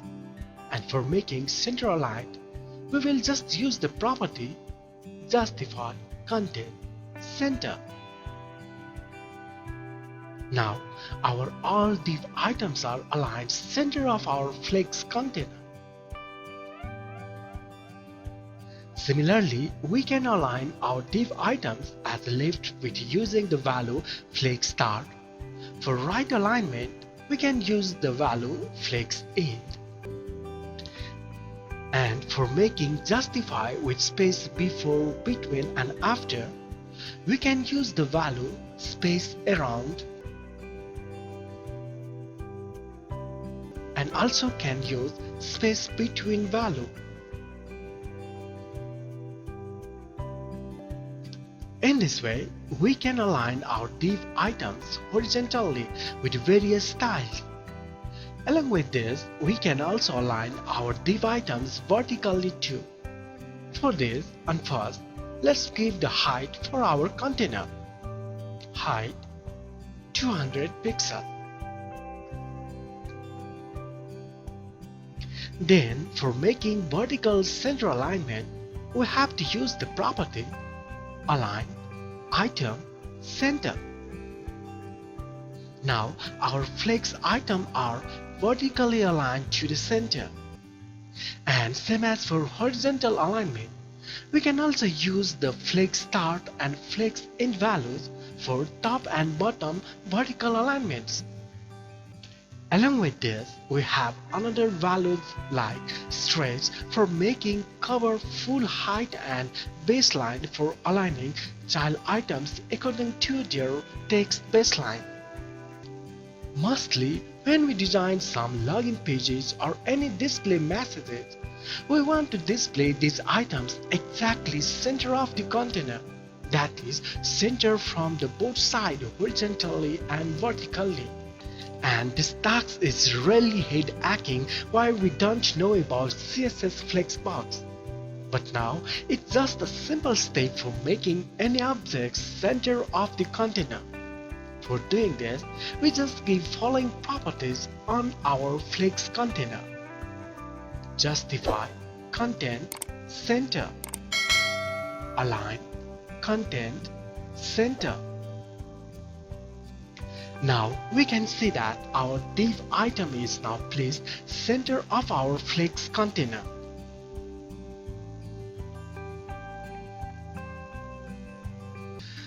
All the div elements inside of the flex container are the CSS flex items. So we can also give different orders for it as per our requirement. Like here we have 4 flex items, and we can make its display order different just by giving the style property order.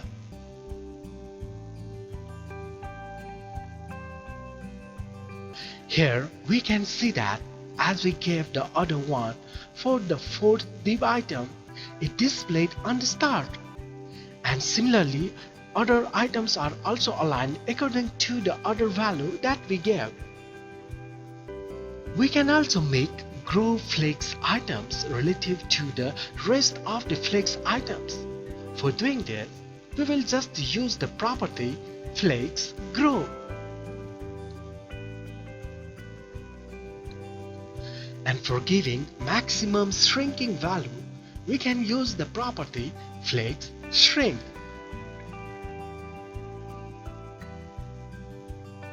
For setting the initial length of any item like the third flex item to fixed size, that is like 200 pixels, we can use the flex basis property. For making our coding easier, we can also use the shorthand property for the flex grow, flex shrink and flex basis properties. Flex 0, 0, 200 pixels, where the first value is for growable, second value for shrinkable, and third value for initial length. If we want to give different alignment for any individual item which overrides the container alignment property, we can also use align cell property for each individual item.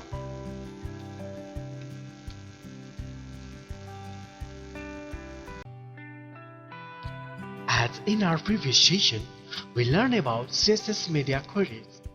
And if you still didn't watch our CSS media queries session, you can get the link of that session video in this video's description and also can found in the I button. CSS media queries are used to make different layouts for different screen sizes and devices. For example, if you want to create a 2-column layout for most screen sizes and a 1-column layout for small screen sizes like phones and tablets, we can use Flex direction property as row or column specifying breakpoints.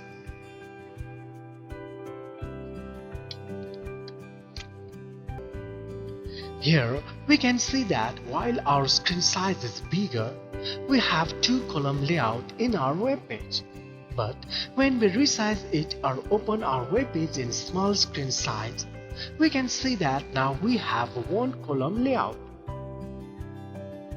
In this way, by using Flexbox, we can create various designs of web layouts without using float property and easily able to create attractive web templates.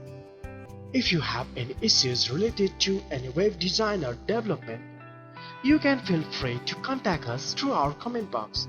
I feel happy to assist you to solve your issues. How to add custom fonts for our website using CSS.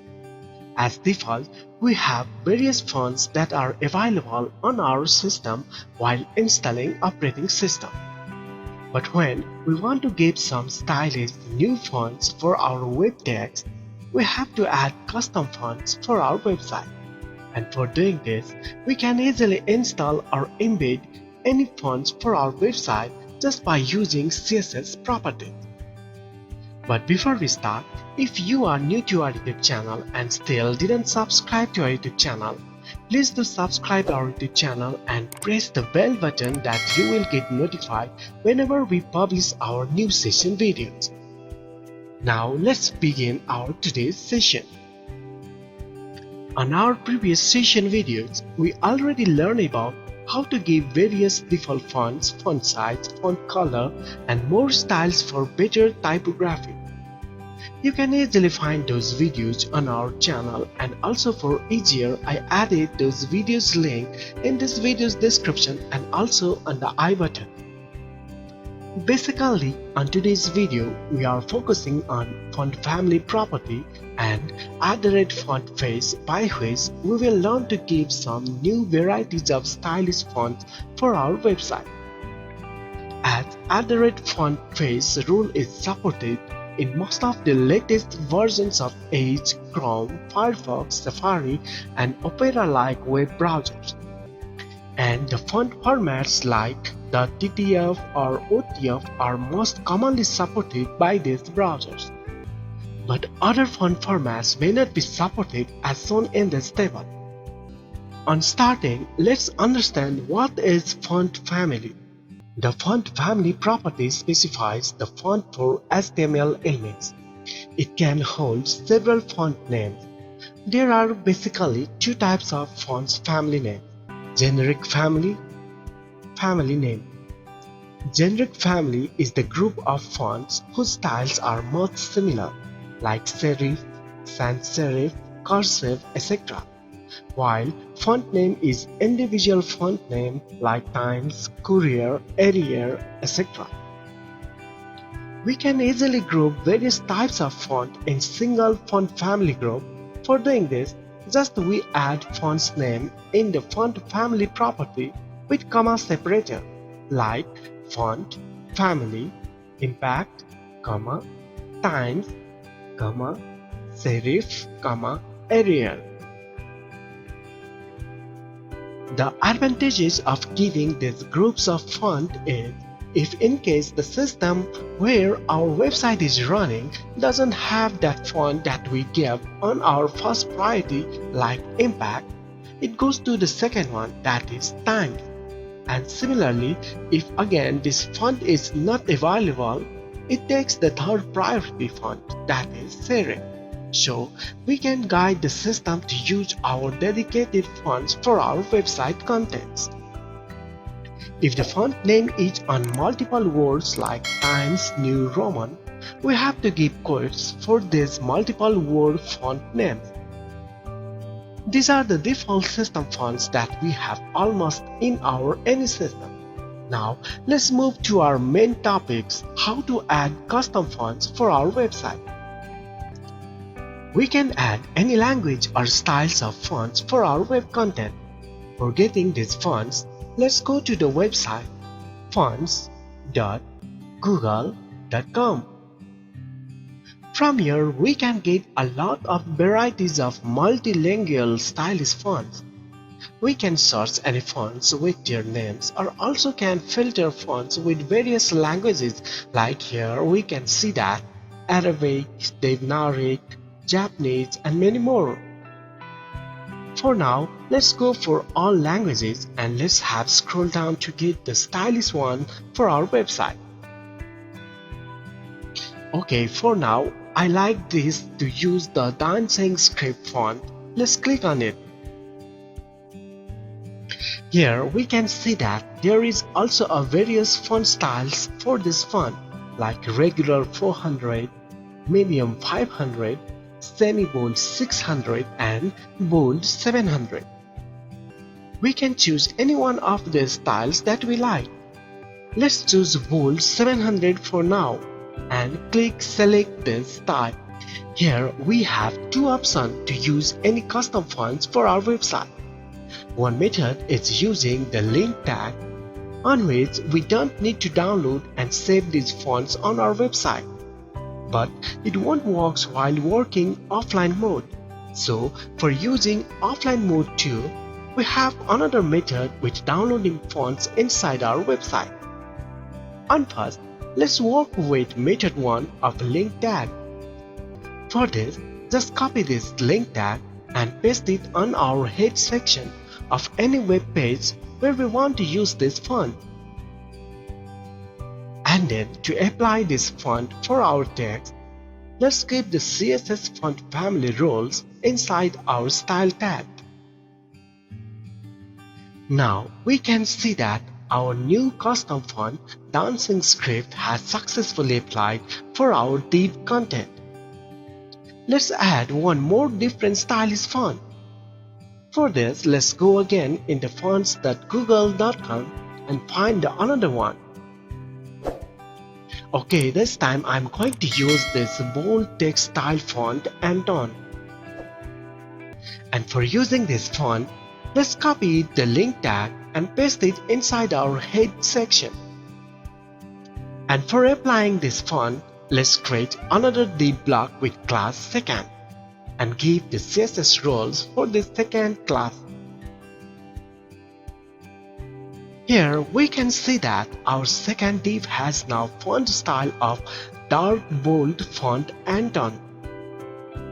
In this way, we can easily use any fonts for our website. Now let's move to offline using method. For this, let's try another language font. Let's choose Devanagari language.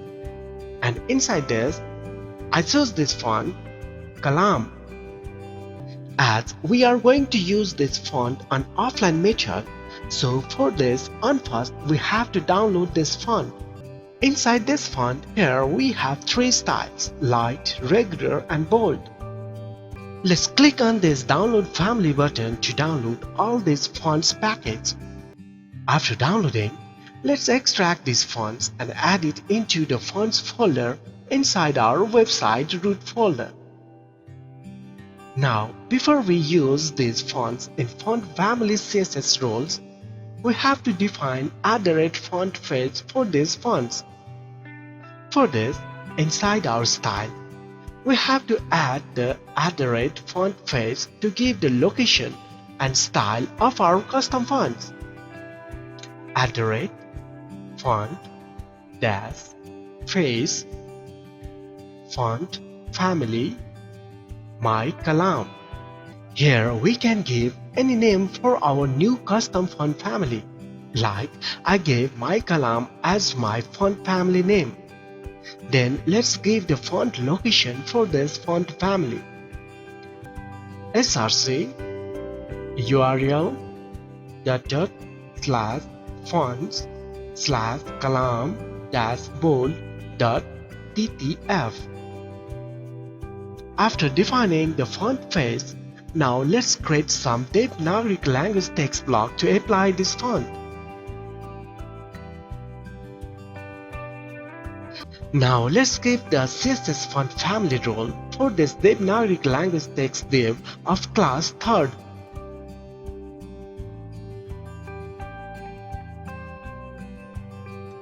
Here we can see that the new added font style had applied successfully for our div content.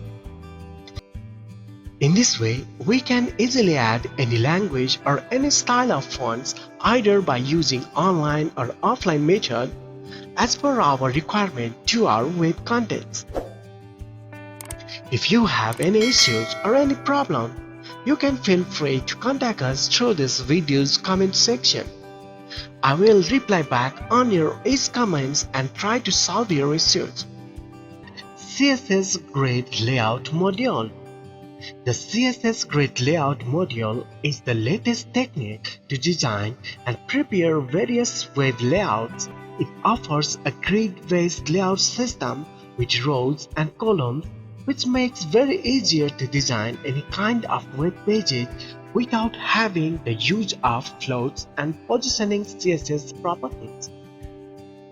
This is the main technique nowadays used by any other CSS libraries like Bootstrap for layout designing. Before we start, if you are new to our YouTube channel and still didn't subscribe to our YouTube channel, please do subscribe our YouTube channel and press the bell button that it will be notified whenever we publish our new session videos. And friends, how is our CSS sessions are going? Did you really enjoying our session videos? Please don't forget to do comments your feedbacks. And guys, on our next coming videos, in what topics or course that you want to do learn, please do comment about your interested topics. Now let's begin our today's session. We can make any HTML element into a grid container just by using the display property of that HTML element as grid or inline grid. A grid layout consists of a parent element with one or more child elements.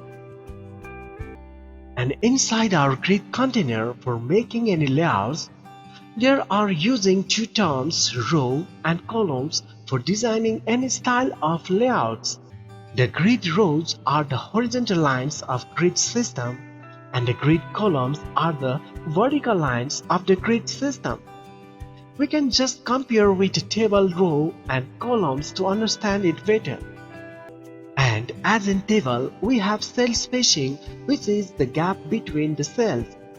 Same as that, here we have grid row gap for giving values for row line gaps and the grid column gap for adjusting column gap. For defining the number of columns in our grid layout and also for defining the width of each column, there is a CSS property, grid template columns.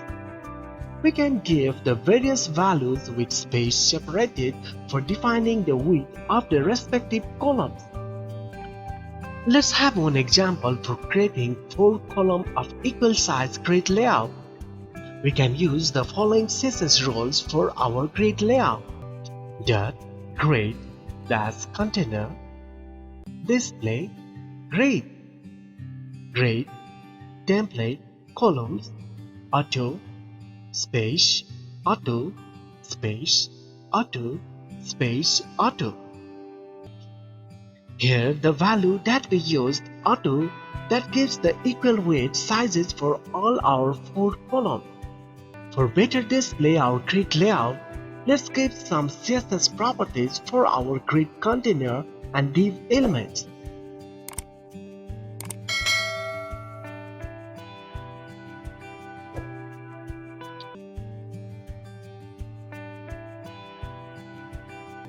Now here we can see that we have 4 grid items inside our grid container. let's add some more grid items. As we defined 4-column grid layout, if we added more than 4 grid items, the grid items will be automatically adds new row to put the extra grid item. As we use the auto value, we get equal sized grid columns. If you want to create some particular sized grid columns, we can give values of it in our grid template columns property.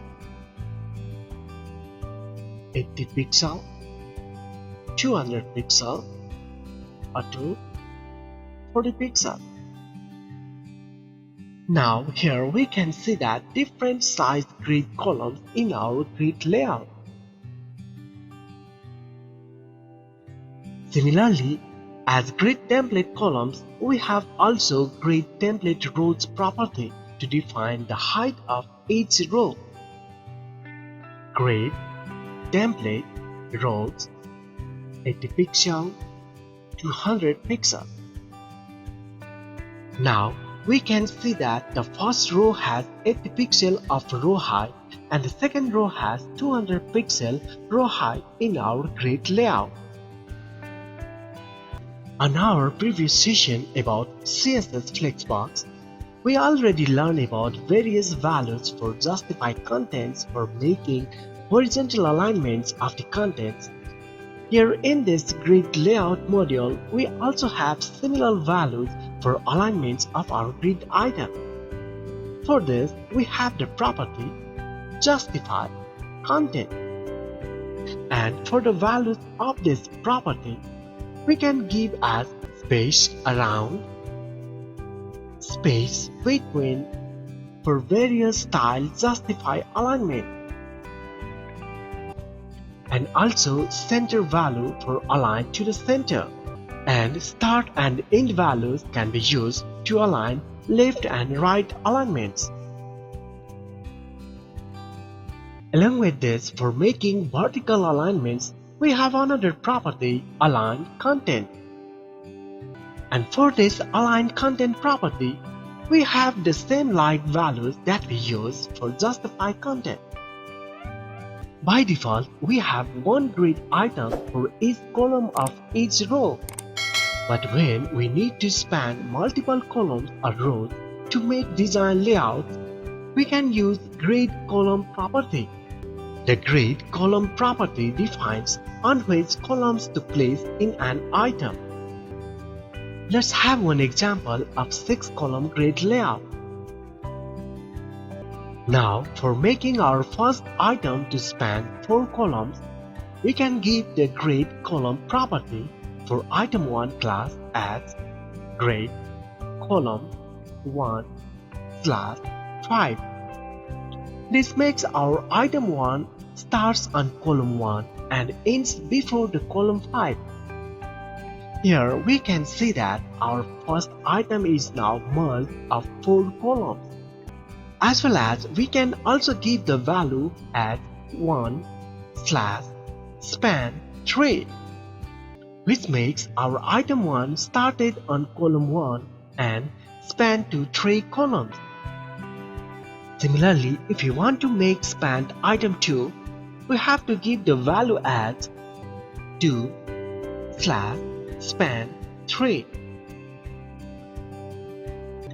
As our item 2 is on the second location, so we gave the 2 value for the start and span 3 columns after the second value. For making span of rows, we also have grid row property. And for making spanning rows, like for spanning 3 rows for item 1, we will use as grid row 1/4, or also we can use 1/span3. For easier and apply this column and row span together, we can also use the shorthand property as grid area, which consists of 4 values like grid row start, grid column start, grid row in, and the grid column in. let's have one another example to make our item 8 will be spanned as started 1 from row, started 2 from column, indeed to 5 on row, and indeed to 6 on column.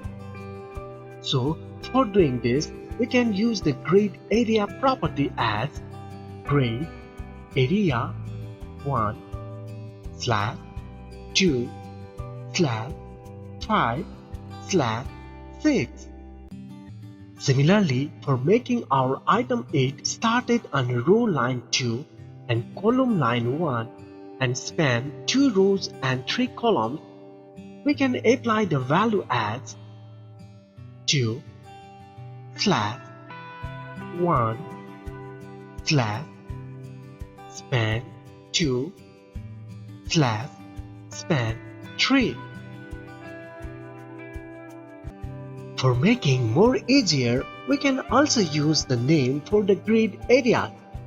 For giving name in the value of grid area, we just give the text of name, like grid area, my area.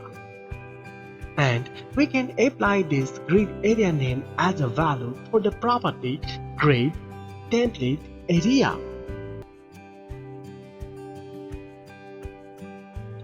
Here we can see that we just created the 5-column grid layout by using the grid area name.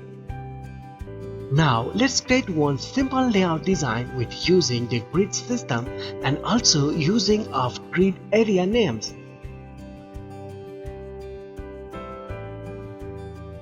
Here we have 5 items inside our grid container, and each of these item classes we define the grid name as header, menu, main, right, and footer. Then for making our grid layout template, we gave the values for grid template areas as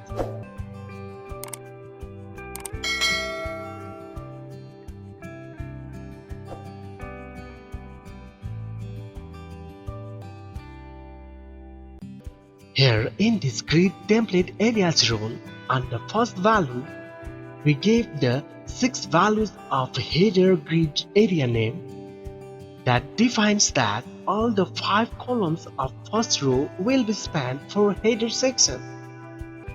And on the second value, we gave 1 menu, 3 main, and 2 right grid area names, which defines that the second row will consist of first column is for menu, second, third, and fourth column will be the main, and the fifth and sixth column is for the right grid area.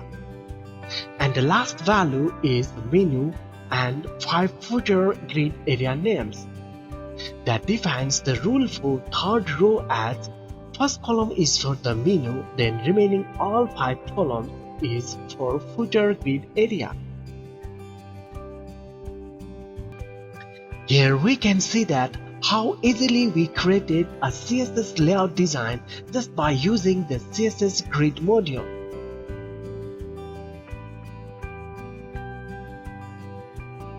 And by using these simple CSS properties of CSS grid module, we can easily create any advanced CSS layout designs.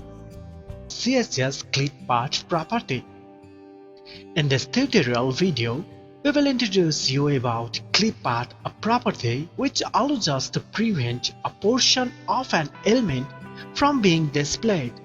The region that is visible is governed by the values we provide. We will begin with the basics, then cover the syntax, and later on move to more advanced concepts. By using CSS clip path, we can create attractive designs for our web pages.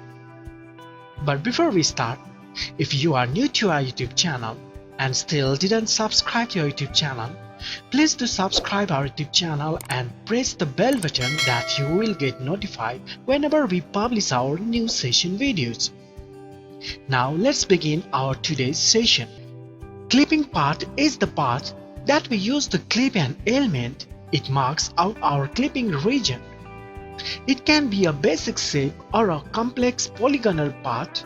The clipping region then includes all the area enclosed within the clipping part. As this is an upgraded property of previous clip property, only most new versions of browsers only support it, like Google Chrome 55, Internet Explorer 79, Mozilla Firefox 54, Safari 9.1, and Opera 42. The syntax for applying CSS clip part as clip-part, shape name, and inside the brackets the values. Here in the place of shape name, we have 4 types of shape: circle, ellipse, insect, and polygon.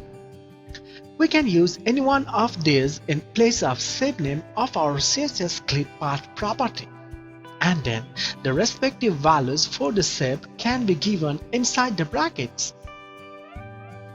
On first, let's create one web page with one image for which we will check the clip part property.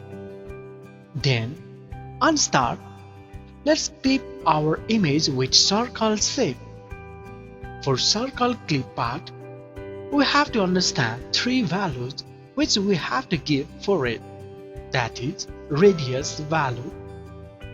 Radius values define how much bigger will be our clipping circle will be created. Then another values are x-axis and y-axis values. These x and y-axis values defines in which place we will create our clipping circle shape. Let's do it practically applying on our image.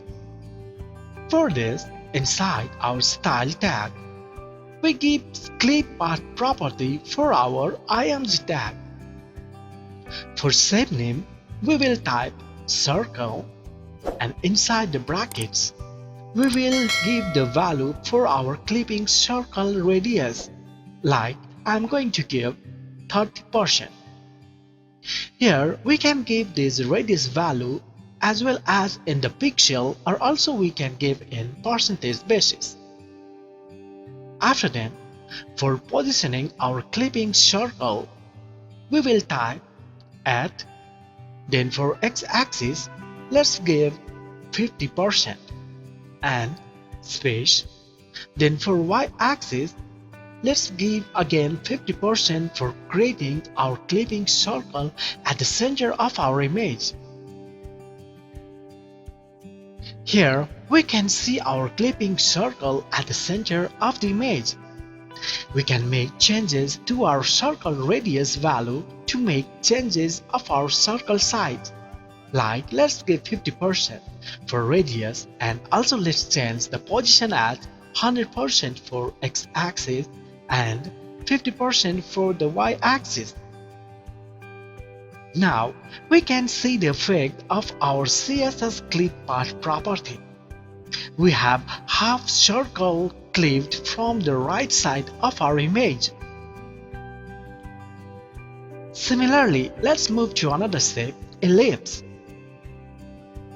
For creating ellipse clipping part, we have to understand 4 values: horizontal radius, vertical radius, x-axis, and y-axis.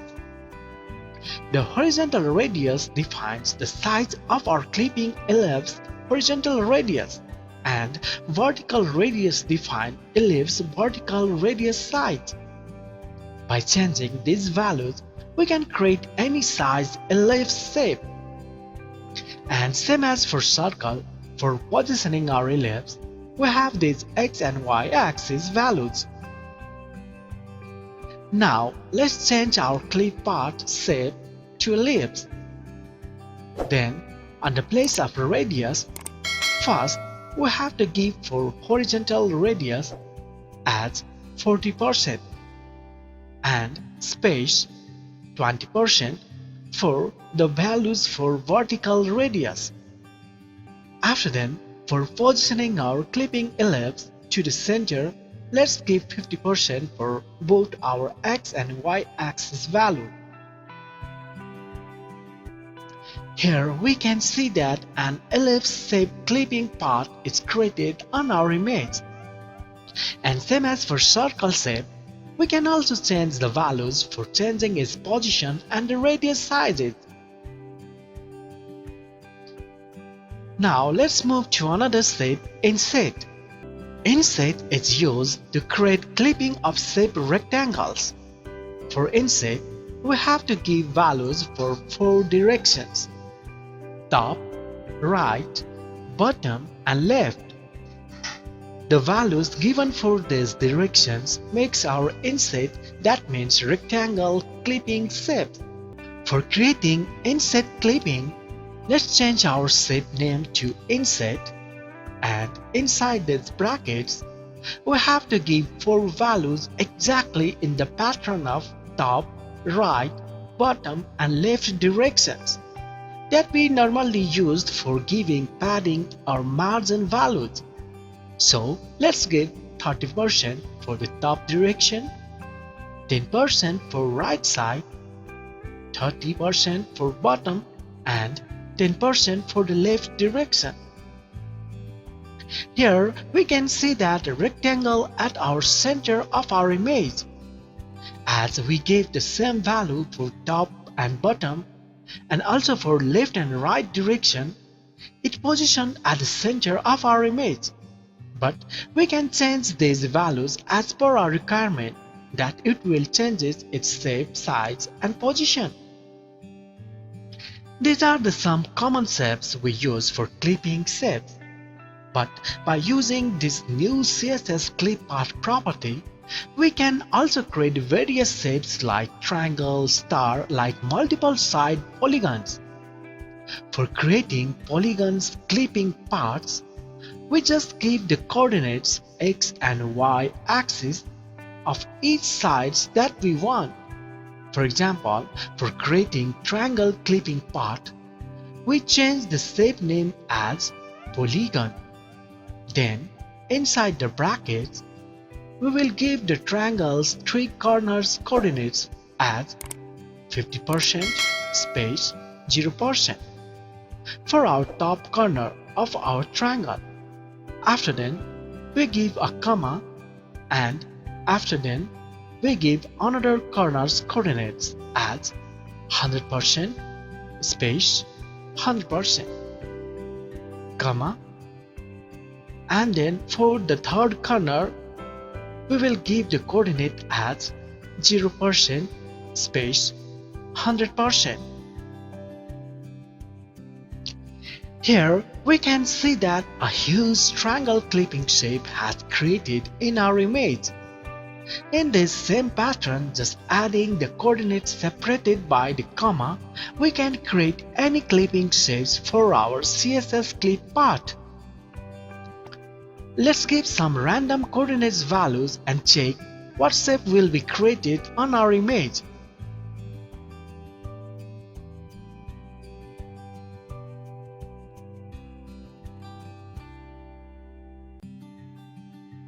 Oops, I don't know what shape is created, but it looks like a teapot. But we can understand the power of clip path property that able to create any shape for clipping path.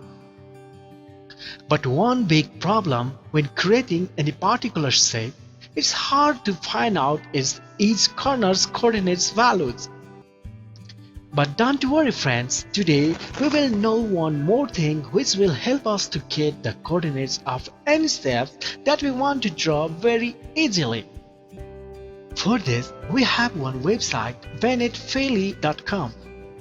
From it, we can easily create any design shapes for our clipping part. You can get this site link inside our video's description. In this application, we have a lot of very useful and popular preset shapes like triangle, trapezoid, parallelogram, rhombus, pentagon, hexagon, and more. Just choose one of our shapes that you want to draw. Then if you want to make changes on these shapes' corner positions, you can easily change it just by dragging the corner points. And lastly, when you done your shape design, just below of it, you can get the clip path property with the required coordinates values. So just copy this code and paste it where you want. Yup, how it is fun to play with CSS properties. Now we can create any shapes that we want very easily and create clipping path for our images or any HTML elements that we want. If you have any issues or any problems, you can feel free to contact us through the comment box. I feel happy to assist you to solve your issues.